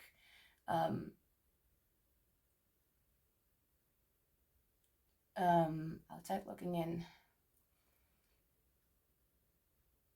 Yeah, it's like you're actually able to not just look from what you felt back then and how you were viewing it from that point, but also able to look with your view, with your point of view right now, and see how, like from a big picture, see how you were actually standing, and how you may be, how you can perceive, no, in a way that you perceive yourself in a much broader sense, as if you're able to view, to look through the eyes of spirit and the universe, if that makes any sense. Like they can actually see the entire truth. And whether it was bad, whether it was good, they are able to see that. And I feel like you're connecting more and more with that, like you're becoming an earth angel, if that makes any sense. Even though you are not aware on earth, like that you're on earth. Now, it's very in-depth and very intuitive and very much yearning for alignment with oneself, and whatever the cost, I just heard. So what do they find hot attractive about your mind, thoughts, and our philosophy? Let's see. Anything, what do they find hot / attractive about your mind, thoughts, and our philosophy? Okay, I feel this card needs to be here. Fulfilled. This card is gorgeous. I don't know what it is lately, but I've been really called to like greenish, like really like light greenish kind of colors, like even like with this yellow serpentine, even though it looks like a very yellowish green. Anyway,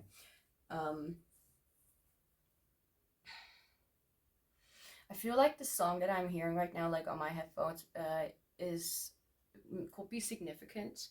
It's the song Time to Say Goodbye by Lisa Peterson, or her actual name is Amanda. What's her name?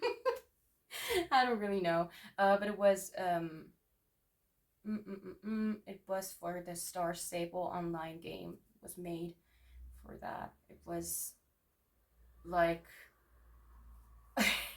let's just say it was made for the game, for this main storyline, and I'm telling you that specific part of the story that shocked me to the core. Like I was so like, what the heck? There's just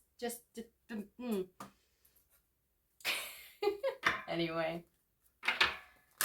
what do they find hot and attractive about your mind, thoughts, and or philosophy? There's something like I was just talking about the scene of the game, and there's something about there's some things needed to be said about your empathetic nature when it comes to visuals or something like that. So being really able to relive something in a broad sense, as I said before with this, like you're able to kind of go back and feel it, like really feel it. Whether you're able to explain it for yourself, that's a different story. Especially for the neurodivergent peeps, it's sometimes expressing what we're feeling is a challenge that we need to face every day. So what do they find hot attractive about your mind, thoughts, and our philosophy? So first off, I feel like you're able to, sorry, I'm hearing a word, retrieve. I'm hearing retrieve information. For some of you, I'm being called to say like retrieve information from the things that you're perceiving. So let's just say something very tragic happens. I'm not saying that you're not empathetic, but there's, for some of you, a part of you that is able to gain the knowledge, like what is actually happening in this scene. There's something about that that's not necessarily about really just being in a moment and feeling it, but analyzing something to your point of where you're able to understand, but not because of empathy, but because of analyzing. That's something that's coming through. This is maybe not for everyone, but especially for the neurodivergent peeps, for people with, for example, like who are like me, who are more able to empathize or understand or learn things when it comes to visual aspects that has to do with imagery or with like reflections or 3D elements. That, like, you know, I was very good at those kind of things when it comes to math, but when it comes to numbers, I kind of yeah.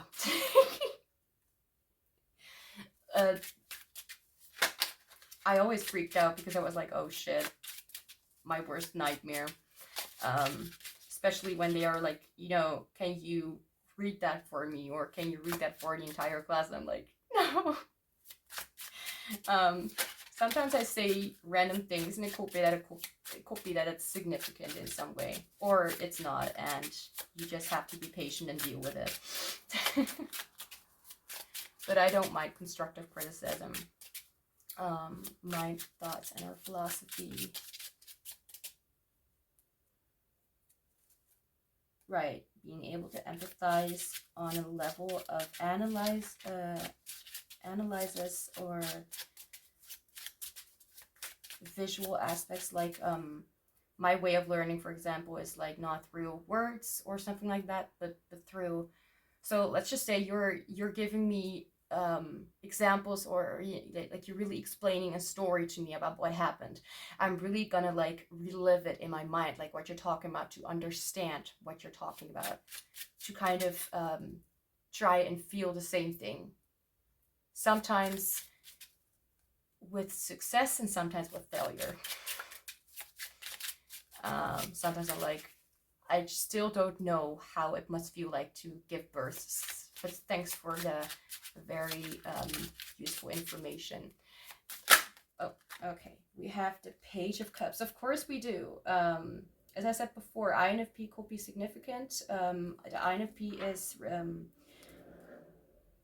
I don't know what it is reflected in the Page of Cups, because there are like 16 court cards, so to speak. So 4 times 4.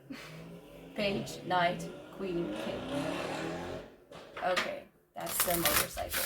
Now I know what it was. That kind of freaked me out. What was I talking about? Page, Knight, Queen, King. And there are 4 times those. Yeah, we have water, earth, fire, air. 16. We have 16 personalities, sort of, yeah, I'm really trying to explain. And the Page of Cups is actually known as the INFP. For example, the Queen of Cups is the INFJ, and the King of Cups is the ENFJ. I do not think, by the way, well, it could still be, but I don't know. ENFP, I'm not sure. Anyway, that's just ENFP and Knight of Cups. I don't know. I don't know. I've only met ENFPs who are mostly also experiencing the joy of AuDHD, because that usually looks like it. Anyway, so your mind, thoughts, and or philosophy. We have fulfillment. We have Page of Cups.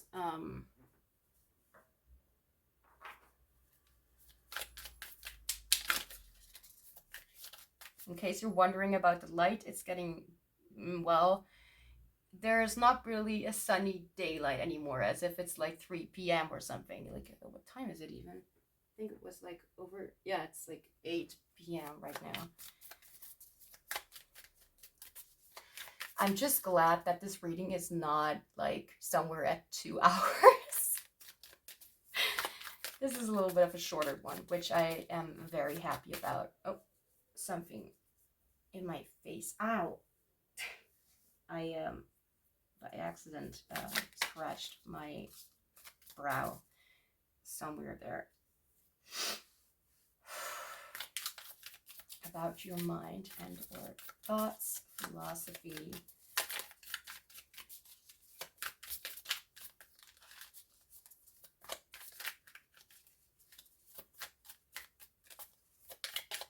There's just like an element that's coming through that has a lot to do like you being able to empathize through your mind, because your mind helps you analyze the situations and helps you analyze where things are coming from or why they are happening, to be able to see why things are happening, like in a bigger picture.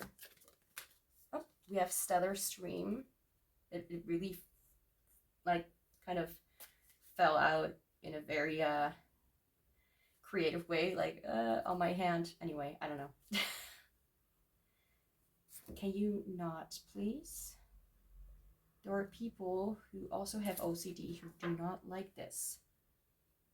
And there's, for sure, there are other things that you do not like that are like making you crack your knuckles or something, because it's just unsatisfying to look at. Where is the book?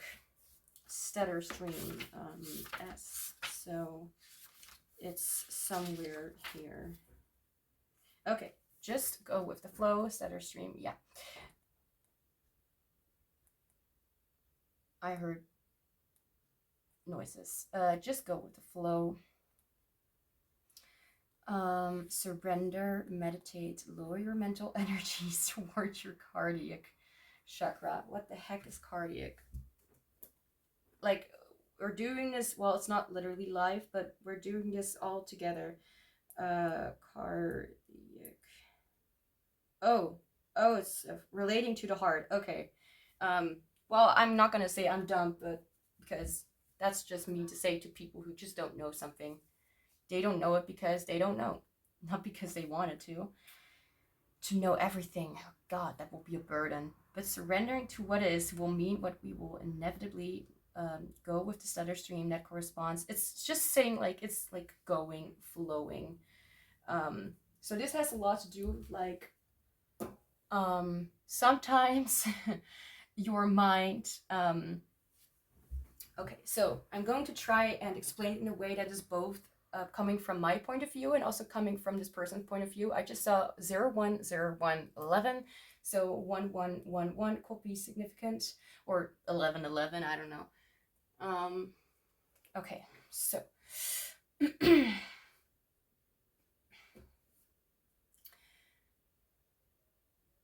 I think there's because sometimes I'm trying to make it like this is literally what I wanted to mention just now. But sometimes I have the tendency to overcomplicate something and what it means. And that could be something that you do as well. So you're like, okay, so I just saw this, and you're kind of like feeling with the situation, but you already know what it was about. So you're like, okay, this person is experiencing a loss, a rejection, a this, a that. But then you overcomplicated it by thinking too much about why they felt that, but not possibly, maybe not remembering that it's also just a human emotion, and we are allowed to, just feel it without needing to explain every single bit of it. Sometimes we have a hard time explaining. And for many of you, there are some neurodivergent people who are looking at this, and you're like, yeah, this is me, because I'm empathetic as fuck. And I did actually, if for many people who actually have ASD, like the autism spectrum disorder, I don't want to go this, as I said before, as I'm saying, like in the description box, this is not about mental health, whatever, but for especially those people, it's harder to, relate is something that I would use as a word, like harder to understand maybe what someone is feeling, or what you are feeling yourself, or how to even explain it or express it in a way, like by logically explaining it. Maybe sometimes that helps to have better understanding for yourself. I don't know, I definitely do, and it helps me quite a lot, actually. I was wanting to mention something. Right, I did see a video where someone said like the actual possible one of the symptoms that you may actually, or what you may actually feel as a highly masking person, is that you actually are too empathetic instead of not being empathetic, which especially will be more the case for people who, for example, for females, that we are more likely to mask because of our it's just I feel like it's definitely because of their, you know, female nature. We desire more acceptance, for example, and male or masculine energy is a little more about not really hiding or really not being able to understand or see. But that's all our own interpretation, our own experience.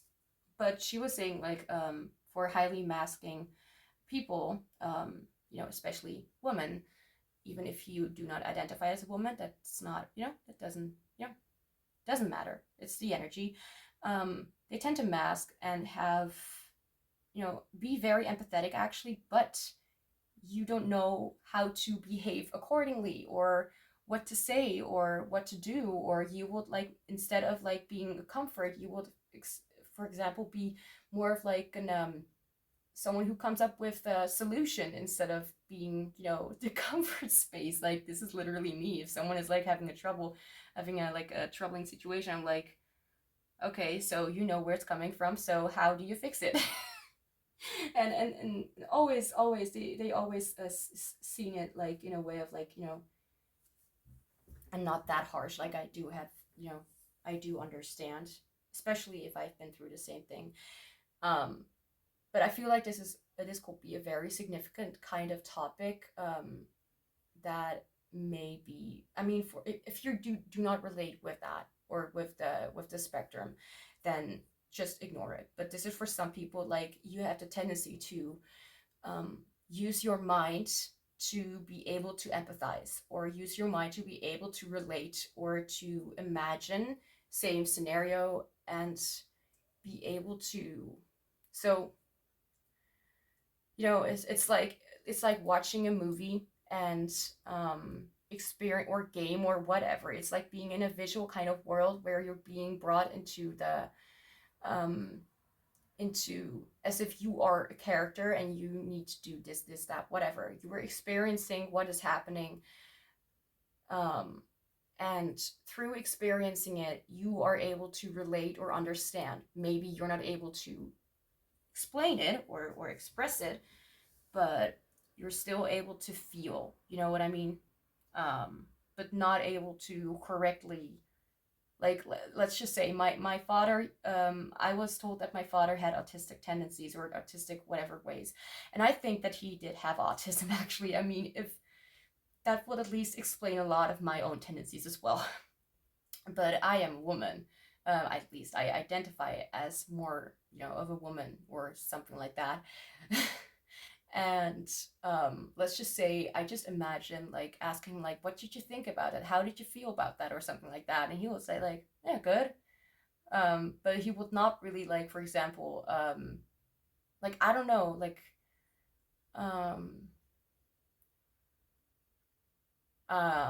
it's oh my gosh, it's so hard to explain. But let's just say he did, for example, not show facial expressions, but I was listening to my own song, for example, and then I was like, yeah, what do you think of it? And um, and he said, yeah, that's cool, it's good, it's a good song. And later I was just listening to my own song, kind of talking with him, and he was like, could you put that part of or could you sing that part that's a little bit higher up? So I would like understand, like, oh, so he likes that a lot, so he is proud of that or likes that, you know. So I kind of analyze his behavior, like, oh, so with this he's trying to say that he would want to hear it again. I don't know, this could be relevant, this could be insignificant, whatever the case. I've been talking about this topic for a long time, so whatever the case is for you, there is like a certain amount of like being able to understand through using your mind and analyzing or logically explaining to yourself, like, this person is feeling sadness. Oh, okay, so that means they probably want comfort, you know, something like that. It doesn't have to be as specific or in depth or as, you know, someone who has that. So it actually feels kind of healing to talk about that part, actually, because that makes me understand myself and both my father more. Because if you didn't know already, I mentioned in an earlier, what is it called? Community post, that a few months back, that my father had died, had passed away. You don't need to, this is already like, well, not half a year, but let's just say, to explain for the ones who are like, oh no, that's really painful, or something like that. I had been cutting off contact with my entire family at that time. First, it was only a few family members, and then it was like my entire family, because that was the best thing for me to heal at that time, especially at that time. And because I didn't see, you know, this is another aspect of me, because I didn't see his, let's just say, I don't want to trigger anyone. I didn't see his, like, lifeless body, you know, in a thing. Like, I did not see how he looked. I did not have that experience to see how he looked after he died, you know. So the realization hits not as hard, and I'm able to remember him more as who I knew him to be before, instead of seeing him so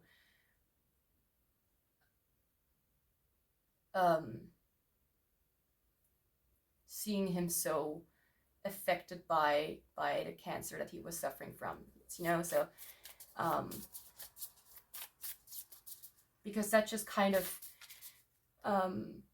to me, that personally, I had experience before where someone died and I had seen their lifeless body, and that had really given me in some kind, that really put me in some kind of state where I was not able to really look back on the good times and appreciate it, and like kind of connect with them on a soul level like that. People will understand me for this. If you think that 1 hour and 11 minutes is long, you should have been there at the first and second group. Those were like somewhere around like 2 hours, and I even edited the first video because I was like, it was really bad. Okay, it's getting dark. Okay, 1 second. I'm gonna put on some light.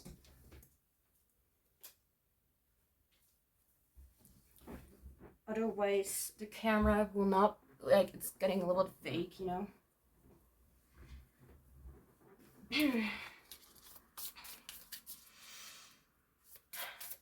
A lot of these things about what they really find attractive about you has a lot to do with your intelligence and your emotional intelligence. But you're still warm. Just because someone, this is one of the things that I also needed to kind of get out of, you know, the black and white thinking. Like, it's either extreme or it's not at all. And it's not like, just because someone has issues, that doesn't mean that they are completely cold or whatever. I mean, that's just, I've had my, I've just had a black and white experience, not saying anything about racism or whatever. I'm not gonna even get there. But like either it's all or nothing, something like that. It's either bad or it's good.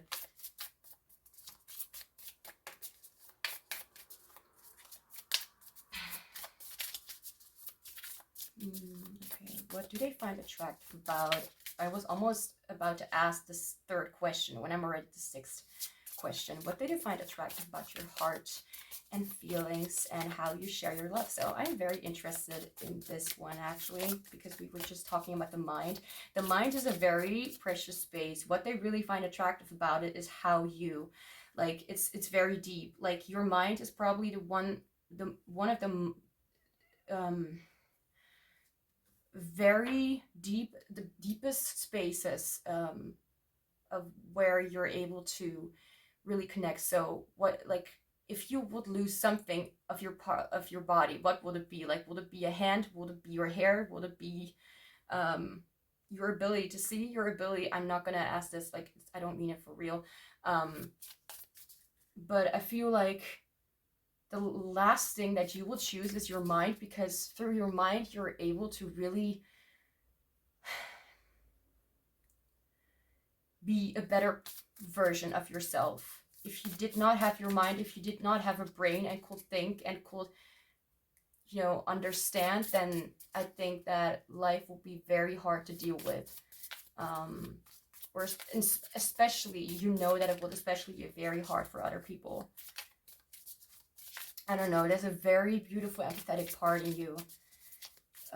Which, thank you for reminding me of this, because sometimes I get caught up in the, again, like black and white thinking, and I'm like, is it really like that, or are they just, you know,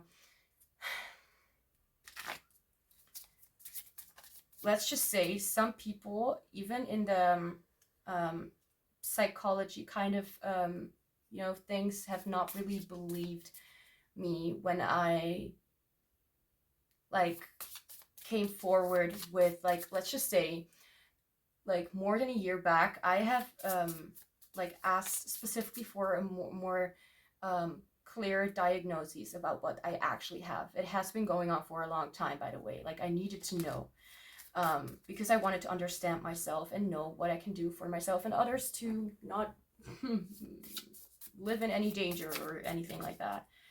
And I said, like, I have ADHD. I know I want that to be looked into. And the first thing that happened after a lot of tests is that she said, like, we don't think that you have ADHD because it could be impacted by your traumas.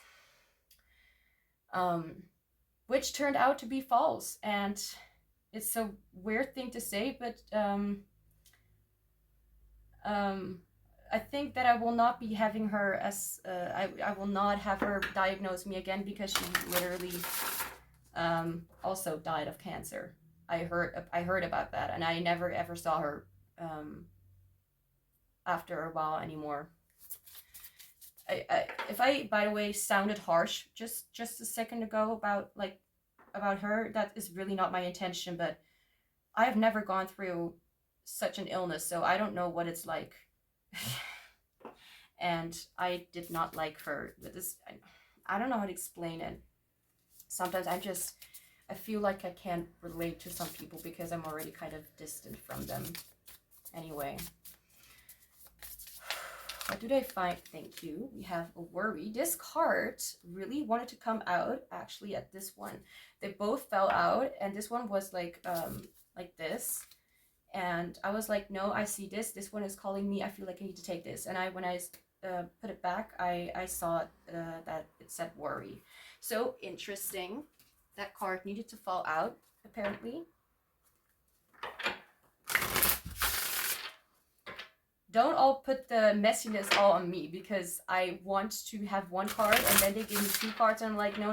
We're gonna do this in a structured way. In a way that I somehow am able to control. So it's not just me, all the messiness. Anyway, okay. What do they find hot and attractive about your heart, feelings, and how you share your love? We have the Fool. Okay. I don't know why, but I'm laughing. Well, not grinning, but I'm openly smiling. Like my mouth is like, well, not like that, but it's like, I'm like obviously smiling at this. Like, I don't know why. Okay, so we have worry and we have the Fool, which is interesting for this question about what they find attractive about your heart and how you share your love. So worry. Oh, I can definitely relate now I think about it. Oh my god, this is so what I just mentioned. I can relate now that I think about it. That could also be significant. Like, as I said before, like, you relate, you're able to empathize or be very empathetic through your mind, so you can finally relate now that you can now relate, because now that you think about it, it kind of makes sense, or you are able to, I don't know. Anyway. Okay, too many. What do they find hot and attractive? I said too many. Are you deaf? I did not mean it as anything as harassment. I play word games with my cards. We're gonna. I said one card. What do they find, Spirit? One card. What do they find attractive about your heart feelings? No, I said one card. Like, there's necessity for one card to come out. I say one card, and we're gonna do one card. There we go. We have surface. Oh, okay. Like, I have the ability to also get one card and be able to channel that. 2 cards. I'm just sort of against right now. Okay, I need to put my... Okay, there we go. Okay, so the full surface worry. I do want to look in the book with the surface card. Is it even near? Because it's also an S. Like, we have a lot of cards with R, S, S. So it's very... here we go. Superficiality. That I almost didn't make it. Go beyond the surface, go deeper. This is usually like, right, this is talking about like going deeper, even deeper than what you're already doing. Like, that's like, obviously Spirit is like, you know, or not Spirit, but like your soul, like your entire being is like, what anything about you is just so deep and spiritual and intuitive and divine. Like, there's nothing that is small or simple or whatever. I don't know how to explain. Going deeper. The outer extremity. What? Oh, wow. Okay.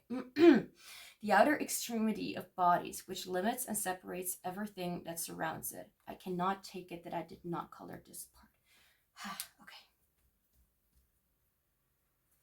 External appearance.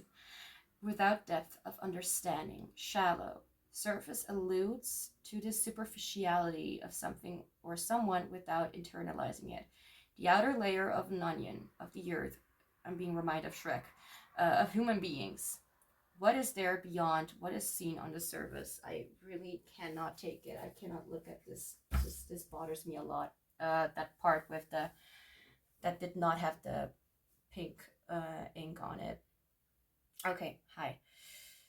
Okay, so surface, the full worry. And this is about what they find very attractive about your heart. So what I kind of feel like this is talking about is how they, how there's not much for them to explain. Like, there's just so much, like there's so much that they can say about so much and about your mind. There's so much that needs to get through about what they really find attractive.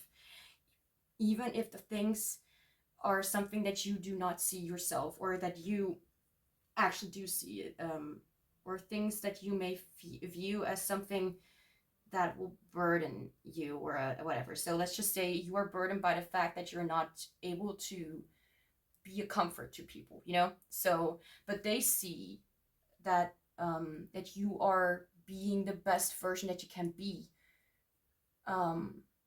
showing up and showing your love and expression in different ways than other people do. But it doesn't necessarily mean that it's not worth like appreciating. Like, as I said before, like with my dad, like he still commented on the thing, like, hey, can I hear it again? Like, even if people say like, oh, it's a really cool song, and they show me an expression of like sorry, I'm being reminded of something different. Like, I was once like sharing my first like really badass song, and I saw like this person like really like kind of moving with it, like really the beat, like It was so hilarious. Anyway, you could really see how some people were like, how do you call it? Enjoying it, or like really thinking it's either like cool or something like that. They really, there's something about it that they find cool, I guess. But even if my dad did not show those facial expressions, um, or whatever, you could still see like, oh, I want to hear that part again. That was a very, very special part to me. Like, I want to hear that part. That's very special to me.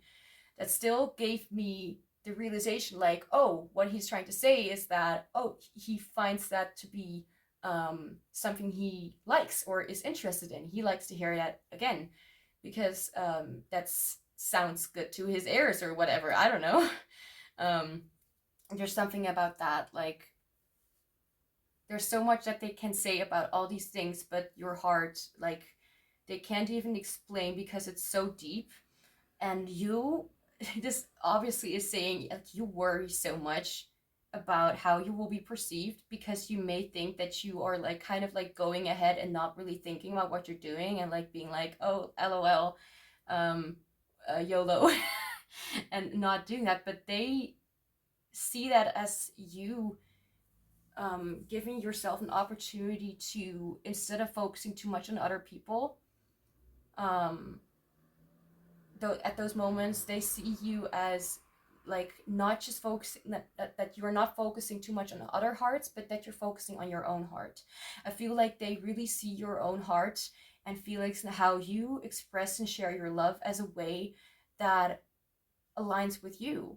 Maybe it doesn't align with other people, but we don't always need to be the one who other people resonate or like.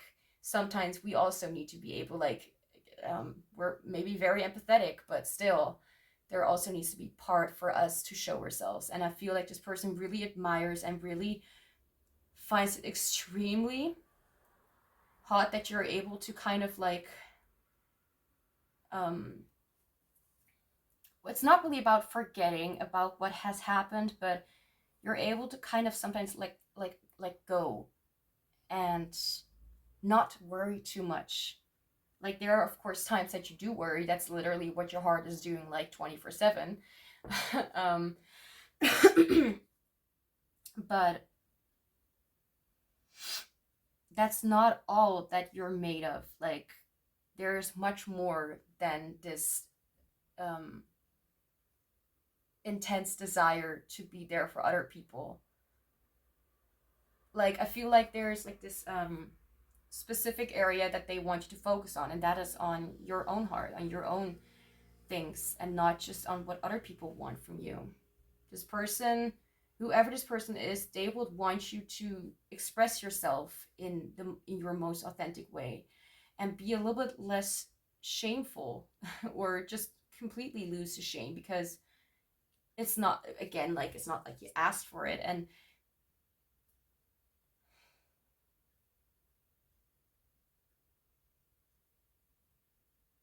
I don't know, this has a lot to do with like you letting loose and understanding the definition of you feeling your own things and kind of having your own things going on, because people can be really selfish, and you show yourself constantly as someone who tends to other people's needs all the time, even if you don't really know how to be the person that you think that people want you to be. Either it's like has a lot to do with perfectionism and being um, like, what's that called, people pleasing other people. But it can also, it can be from many kind of sources. So it can have to do with, again, like, as I said before, it can have to do with any kind of mental um, things going on, or it can have to do with, like, it doesn't even matter. It's hard to explain the last one because it feels like there's so much going on underneath the surface. Oh my gosh, I did not even notice that surface. There's so much going on underneath the surface. Maybe maybe they want to see, I feel like what they find very attractive about you is your empathetic side, but also your playful side. And I'm not going to try to get too much into that because I already explained it in some way. And there's also like this desire to find out more because they find it so attractive about you that they feel like there is still something more lurking underneath that surface, lurking underneath those spirit. I'm not going to say that. That's so just so you know, spirit said underneath the clothing, but I'm not going to get too much into that because that's not, well, we are talking about what they find hot about you, but I'm not going to get into that topic because we're already at, somewhat of the end of the reading. So now, anything else that they find hot and attractive about you and or attractive about you. Oh, okay. Okay, let's try it again. Too many. I said, to try again. Too many, I said. Spirit. Anything else? Thank you. I am celebrated. Oh gosh. Okay.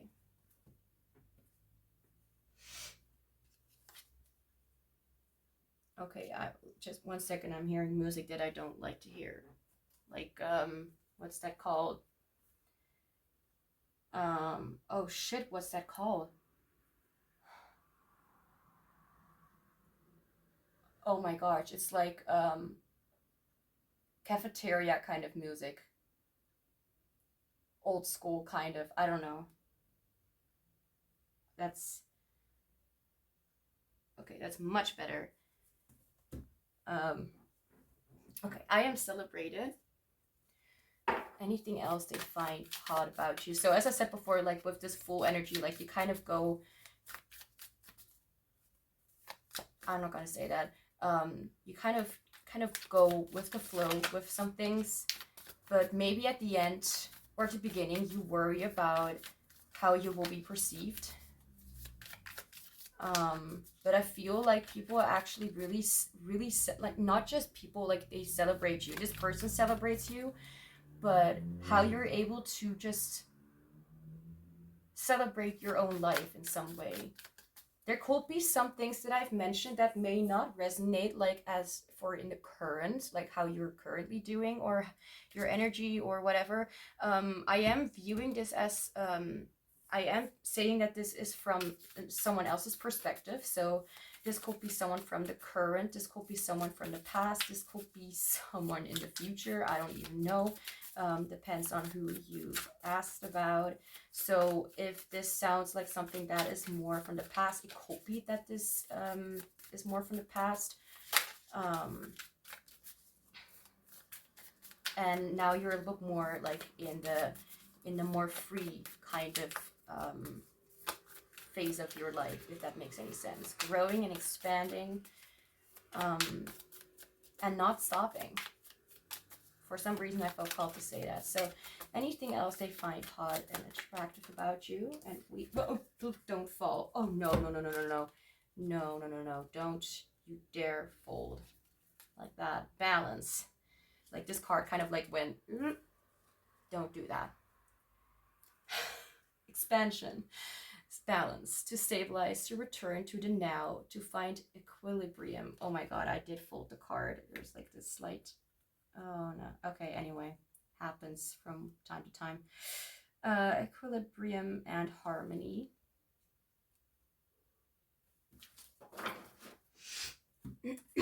And now I have one deck that has a little more to do with self-care activation kind of deck. It's not really oracle, but I'm still going to use it because I like interpreting things.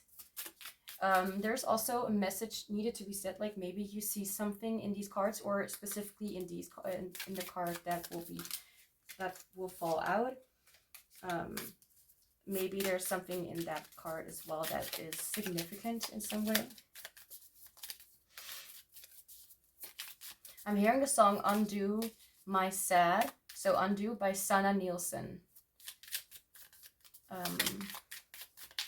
Silent, I can stay here silent. up the storm inside my head. Nothing.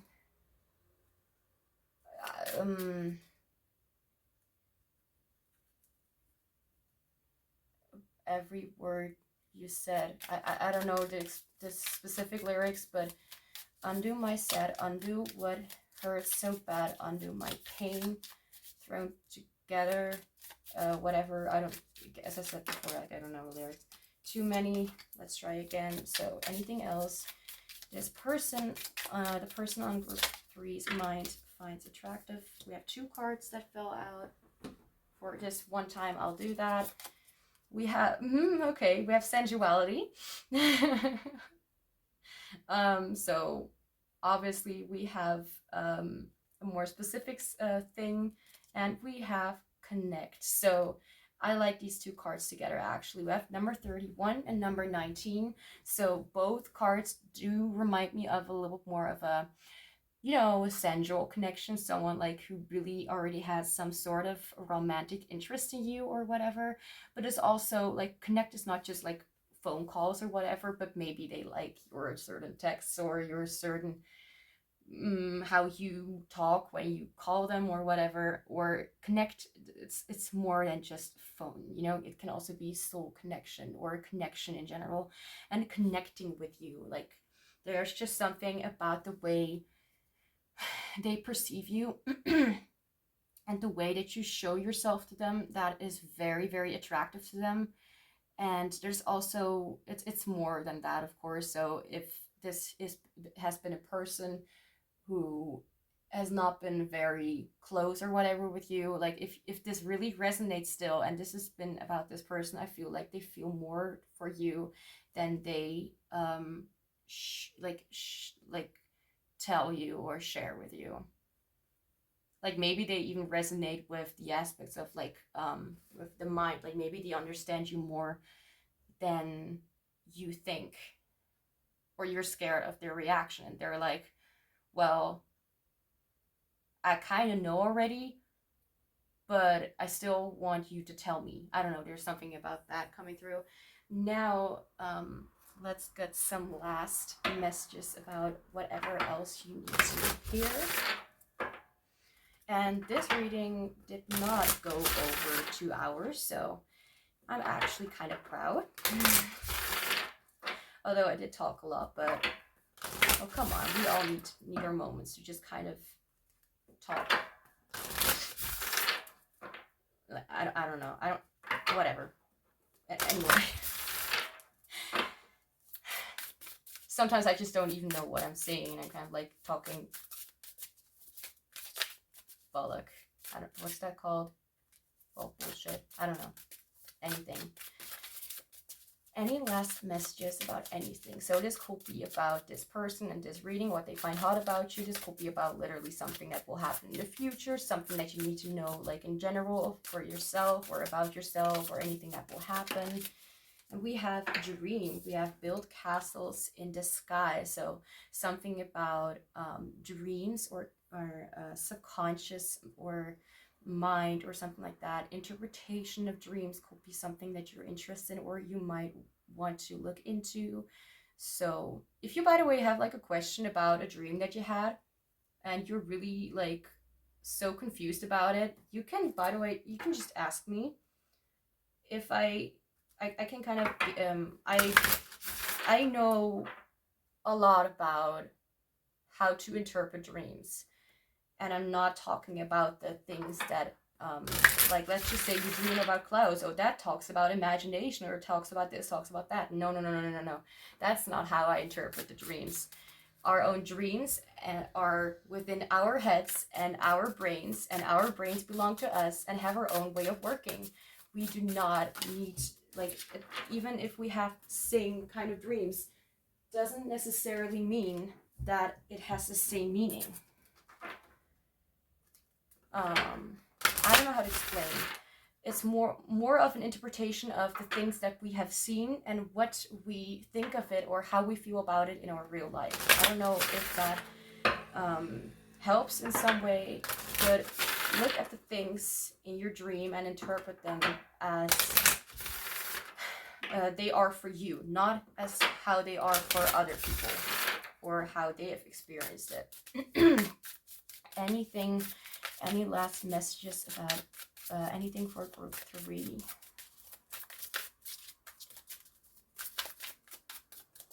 Any last messages? 1 second.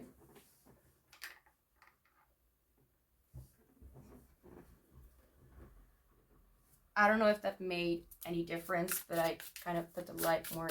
Yeah, I put the light a little more to this direction at the end of the reading. Yeah, like very smart. I don't care. Like, that doesn't talk about being intelligent or not. That I did it in the first place. That's something that I need to think about. I had to burp. Any last message? So we have set intentions, plant the seeds, and watch them grow.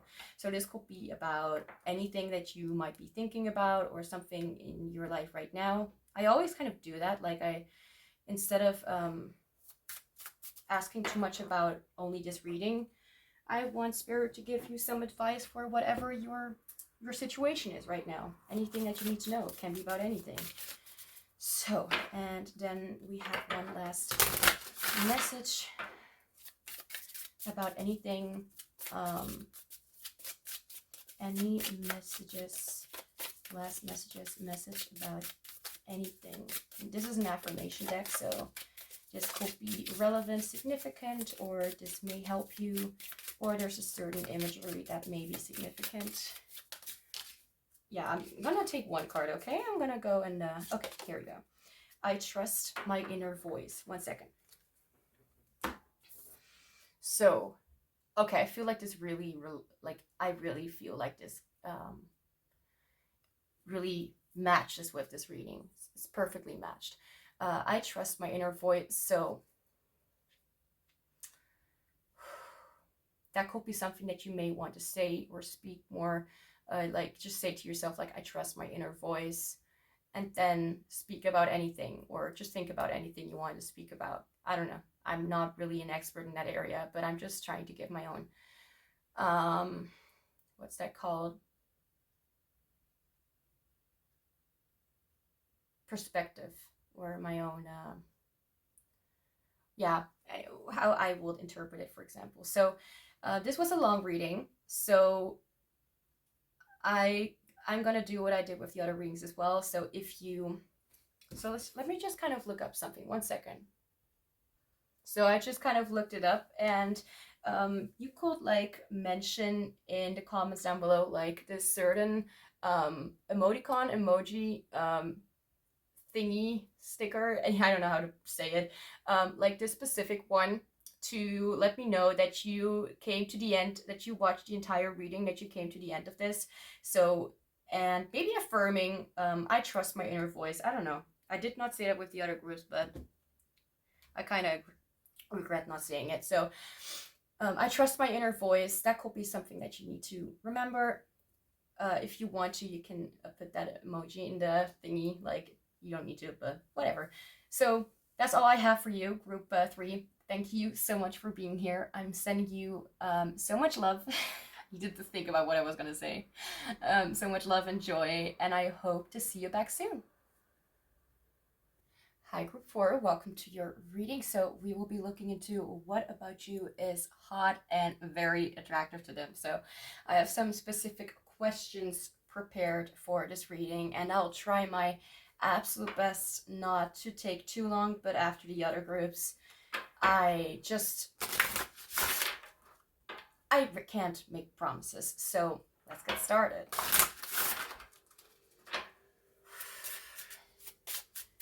So what do they find? Okay, hi.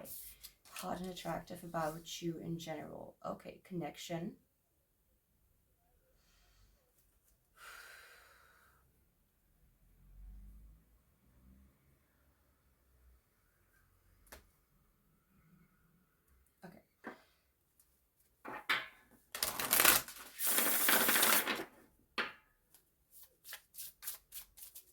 What do they find hot and attractive about you in general?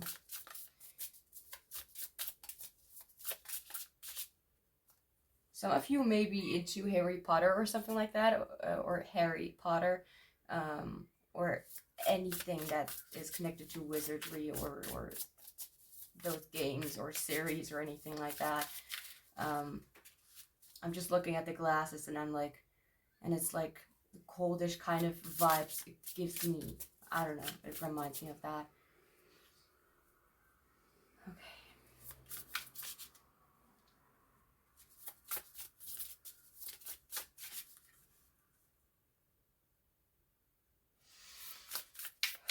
What do they find hot, attractive? Stay super bird of paradise. Put yourself out there. Admiration. Bluish and whitish kind of colors could be significant to your general, like, either attractiveness, like there's a cool and calm kind of energy. This is not very, it is grounded, and very natural.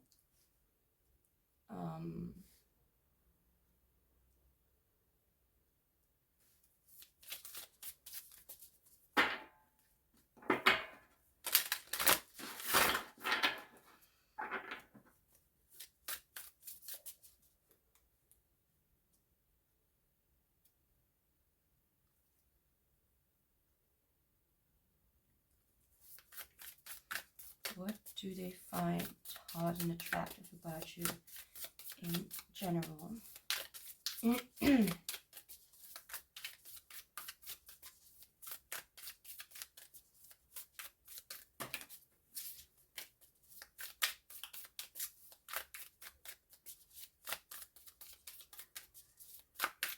I didn't take that because those had too many cards. I want one card, please. What does the person on group 3's mind, find hot and attractive about group 4 in general? Yeah, there's definitely something about Harry Potter right now.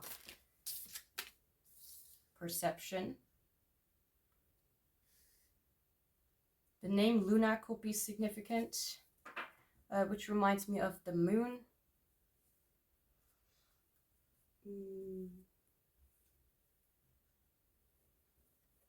I just heard the word significance, so it could be that these things that I mentioned could be significant, or they have a certain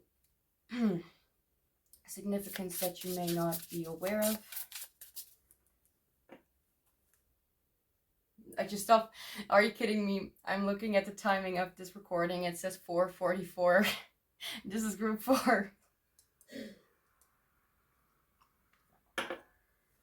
4 could be a very specific number, or you may be seeing a lot of 444, or you will be seeing that.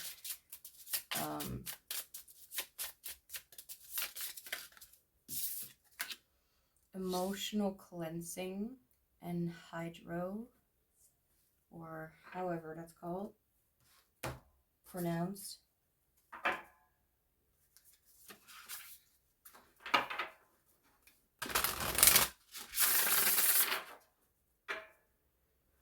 Oh, I'm being reminded, I have not heard this song for a long time. I'm hearing the song Looking in the Mirror by Demi Lovato.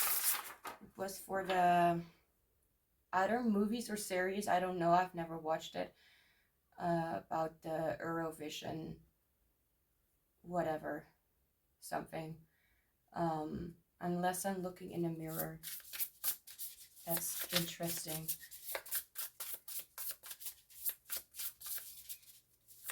A calm perspective.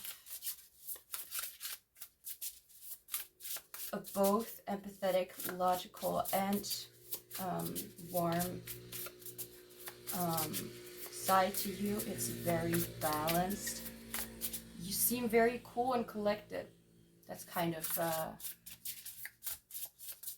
how I will describe it. That's okay, too many, obviously.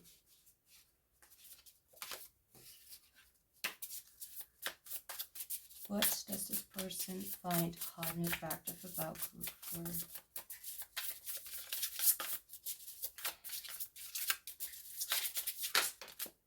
Individuality. Yeah, okay. I think I needed that card to pop up, otherwise I wouldn't have understood, I think. So lone wolf could be something that you identify with, or something like that. Like, you like, whether you actually like it or not, but you have like what they like about you in general, that you have a very cool and detached kind of demeanor. Like, if you, it feels relevant to, it sounds relevant to one of the, or some of the other groups, but it feels different. It feels more like you're not forcing yourself in some way to be, or as if you are not attached in some way. I really feel like this group, like, what they see in you and what they really find attractive about you. So even whether you actually believe this or not, but they really feel very connected to you, and they find it very attractive about you, how you go about things, and how what your role is in society, and how you, for some of you, I'm hearing like you couldn't care less about it because you're like either very like, I just heard sleep deprived, but that's not what I wanted to say. You're very keen on being on your own for a long time, or for some time.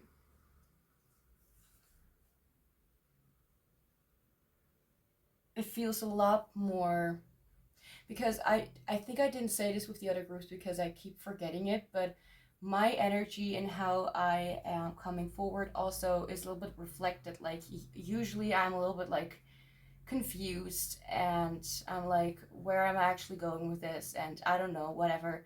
And with this, it feels very like put together.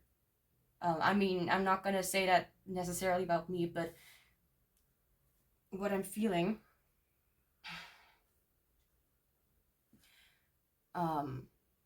sorry, I'm like having some what's that, like a sharp feeling, like not in my throat, but I don't know, my lungs or something, I don't know. Don't ask. I have a reason for it, but don't ask. Anyway, I feel like they find you very attractive because of your, first, of calm and collected demeanor, the way that you talk with people, the way that you are with yourself. Excuse me. I want the cards to be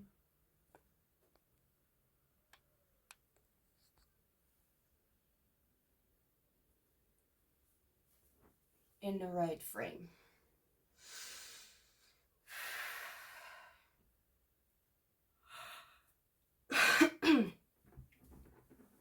Yeah, it feels very like, let's just enjoy the night sky. Let's just kind of enjoy the colder times. Let's just kind of feel with it what it has to offer us.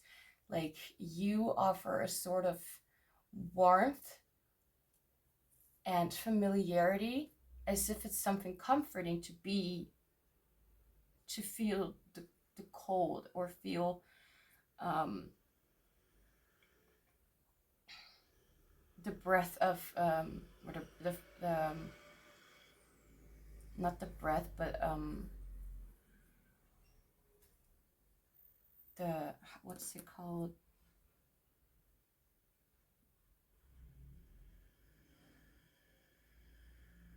the breeze of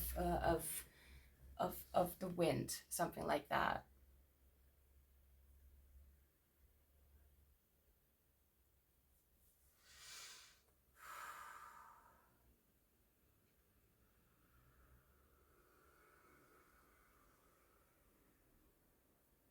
Light and light kind of colors like pastel, I don't know how to pronounce it. Pastel colors could be significant. Intense colors like this kind of bluish or greenish or like purplish or could be very significant. Amethyst could be a specific crystal that you may resonate with.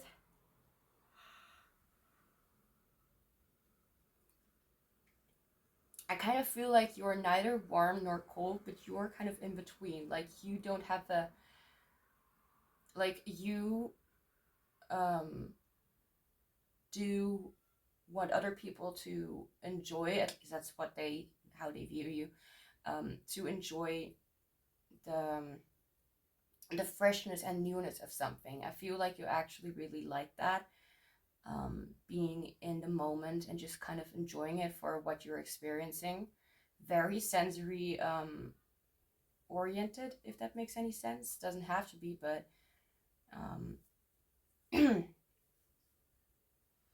no, anything else? There's something about glasses coming through or hiding your eyes, because we have sunglasses here. Here we have, I'll just say roses in front of someone's eyes. Here the eyes are like, well, I think those are eyes. I don't know the animal itself, but look like eyes, and you don't really see anything else from the face. And here you see the face, but with glasses, and there's something about eyes. Whew.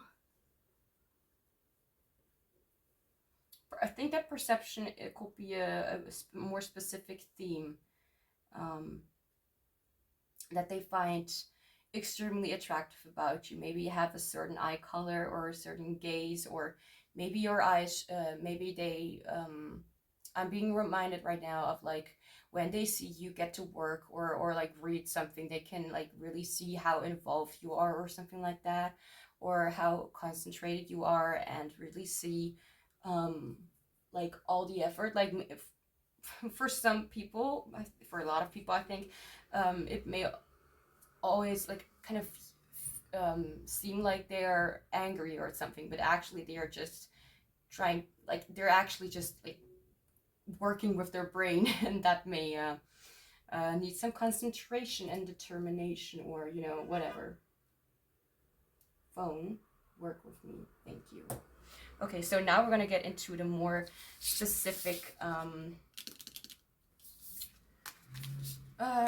questions of this reading, which I have quite a lot. So if this is gonna take a little bit long, then I guess that's something I can't really help you with. I'll just get started.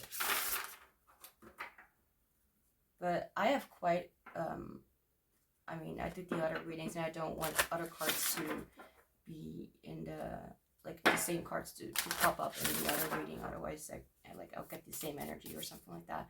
So, what do they find updating my script? What do they not up? Why do I always say update? It's scrolling down because it's like in a.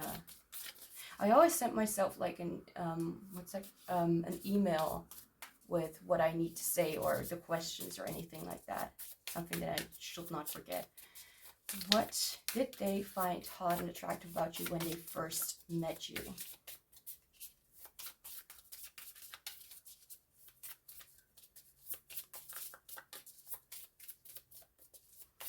What did they find hot and or attractive? I want one card.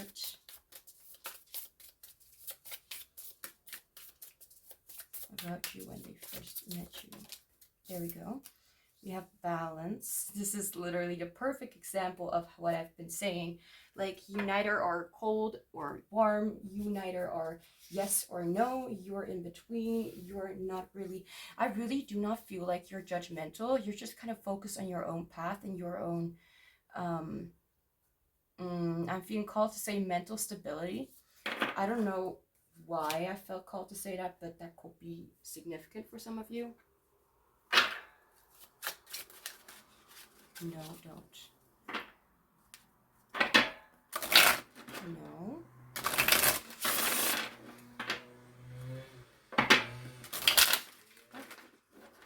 Well, I guess we have the Eight of Pentacles in reverse. I was just talking about how they like looking at how you work. Like, so when you're busy with a project or something like that, they may be very attracted to your attentiveness and your like with me, and I noticed to be true for some other people, like they found it always very, very fun and interesting to see me work at my songs and my lyrics, for example. And I'd be like wearing my headphones, and I'd like or not or I just literally just sit on the floor and just focus on my iPad and what I'm hearing, like, okay, what can I do else, and what else can I add in there, or something like that, or is this good, or is there something I'm missing, you know?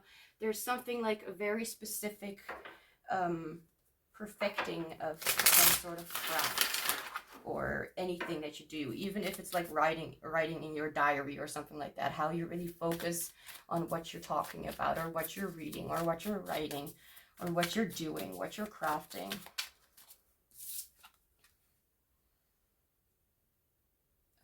Okay, so Eight of Pentacles reversed.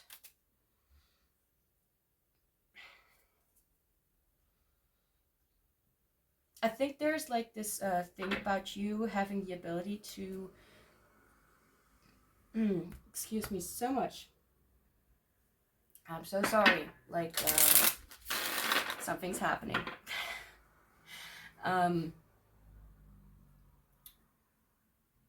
How you are easily like able to switch your work demeanor off and be like, okay, now it's time to chill, and now no work for today. I don't know how you do it, but it's cool. And this person also finds it really cool and very attractive, because I think that when they met you, they saw you as a very balanced person who was like kind of like just chilling and not really being too busy with some things, and like kind of showing a lack of concern or something like that for your work. Like, you were a little more focused on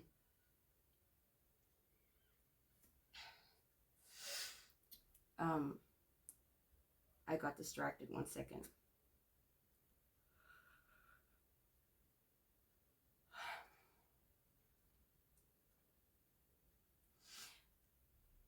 Like I'm seeing a scenery of like someone sitting in the cafeteria, or just in a cafe, and just enjoying their coffee or whatever in the morning, or whenever, or being with a friend and just talking and kind of being carefree, and they wouldn't have guessed that you were so determined and so strong-willed and passionate about something.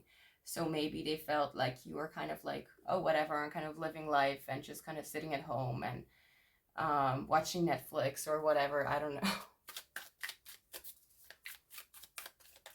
Not that is necessarily a bad thing.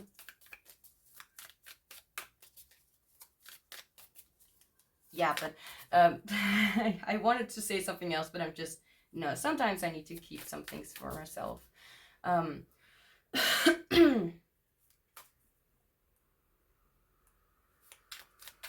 I need more information to go on, to go further. Black body. This does not mean have anything to do with skin color, by the way. I know many of you already understand, but you know, there are some you know, people out there. And when I said that, I was looking at the word density. Anyway, black. No, that's not what I meant. Black body. Imbalance between giving and receiving. Okay. And then we have balance here. Okay, so it's interesting. It absorbs all light energy, which hits it. Okay.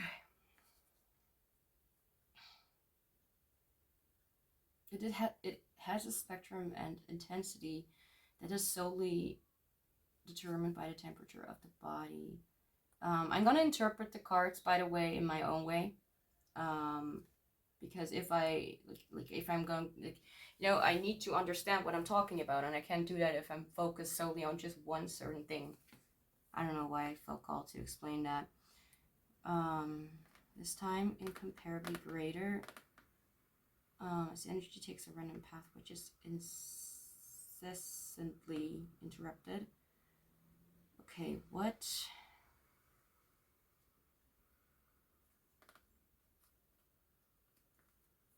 Okay, so this talks about an imbalance between giving and receiving. Then we have balance. We have the Eight of Pentacles in reverse, which I kind of want to look into the booklet, in the book, for what this is more specifically talking about. What it says here. Let's see. Well, I'm not gonna I don't take things too seriously when even if it says it. Laziness, because it's reversed. Refinement, lack of motivation, low expectations.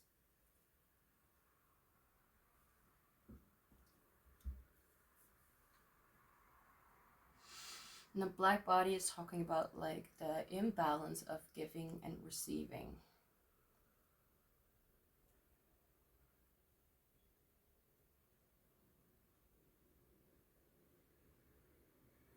Okay, so this is talking about what they kind of thought, felt, and what they found attractive about you when they first met you. I need a moment, 1 second. Okay, so what I actually think is that this is talking about how they can easily notice how you can shift from one thing to another.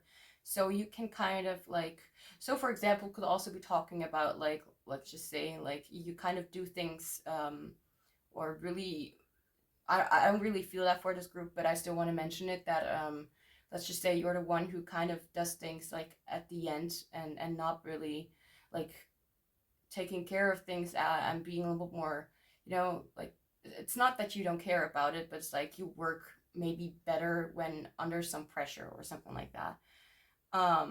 And whatever the case, this person views you to be, or found it to be very attractive, that you can just switch from one energy to another, from being in balance, and then kind of being, it's interesting because there's like, you want to give and you want to share, but you also want your alone time and want to have, some things for yourself. You may be more prone to just giving to people instead of also receiving. Maybe there may be like a work imbalance, but I am not sure about that. Whew.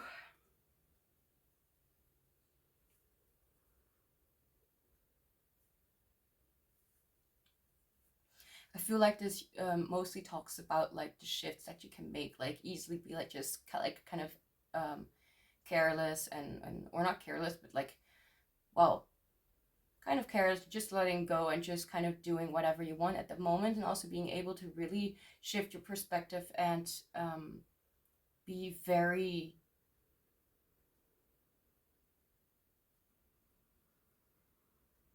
in tune and focused on what you're doing. There's something I can't really figure out about this question, but maybe it will come up later in the reading. So now, what do they find hot and attractive about your energy? So your vibe, so to speak.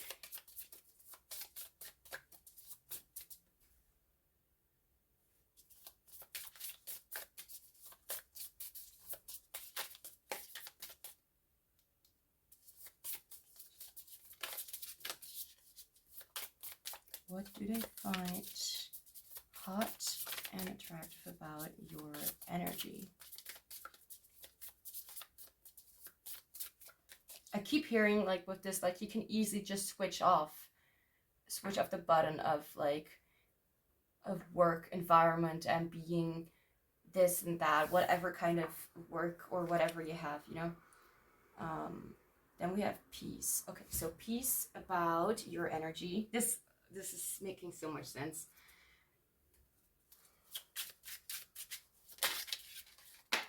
Okay. 3 of Wands. Can we not? Thank you. I don't know if I already said that before, but I don't think so. But the one who made this deck also made this deck, so both are kind of alike.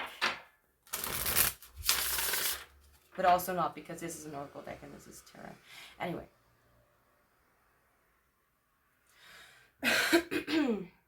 Oh, it's interesting how both of these depictions have, like, I don't know if this is the moon, but it looks more like the sun, even though it's kind of like orangey. I don't know. I'm analyzing a little bit too much, I think.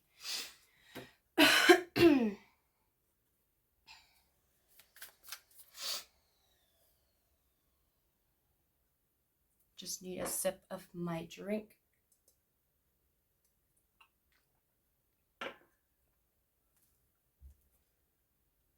Okay.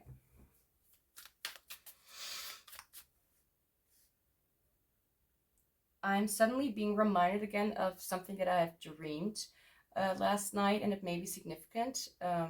Or I don't even know if it was. No, it was not in the night. It was in the morning, because I just know that it was in the morning. And it was about me moving away from a certain house that I used to live in. And I really used to live in that house before. But it was as if it was fresh and new, like as if I did not live in this house yet. But it felt different, as if there was something about, like, an opportunity, because I was, it was almost like a contract of being given luxury for what you are very good at. So, for example, I don't know, but there was something about that coming through. Being reminded of, like, having, like, a new home, or, like, moving could be significant, or maybe your energy or vibe feels very significant when it comes to, like, moving, that kind of freshness of, like, just having a new space. So this, I don't know, it would like make me think of, like, you being the kind of person who likes to travel, or who likes to not just stay in one place and move around a lot. Like, what kind of MBTI type could I think of? So I could honestly think of ISTP. I could also think of INTP, ENTP.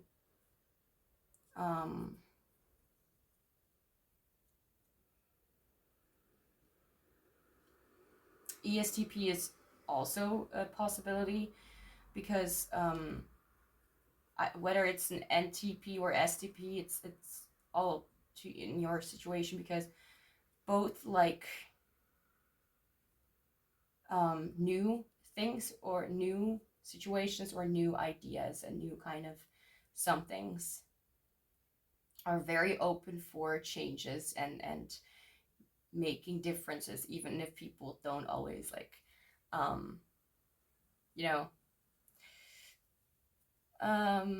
very fond of it. But that's just the kind of vibe that I'm getting from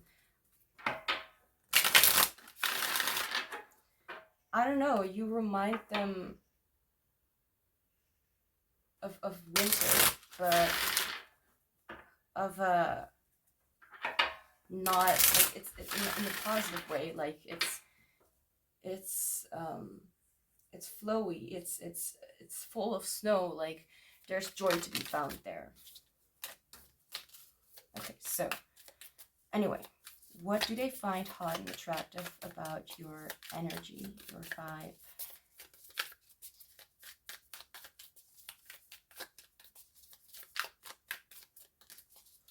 Three of Wands. Okay. Always ready for adventures, always ready for the next step, being very motivated to and being very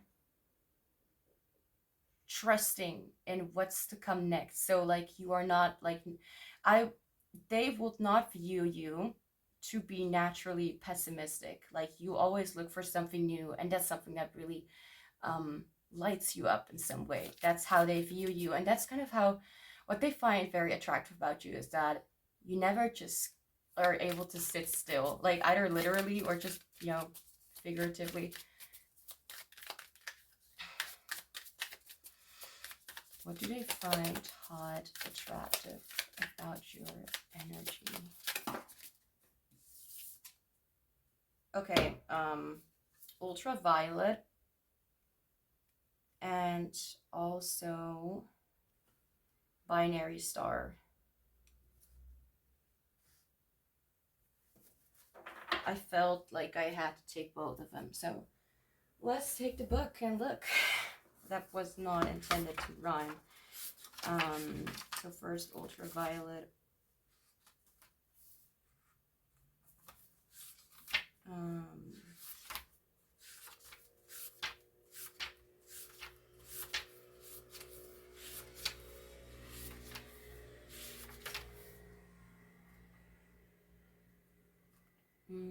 Okay, we're almost.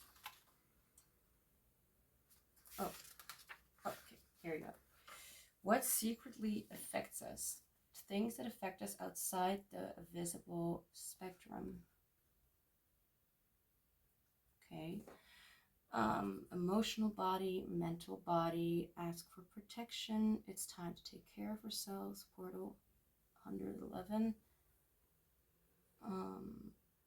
Wait, what? It represents the hidden things that affect our health, whether mental, emotional, physical, or spiritual. I thought there was something more to come, but anyway. As it outside of the what? As it outside of the visible spectrum is difficult to identify, but it is not impossible to prevent. Okay, we have ultraviolet. Okay, so this is about your energy, and we're not even close to the end, just so you know. Binary star, stars in harmony, soulmate, union, mutual understanding, physically bound, one orbits the other, mutual, and they share the same path. So these two cards need to come out both at once, so I feel like these two are connected. I need to read for both of them, like as if they are one. That's kind of how I'm doing it.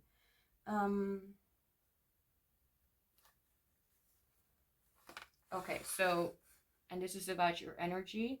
I need to keep like reminding myself like what the cards are talking about.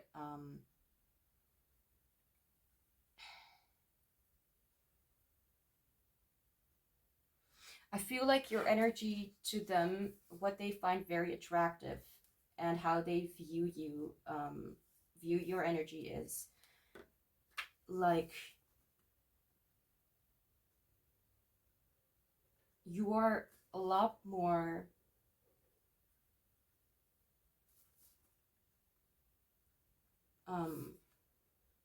affected by, instead of not just about what like there is a lot more happening behind the scenes is kind of what I'm picking up on, and also a lot more has to do with your possible life purpose, but I don't know what this is like going towards. So I'm like trying to, limit it to, just this reading. What they find hot and attractive about your energy is, I feel like there is like this,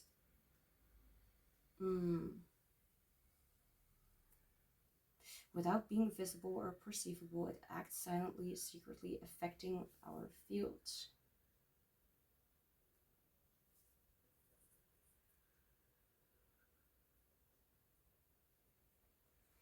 Well, this can talk about like there being more sides to you, but I feel like this more talks about your connection with other people, and that even though you may usually be more of like, just kind of want your own thing going on and you don't really want too many other people like hanging around or something like that, there is still like this kind of desire, I feel like this secret desire to be closer to yourself and also other people in some way. And like, it's not like you really don't care about other people or something like that, because that's just, it's a balance. But I feel like you would like to have more than what you can only offer people, like what you can be for people, which is like a balancing kind of anchor, but you want more. So what they can feel and see within your energy is that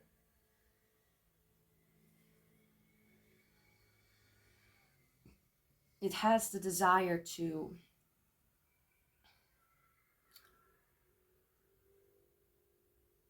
not just see more, but experience more as well.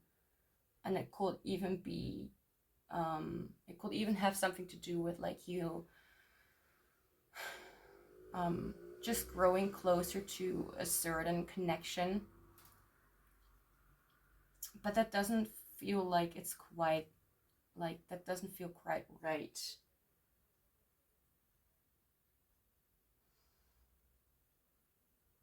I feel like your energy is just very, to them, it's very open and honest, and it wants connections, and it wants mutual understanding, and it wants to, there's like an energy that wants to be seen by others, that wants to be recognized, the desire to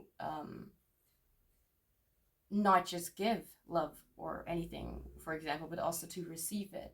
And it's not something that you may really like understand or realize yet. Maybe it's something that really is like hidden, and it doesn't show up until it's like, well, not too late, but until it's right in front of you, if that makes any sense. So, and the reason why it's so deep is because I feel like they can see the depth within your, I just felt called to say soul. So they can see the depth in your soul, and they can see like the frequency and your desire to be and have more, but not in like a bad way, but in a way like,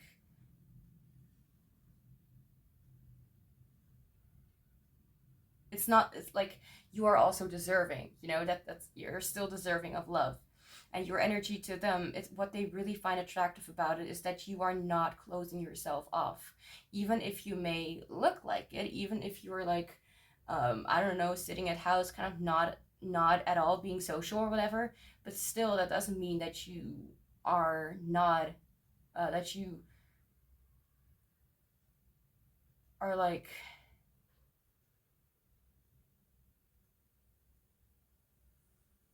not wanting to create or form connections or anything like that. It's not like that. It's just like you don't want to, I feel like there is this, what they can see and find very attractive is that you do not want to choose connections that are out of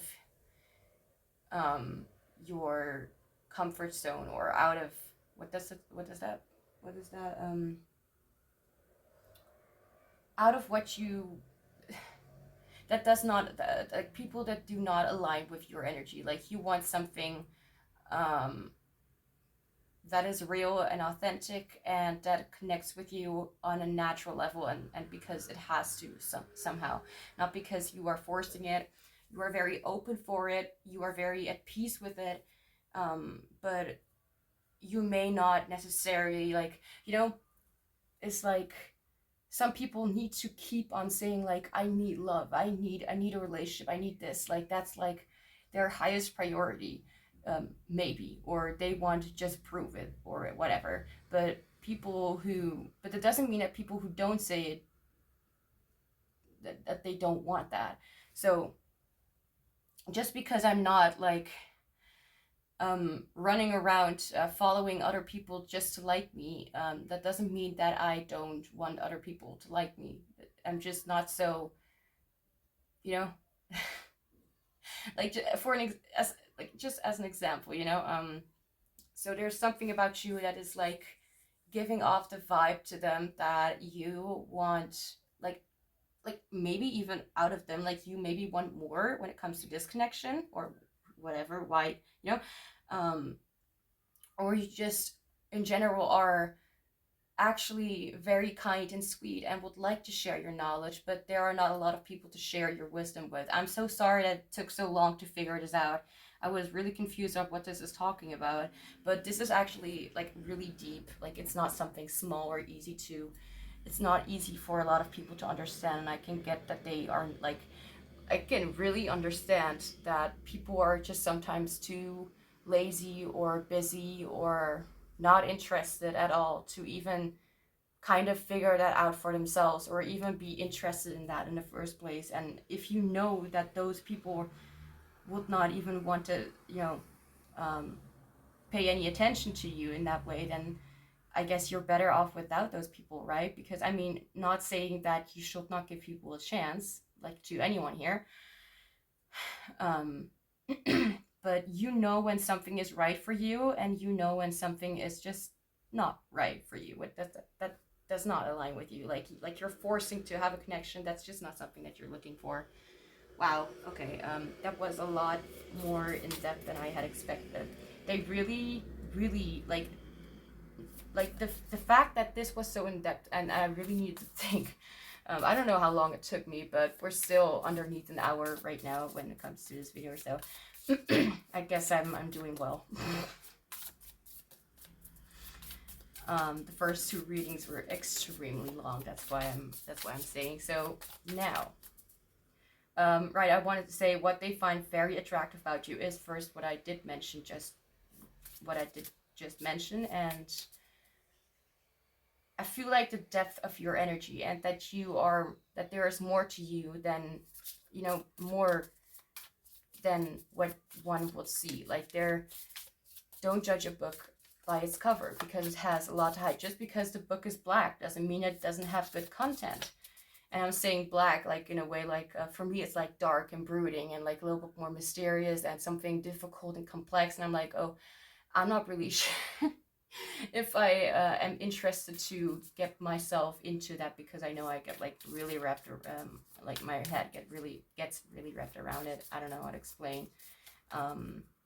So let's just say I am in a positive energy. I want I want some more positive energy. I'm not gonna look for dark cards or something like that, if you know what I mean, like, because it sometimes, or like very mysterious cards, because I'm like, sometimes we just want some carefree guidance or whatever, or messages, and I am not really looking for black or whatever. But I just noticed with this reading I'm using quite a lot of dark, kind of ishy, darkishy kind of colors. Anyway, what do they find hot, attractive about your personality and self-expression? Spirit, I want one card. I feel called to one card. Thank you. Power.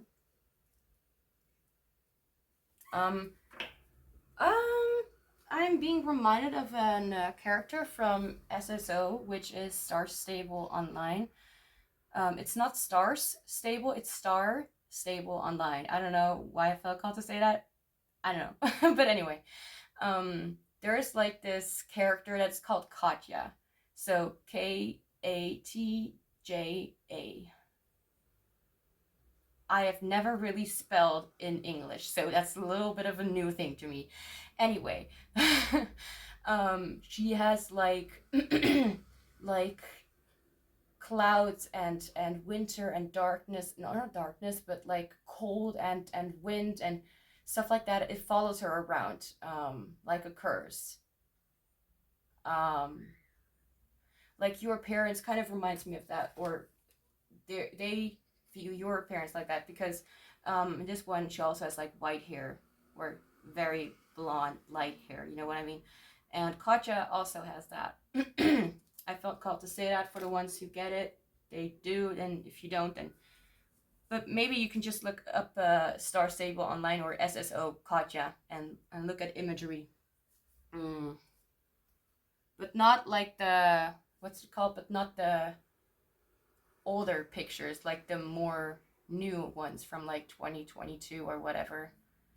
I don't know. Anyway, then we have power. No.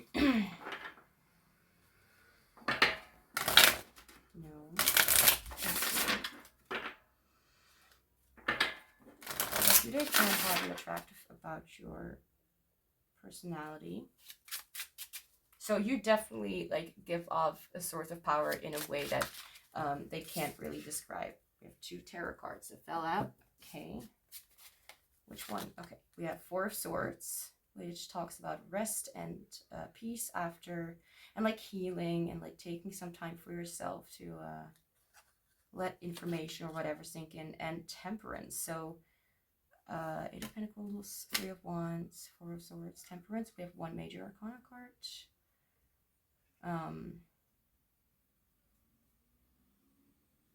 Like I'm being called again, like to all these eyes. Like I know, like this deck is literally called the, what is it called? The Mind's Eye Tarot. I guess there was a reason why I needed to use this deck anyway.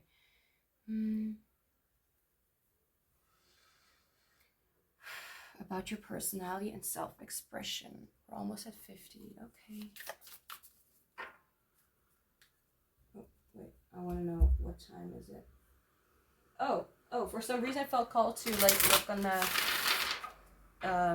what time it is today, and right now it's 14 like 2 p.m. 14. Like I have no idea how to pronounce it. English was one of my favorite subjects in school. Like, yeah. But I had a lot of, I mean, I also had that when it comes to my, like, my first language. I had a lot of issues with timing and the pronunciation of timing and stuff like that. But I guess it has a lot to do with numbers, and that's just something that I'm not good at. Okay, what do they, okay. Oh my gosh, okay. Find how to attract about your personality and self-expression, and we have the Cosmos. And this is literally the only card in this deck that actually has like a different color other than just white or black. So this is actually a very special card. We have 4 of Swords, we have Temperance, and we have the Cosmos. Okay. Oh no. Okay.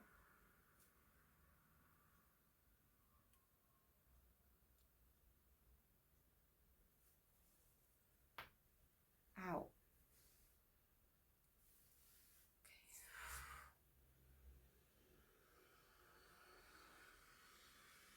Okay, I just looked at the layout. I'm very perfectionistic. Where's the book? Move. Thank you. See. Oh, here we were. Enjoy the wonder of total order. Right, that's true. Total order. Enjoy the wonder of total order. Complete trust and massive growth. Cosmos is universal order and harmony. Cosmos is the opposite to chaos. Chaos is disorder, random, indifferent, disproportionate. That was a mouthful. It does not have a goal nor a sense of being. Cosmos is the opposite to chaos. Wow, and this is how they view your personality and what they find hot about you as well. I feel more called to say attractive instead of hot. I don't know if that is something that you guys also feel called, like, nah, I don't like the word hot or something. Maybe, I don't know. Okay, so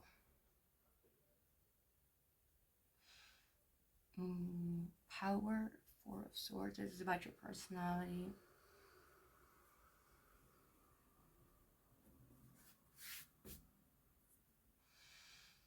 Just give me a few moments, and if it takes too long, I will either cut it out or pause the recording.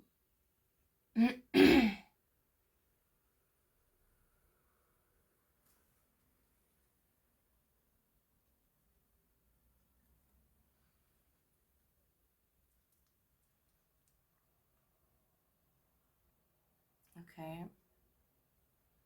Power, okay. So there's an like element, no, there's a specific side of you and your personality that is very like, even right now I'm listening to music that's very like angelic and spiritual or something like that. I don't know how to explain it.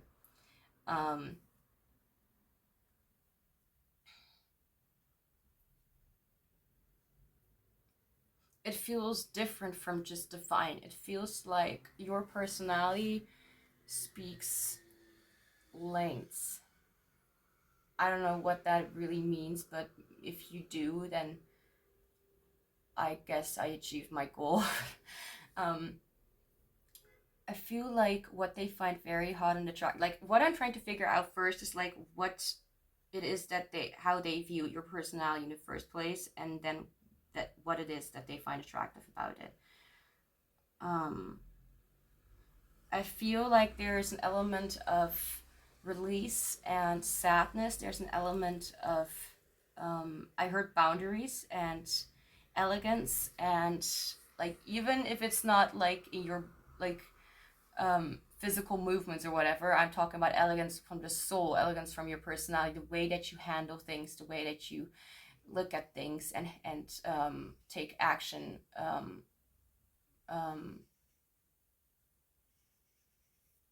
With that,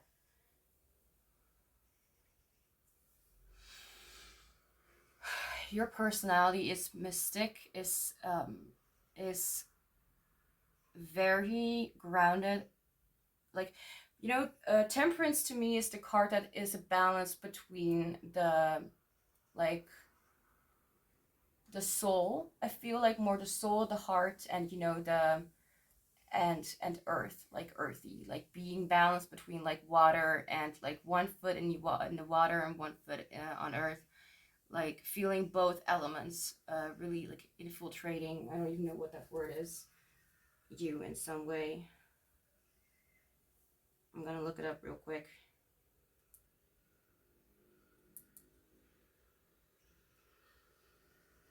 And it is, oh, I don't, okay. Oh my god. Sorry, I'm being triggered. Um,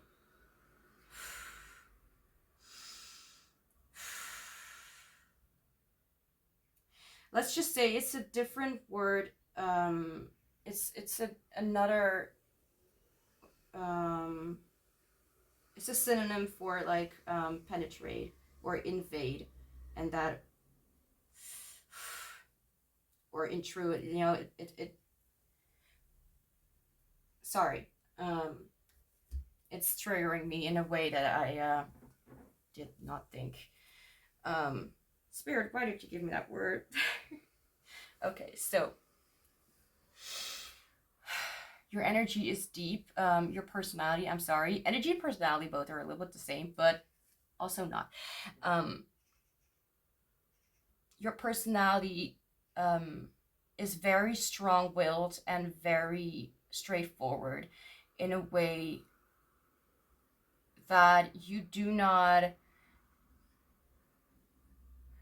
I don't know, there's like a piece within you that knows that you do not need to make your point any further. Like, you don't need to prove what you said, what you feel, anything like that. I feel like you're a grounded person, someone who knows that what is happening or not, or the reasons for why people are trying to prove themselves. What I said before, like sometimes people have the tendency to like over explain. I feel called out.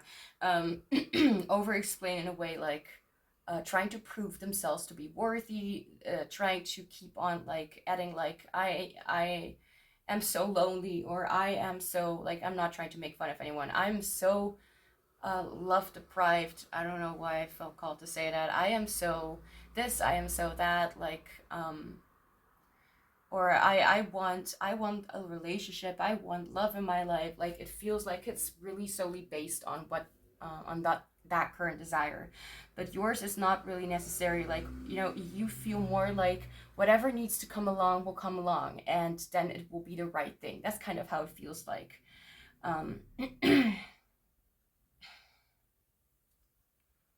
More like I'll just let it flow. I'll just let things happen for me, instead of like trying to take control over things that I do not have any control over. Like, I don't know, like there is like, as I said before, like there's a balance, and we have balance, and like balance here, we have balance here, and we have of course disbalance in this, but I feel like it's kind of irrelevant right now. What I'm trying to say is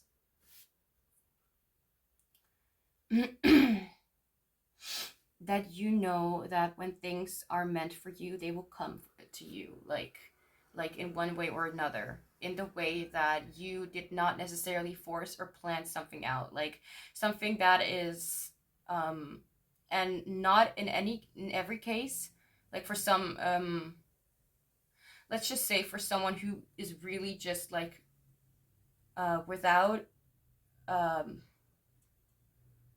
really looking into the um like with like just purely looking for a relationship, not for a good relationship or whatever, but like they just need to find someone. But and they just keep on like dating people around. And I'm not saying this is for everyone, because you know, we all have different experience or reasons for why we're doing things. um but for the ones who keep on like doing that and really are just focused on having some sort of relationship, it's kind of like forced, because like, so let's just say you have an app that like, you know, like dating apps, you know, that's what, yeah, okay, that's what it is. But there can also be like, it can also be people who like do not force themselves and are kind of like go on it and like whatever, I'll just see what fits, you know, and don't force themselves on anything. If it doesn't work, then it doesn't work, and it's just like, okay, I tried, you know, that's a little bit less forceful. um but what is also less forceful is when we just go out and walk around the street or whatever, or we have a business trip, or we just go on a vacation, and it's just random, and we meet somebody, and we are not forcing it. It's just because we did things for ourselves or for other different reasons. Like, you know what I mean? Like, there are people who are like very like too much, I'm trying to find the right words, um about fastness, about things going, like happening now, and them being in control of over, you know, these things. Um but if you know, I have struggles explaining.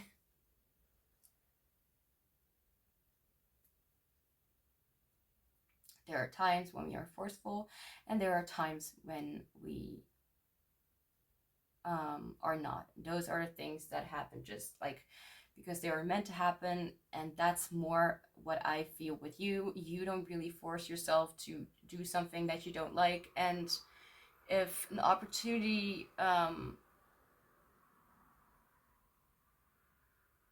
is meant to come along your way, then it will come your way. Like everything that is anything that is meant for you will always find you. Like it's not like you're like really passing an opportunity. That's why I also don't really believe in that way of saying like you pass an opportunity or something like that, or something you let it slide. Like I don't really believe in this, things like that, at least not in the big picture. Let's see, this is about what they find attractive. I'm sorry if I'm kind of like going off because I'm kind of like trying to explain myself. Or maybe I'm apologizing for no reason, and that's just kind of how I view myself, and that's not how other people view me anyway. You find it very attractive how you have a sense of calm when it comes to things that are out of your control. A sense of calm knowing that some things were meant to not hurt us, but to make us realize something. And I don't talk about experiences, but something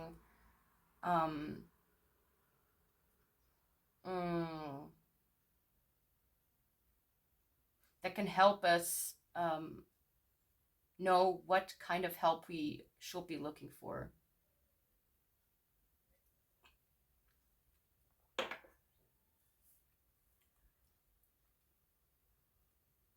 They find it so attractive how you take your time and how you are really looking into what will make you happy the most, and not what other people expect out of you or what you should expect out of yourself.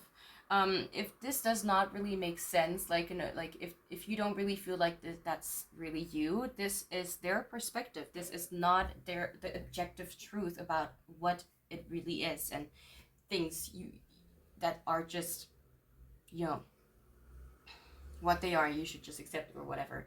This is about their perspective. So this is how they see you. This is not necessarily who you maybe really are. But if it feels so uncomfortable, you may want to watch another reading or another video from another reader. I don't know. This is also very deep, and in a way that I can't explain. I think I had this with another group as well. Like, it's just so deep, and it can have many different scenarios. I think that what they like the most is your energy and your personality. Like, it's just the way you tick. It's just the way you are. You know, it's not about something specific. It's really that what is just you, what you can't change, and what is the most natural you in every way. Something that you do may not even be aware of, but still. Okay, so now if something else comes up, then I will mention it anyway. So what does this person find hot and attractive about your mind, thoughts, and or philosophy?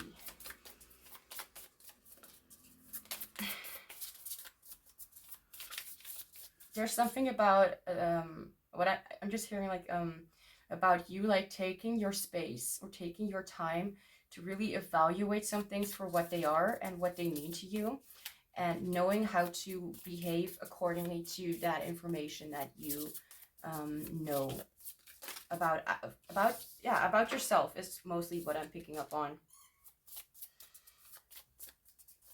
It could also be about other things, of course, but mostly I'm like feeling like this, like what about your personality. What they find very attractive is, I kind of forgot what I wanted to say.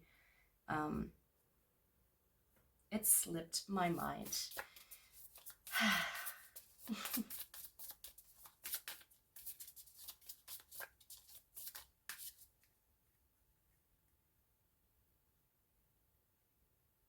Even if you view yourself as someone who's very not ordered, or not really, you know, in a disorder. You're not a disorder, or you don't even need to have or be whatever, but like it's not like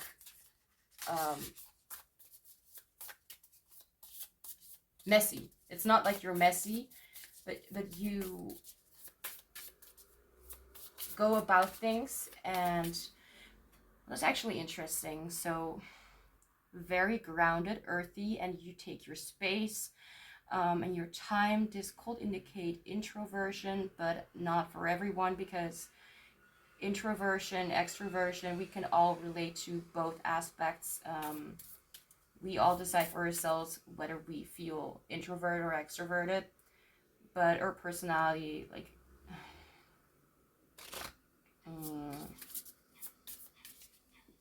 honestly, there are a lot of people who really, really seem like an introvert, but they are, like, for example, an ENTP, and you're like, wait, that doesn't mean that they're an extrovert.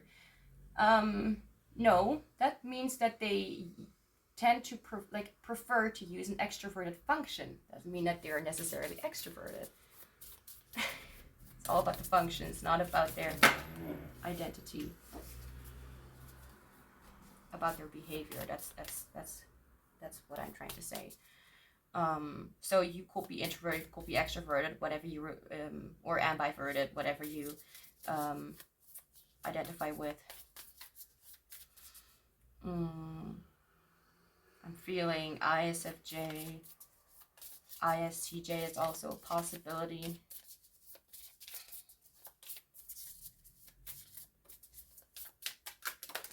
And this is how they kind of see you. It can also be an ESFJ. Yeah, like that's kind of how they view your personality, to be like more of like the vibe of like an ESFJ, or how the functions kind of relate, or I don't know, whatever. What do they find hot and attractive about your mind and thoughts and philosophy? We have thankful. Okay. Oh, right.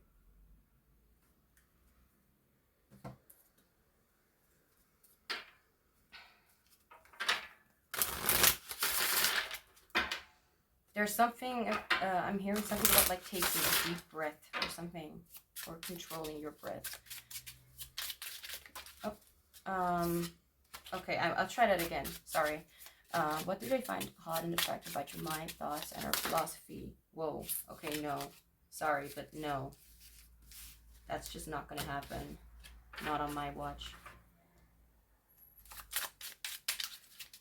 What does the person on your mind find hot and attractive about your mind, thoughts, and our philosophy?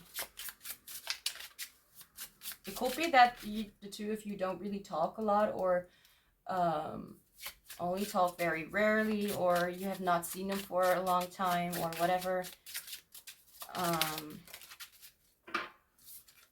We have the Four of Pentacles. Both people are like kind of holding their hands like together in these depictions. So I find that interesting. Could also do this. Yeah, I could also. Thankful. Four of Pentacles is about their mind, thoughts, and philosophy.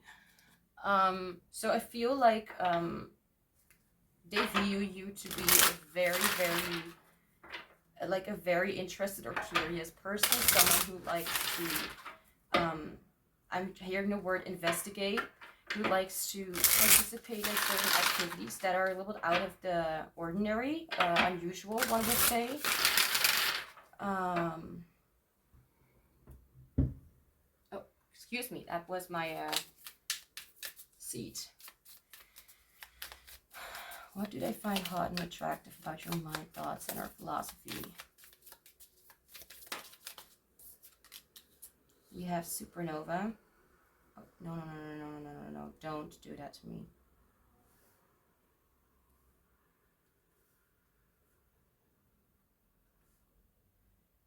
This person may, by the way, view you a little bit like, maybe at first sight or whatever, they viewed you to be someone who is disinterested. But I really feel like you're a lot more, like you feel a lot more of that. Like you just kind of go along your own way and do whatever you feel called to do, and you don't feel the need to hang on to people. That's just kind of what I feel. Like they understand that. And that's why I feel that that's why they sort of like, for some this may resonate or not, but that's kind of why they keep on hanging onto you, or keep on coming back, or keep on anything like that, because you are not doing that like to play hard to get or anything like that. And it's also not because you distrust people. It's more like they know that you're just kind of waiting or looking for the right people to come into your life. Whether they really are very keen on wanting to prove to you that you can trust them or whatever, I don't know what the relationship is between the two of you, but they know you, and they understand why, the reasons why you do things or behave in a certain way, and they know that you are not doing it out of hatred or whatever. You're just doing it to protect yourself and to keep yourself in a space that you that where you feel comfortable and do not need to be someone else, if that makes any sense. Right, book.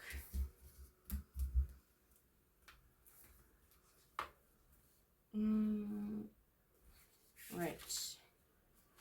Supernova, right? Okay, I'm gonna go and try looking it up.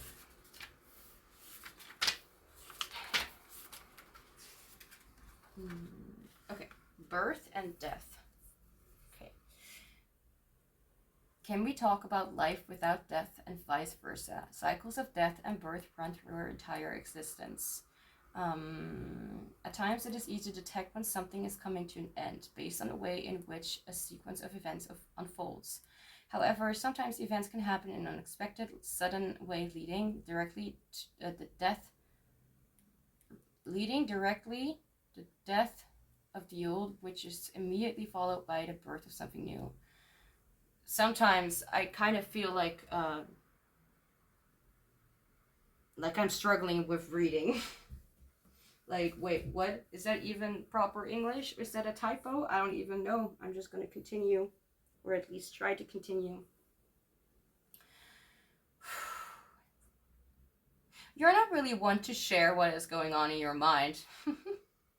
But I do feel like there are a lot of shifts happening within you, and that you are actually a very knowledgeable and wise and creative person who likes to really look within different kind of scenarios and different kind of topics and information that makes you even more wise, and knowing that sometimes it's better if you keep information for yourself, like the story that you've lived. Sometimes stories are better to not be told and be kept for themselves, because it maybe has significance that other people will not understand, and like you would like kind of waste your time like trying to explain what is going on in those stories, because people would not understand or listen or something like that anyways. And I'm not saying that everyone does that, but it could be that you just know, and they know as well, that you know that it's not necessary to talk sometimes, and it's not necessary to speak out so loud. Like you are being yourself, and through that you're speaking even with a few words, and that's good enough, and they find it okay. Like they don't, like maybe they're the kind of person who just keeps talking your ears off, but it's just not it's not necessarily for everyone, of course. So whoever this person is, they either could be someone who really talks a lot or whatever, and you just kind of listen and be like, okay, not really needing to comment on what they're saying, because don't need to.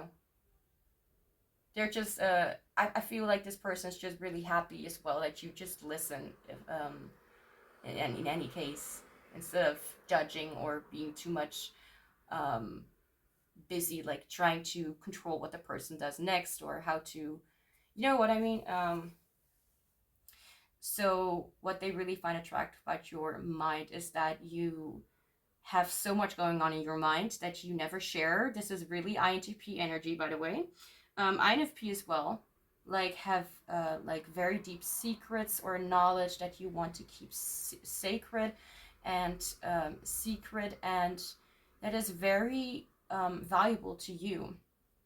And this person, I feel like this person really would want you to share that. They really want to know more about you and the things. Like they already kind of understand, but sometimes I kind of get what they're getting at.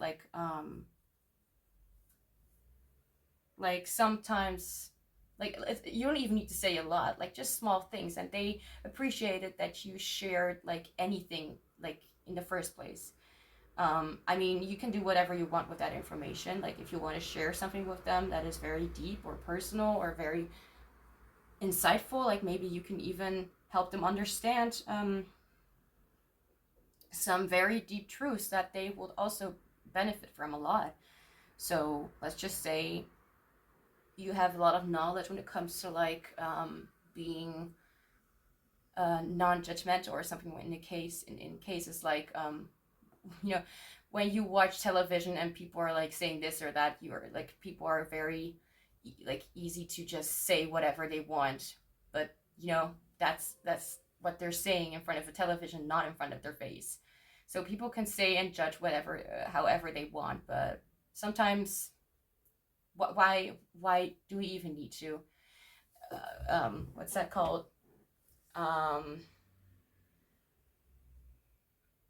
like, oh crap, what's the word, I use it all the time. um I'm hearing the word unlimited. No, that's not the word. It's mindless entertainment. Thank you, spirit. um and there's just a lot that they really find very hot and attractive about you, like the way that you don't need to speak, that you don't need to prove, you don't need to um you just have this way of being silent and just enjoying what is like the stories or things that you are hearing, like telling or thinking about at the very moment in your mind. Like, not people don't need to know, because the less they know, the less they can judge, or the more they, well, also the more they can project their own shit onto you, but that's not your problem. And now there's a lot about your mind that I find very attractive, because both have like their eyes closed. It feels very like a lot is going on in the background, just like with the other cards actually, but a very flowy and natural kind of thing. Like it feels like it's okay. Like I will open up when the time is right, or I will say it when it's the right moment, or whatever, or whenever you feel called to say it. Because I remember having said sometimes, like things sometimes that I wish I did not say, because I don't think that sometimes people should know things, because it may not, okay, yeah, I'm going to take this card. It may not be necessary for those people to know, because some people, it's not like you should not talk about your whatever things are going on, but sometimes people should not know, because maybe they can interfere in a way that is not very, or they will interfere in a way that is not very helpful. Truth be told, sorry. But I'm just saying that as someone, as my own experience. You make your own judgments about when you should open up your mouth and when not, or just use your voice. Speak up. What do they find hot and attractive about your heart, feelings, and how you share your love? We have tranquility. For a second, I thought this was a mouth. That freaked me out a little bit. Where's the book for this deck? Oh, wait. I'm trying to think. Doesn't happen a lot. That's not true. It happens. It happens all the time. Okay, let's see. Oh, right, this is not alphabetic, so I'm like kind of, yeah, okay. Which is a little bit of shame.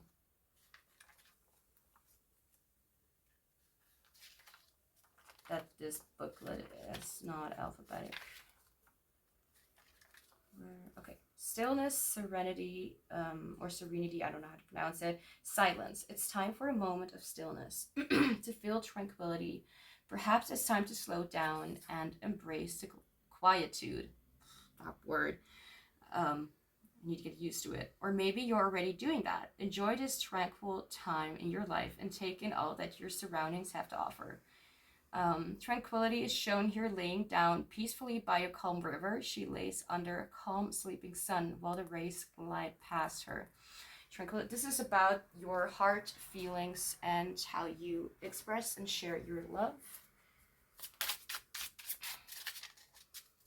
I'm hearing, oh, this song could be significant. I'm hearing the song Freeze You Out by Sia. I won't freeze you out. My heart is melting. There's something about letting someone in. And if that is the case, if that is actually what this reading is a little bit about, like this person knows already a lot about you, they can feel intuitively, but there are things that they will, I think, better understand if you open up. But you only do that, please, when you really are ready to open up. Because just doing things because you have to do it or because someone told you to is not intuitive. That's following orders without thinking for yourself. Okay. What do they find hot and attractive about your heart? Now I'm also hearing the song like on my headphones, like my gosh, what's it called? Okay. Give Your Heart a Break by Demi Lovato. It feels like someone is like really trying to, you know, express and give, and the other is like, I'm also trying, but it's a little bit differently. Give me a little bit of time.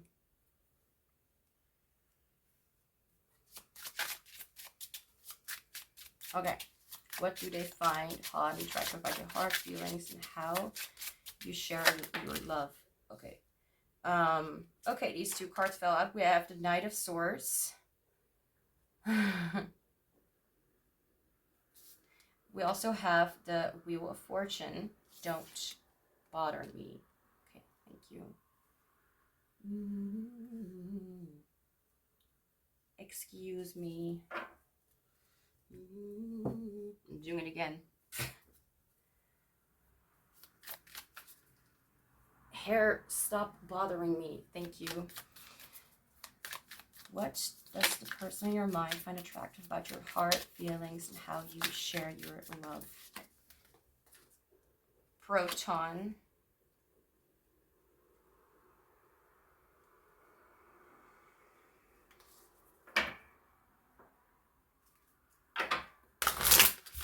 I keep hearing, like, don't let yourself be pressured into saying something. Like, let this reading kind of go past and let a few days or weeks pass by and do whatever you want with that information. Just don't force yourself to focus too much on needing to do something. It's advice for when you feel ready. But also don't, well, do whatever you want. I'm not going to tell you what to do. So, but no responsibility goes to me, okay? Make your own judgments when making,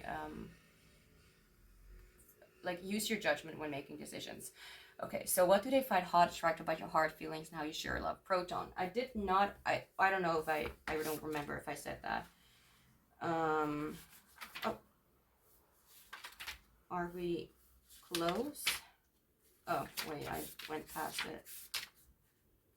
What? That doesn't make any sense. Wait. Oh, here. Okay, I passed it.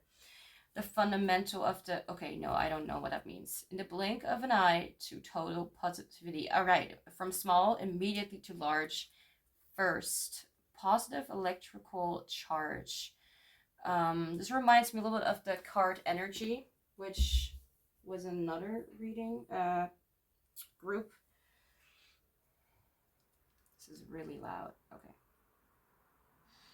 Okay, Knight of Swords, Tranquility, the Wheel of Fortune. Knight of Swords, by the way, has ENTP energy for the ones who, I don't know, care or are interested about that, in that.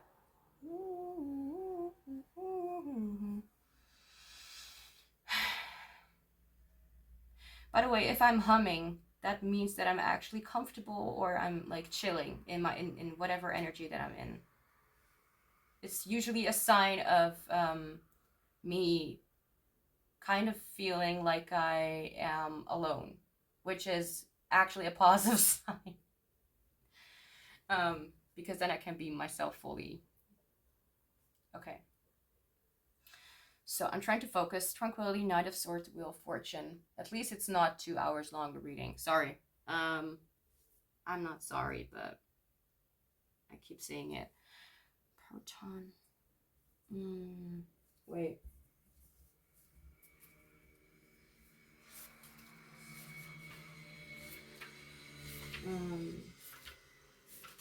Right. Things happening in a blink of an eye. Like, it's about like the oh shit, what's it called? It's like,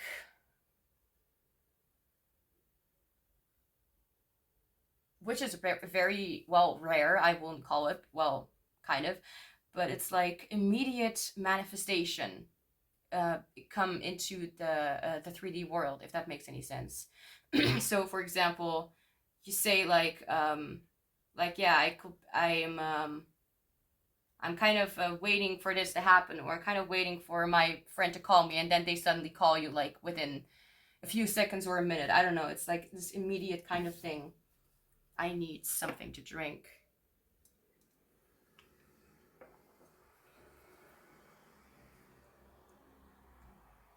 In case you're wondering, I'm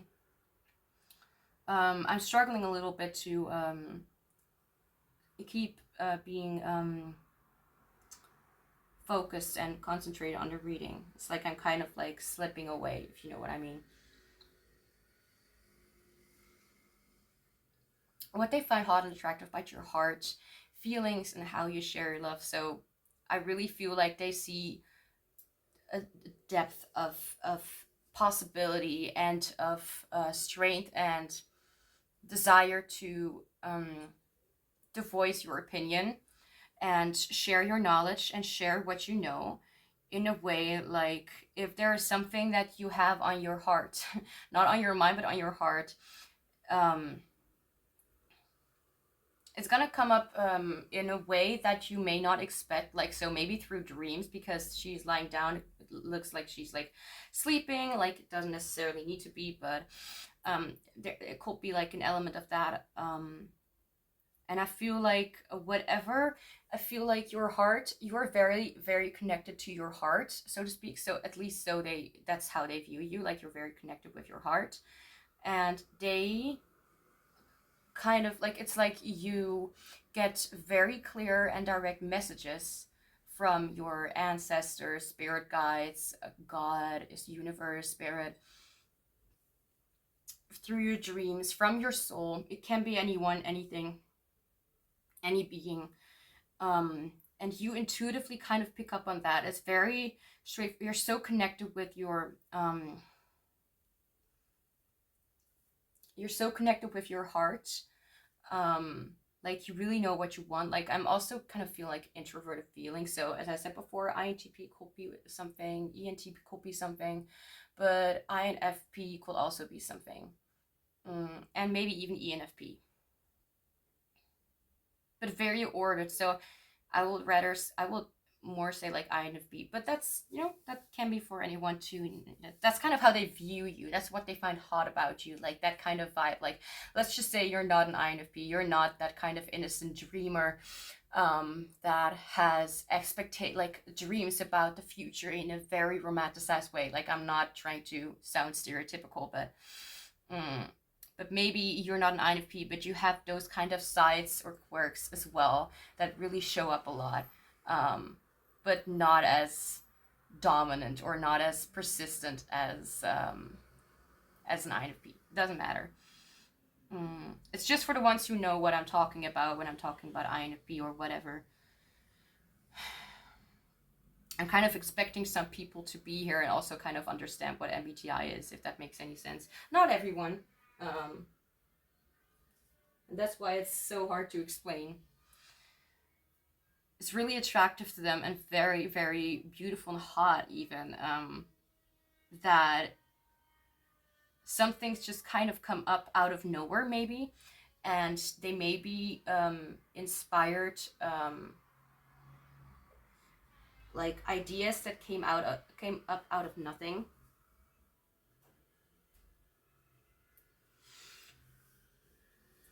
And it's usually when you're in a peaceful situation, when you're at peace with some elements or aspects of your life. It's not like you are actually like really are so much out there and about, like, at least that's not how they view you or how they see you, but the way that you go through these times and are able to understand more in some way, and even understand that there is a lot, like things that you suddenly like feel like that's actually something I want to change, or something that I feel like it's time to release, or like understanding when some things are repeating itself. I kind of lost myself the last 20 minutes or something like that, so I don't really know what I've been talking about. Now we're gonna find out some last things that they find attractive and hot about you, maybe some more specific or physical things. I don't know, anything that they like about your personality, like some small, like this was like a very deep like aspect, like just like in every reading, because they all were longer than an hour for sure. And now we're gonna look into a small portion.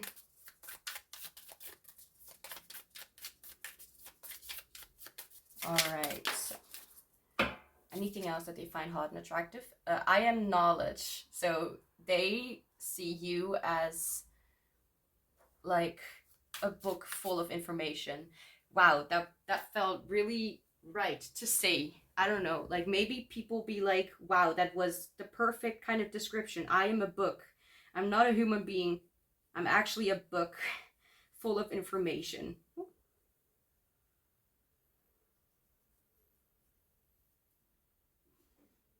Okay, I got bothered by something.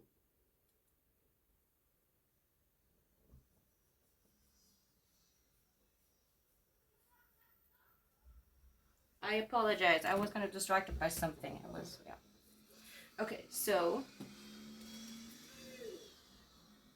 Okay, if you heard sounds, it was not me. It was from outside.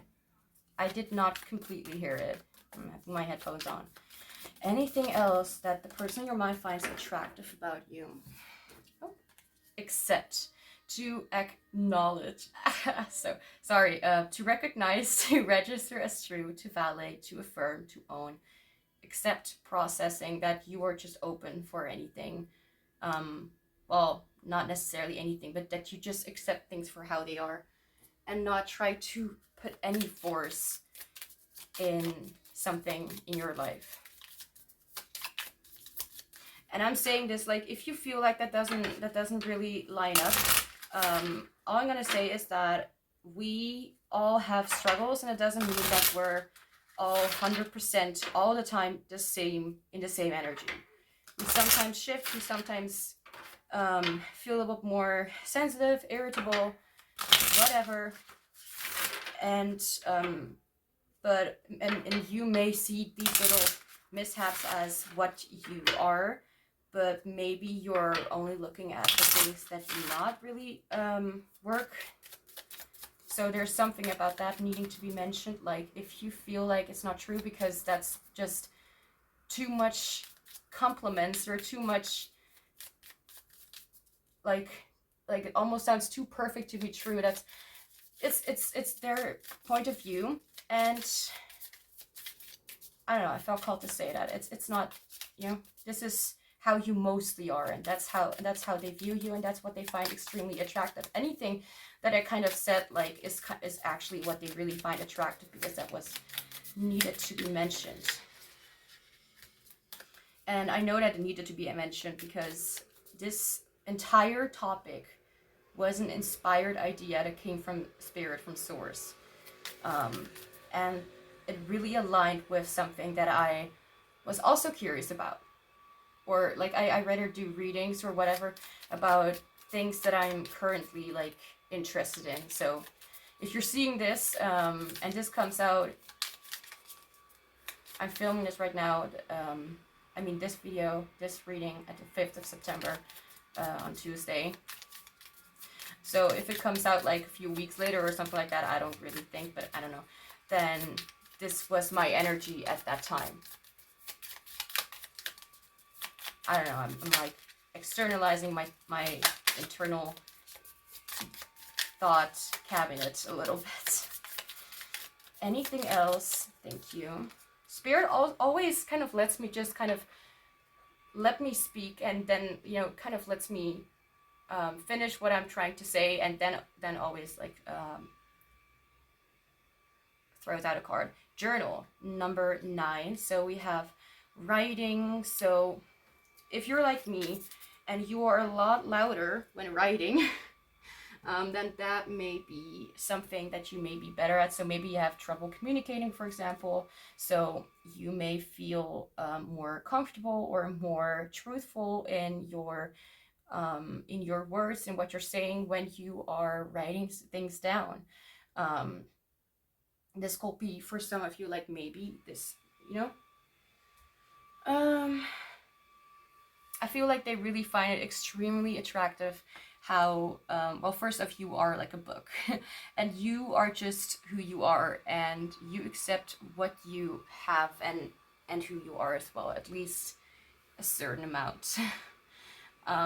And I think what they also find attractive is, so let's just say the work that you have delivered or what you have written. So let's just say you're a journalist and you don't really speak a lot, but you're very curious still about, I don't know, certain topics or whatever.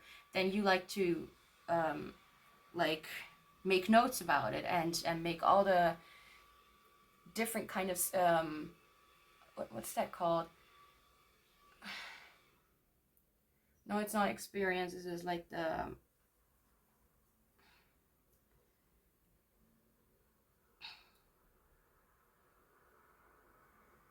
I don't know the word. It's not coming. It's not coming up. But the projects and things that you are doing, or that they view you as doing. So as I said before, like you wrote an article or anything like that, they really find it very insightful, and you put a lot of information out there that you usually don't really speak about, like with your voice, you know. You usually write it down, or like me, I have trouble speaking my mind in an ordered way, so I make songs to make it more ordered and more creative and more in depth or whatever, or I write it down or whatever. So there are different ways for us to communicate. So maybe writing this person a letter, but acting like you're kind of like sending it to yourself instead of them. I don't know. For some reason, I felt like that could be important for someone. So now, any last messages about anything for group 4? I feel called all the time to say group 3. Maybe there's something in group 3, but only if you felt called to group 3. Or maybe you came from group 3, because I don't know if I mentioned, sometimes I mentioned different groups. We have flow, see where it takes you.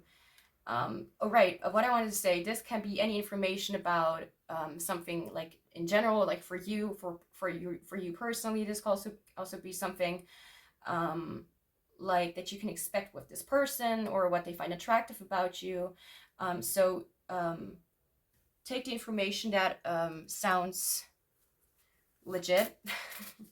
So this can be about anything. This can also be something that will be happening for you in the future. So and I'm hearing this song. Actually, it's more of a sad song, you know, a very beautiful but sad song. It's called I'll See You Again by Westlife, I think. What are you guys? Yeah, Westlife. But the message I'll see you again could be relevant or significant or something like that. Maybe you will see this person again. I mean, we all live in the same universe in the world, I think. So,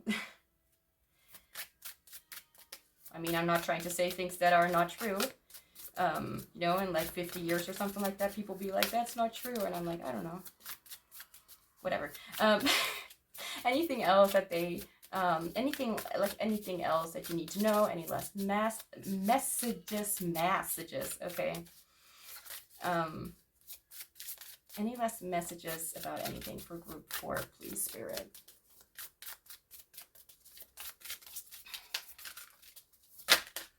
We have the Star with blessings, inspiration, time to shine. So this could be talking about something that will happen in the future. This could also be talking about that you are the star in their show or whatever, or that they find it attractive how you are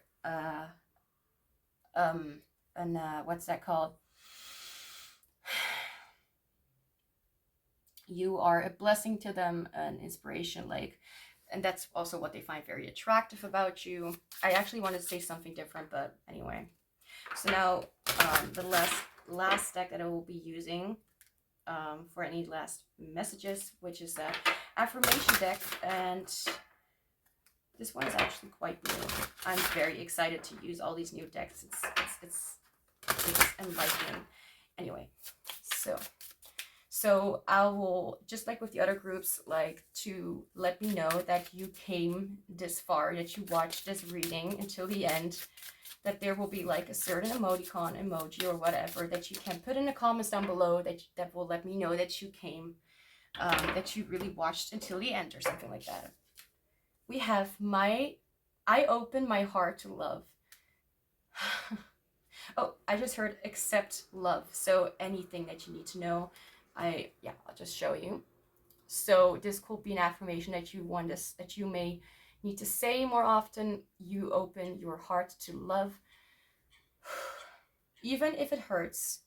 And I'm being reminded of the song I'll Always Remember Us This Way by Lady Gaga. I feel called to mention that song. So put like a heart emoji or in any way or something like that in the comments down below. Like either a red or like, I don't know, whatever heart you want. It can be like a whitish kind of one, or like a red one. I don't care. I'm just kind of, I don't know. People use heart emojis so often, so like either write that in the comments down below, like this affirmation to affirm it or confirm it, or put like a heart emoji or whatever down below to let me know that you came this far. Group 4, that's all I have for you. I just saw 4444 again, so 14444 because yeah, it was a long reading. Again, thank you so much for being here. I'm sending you so much love and joy. I hope this reading resonated, and I hope to see you back soon.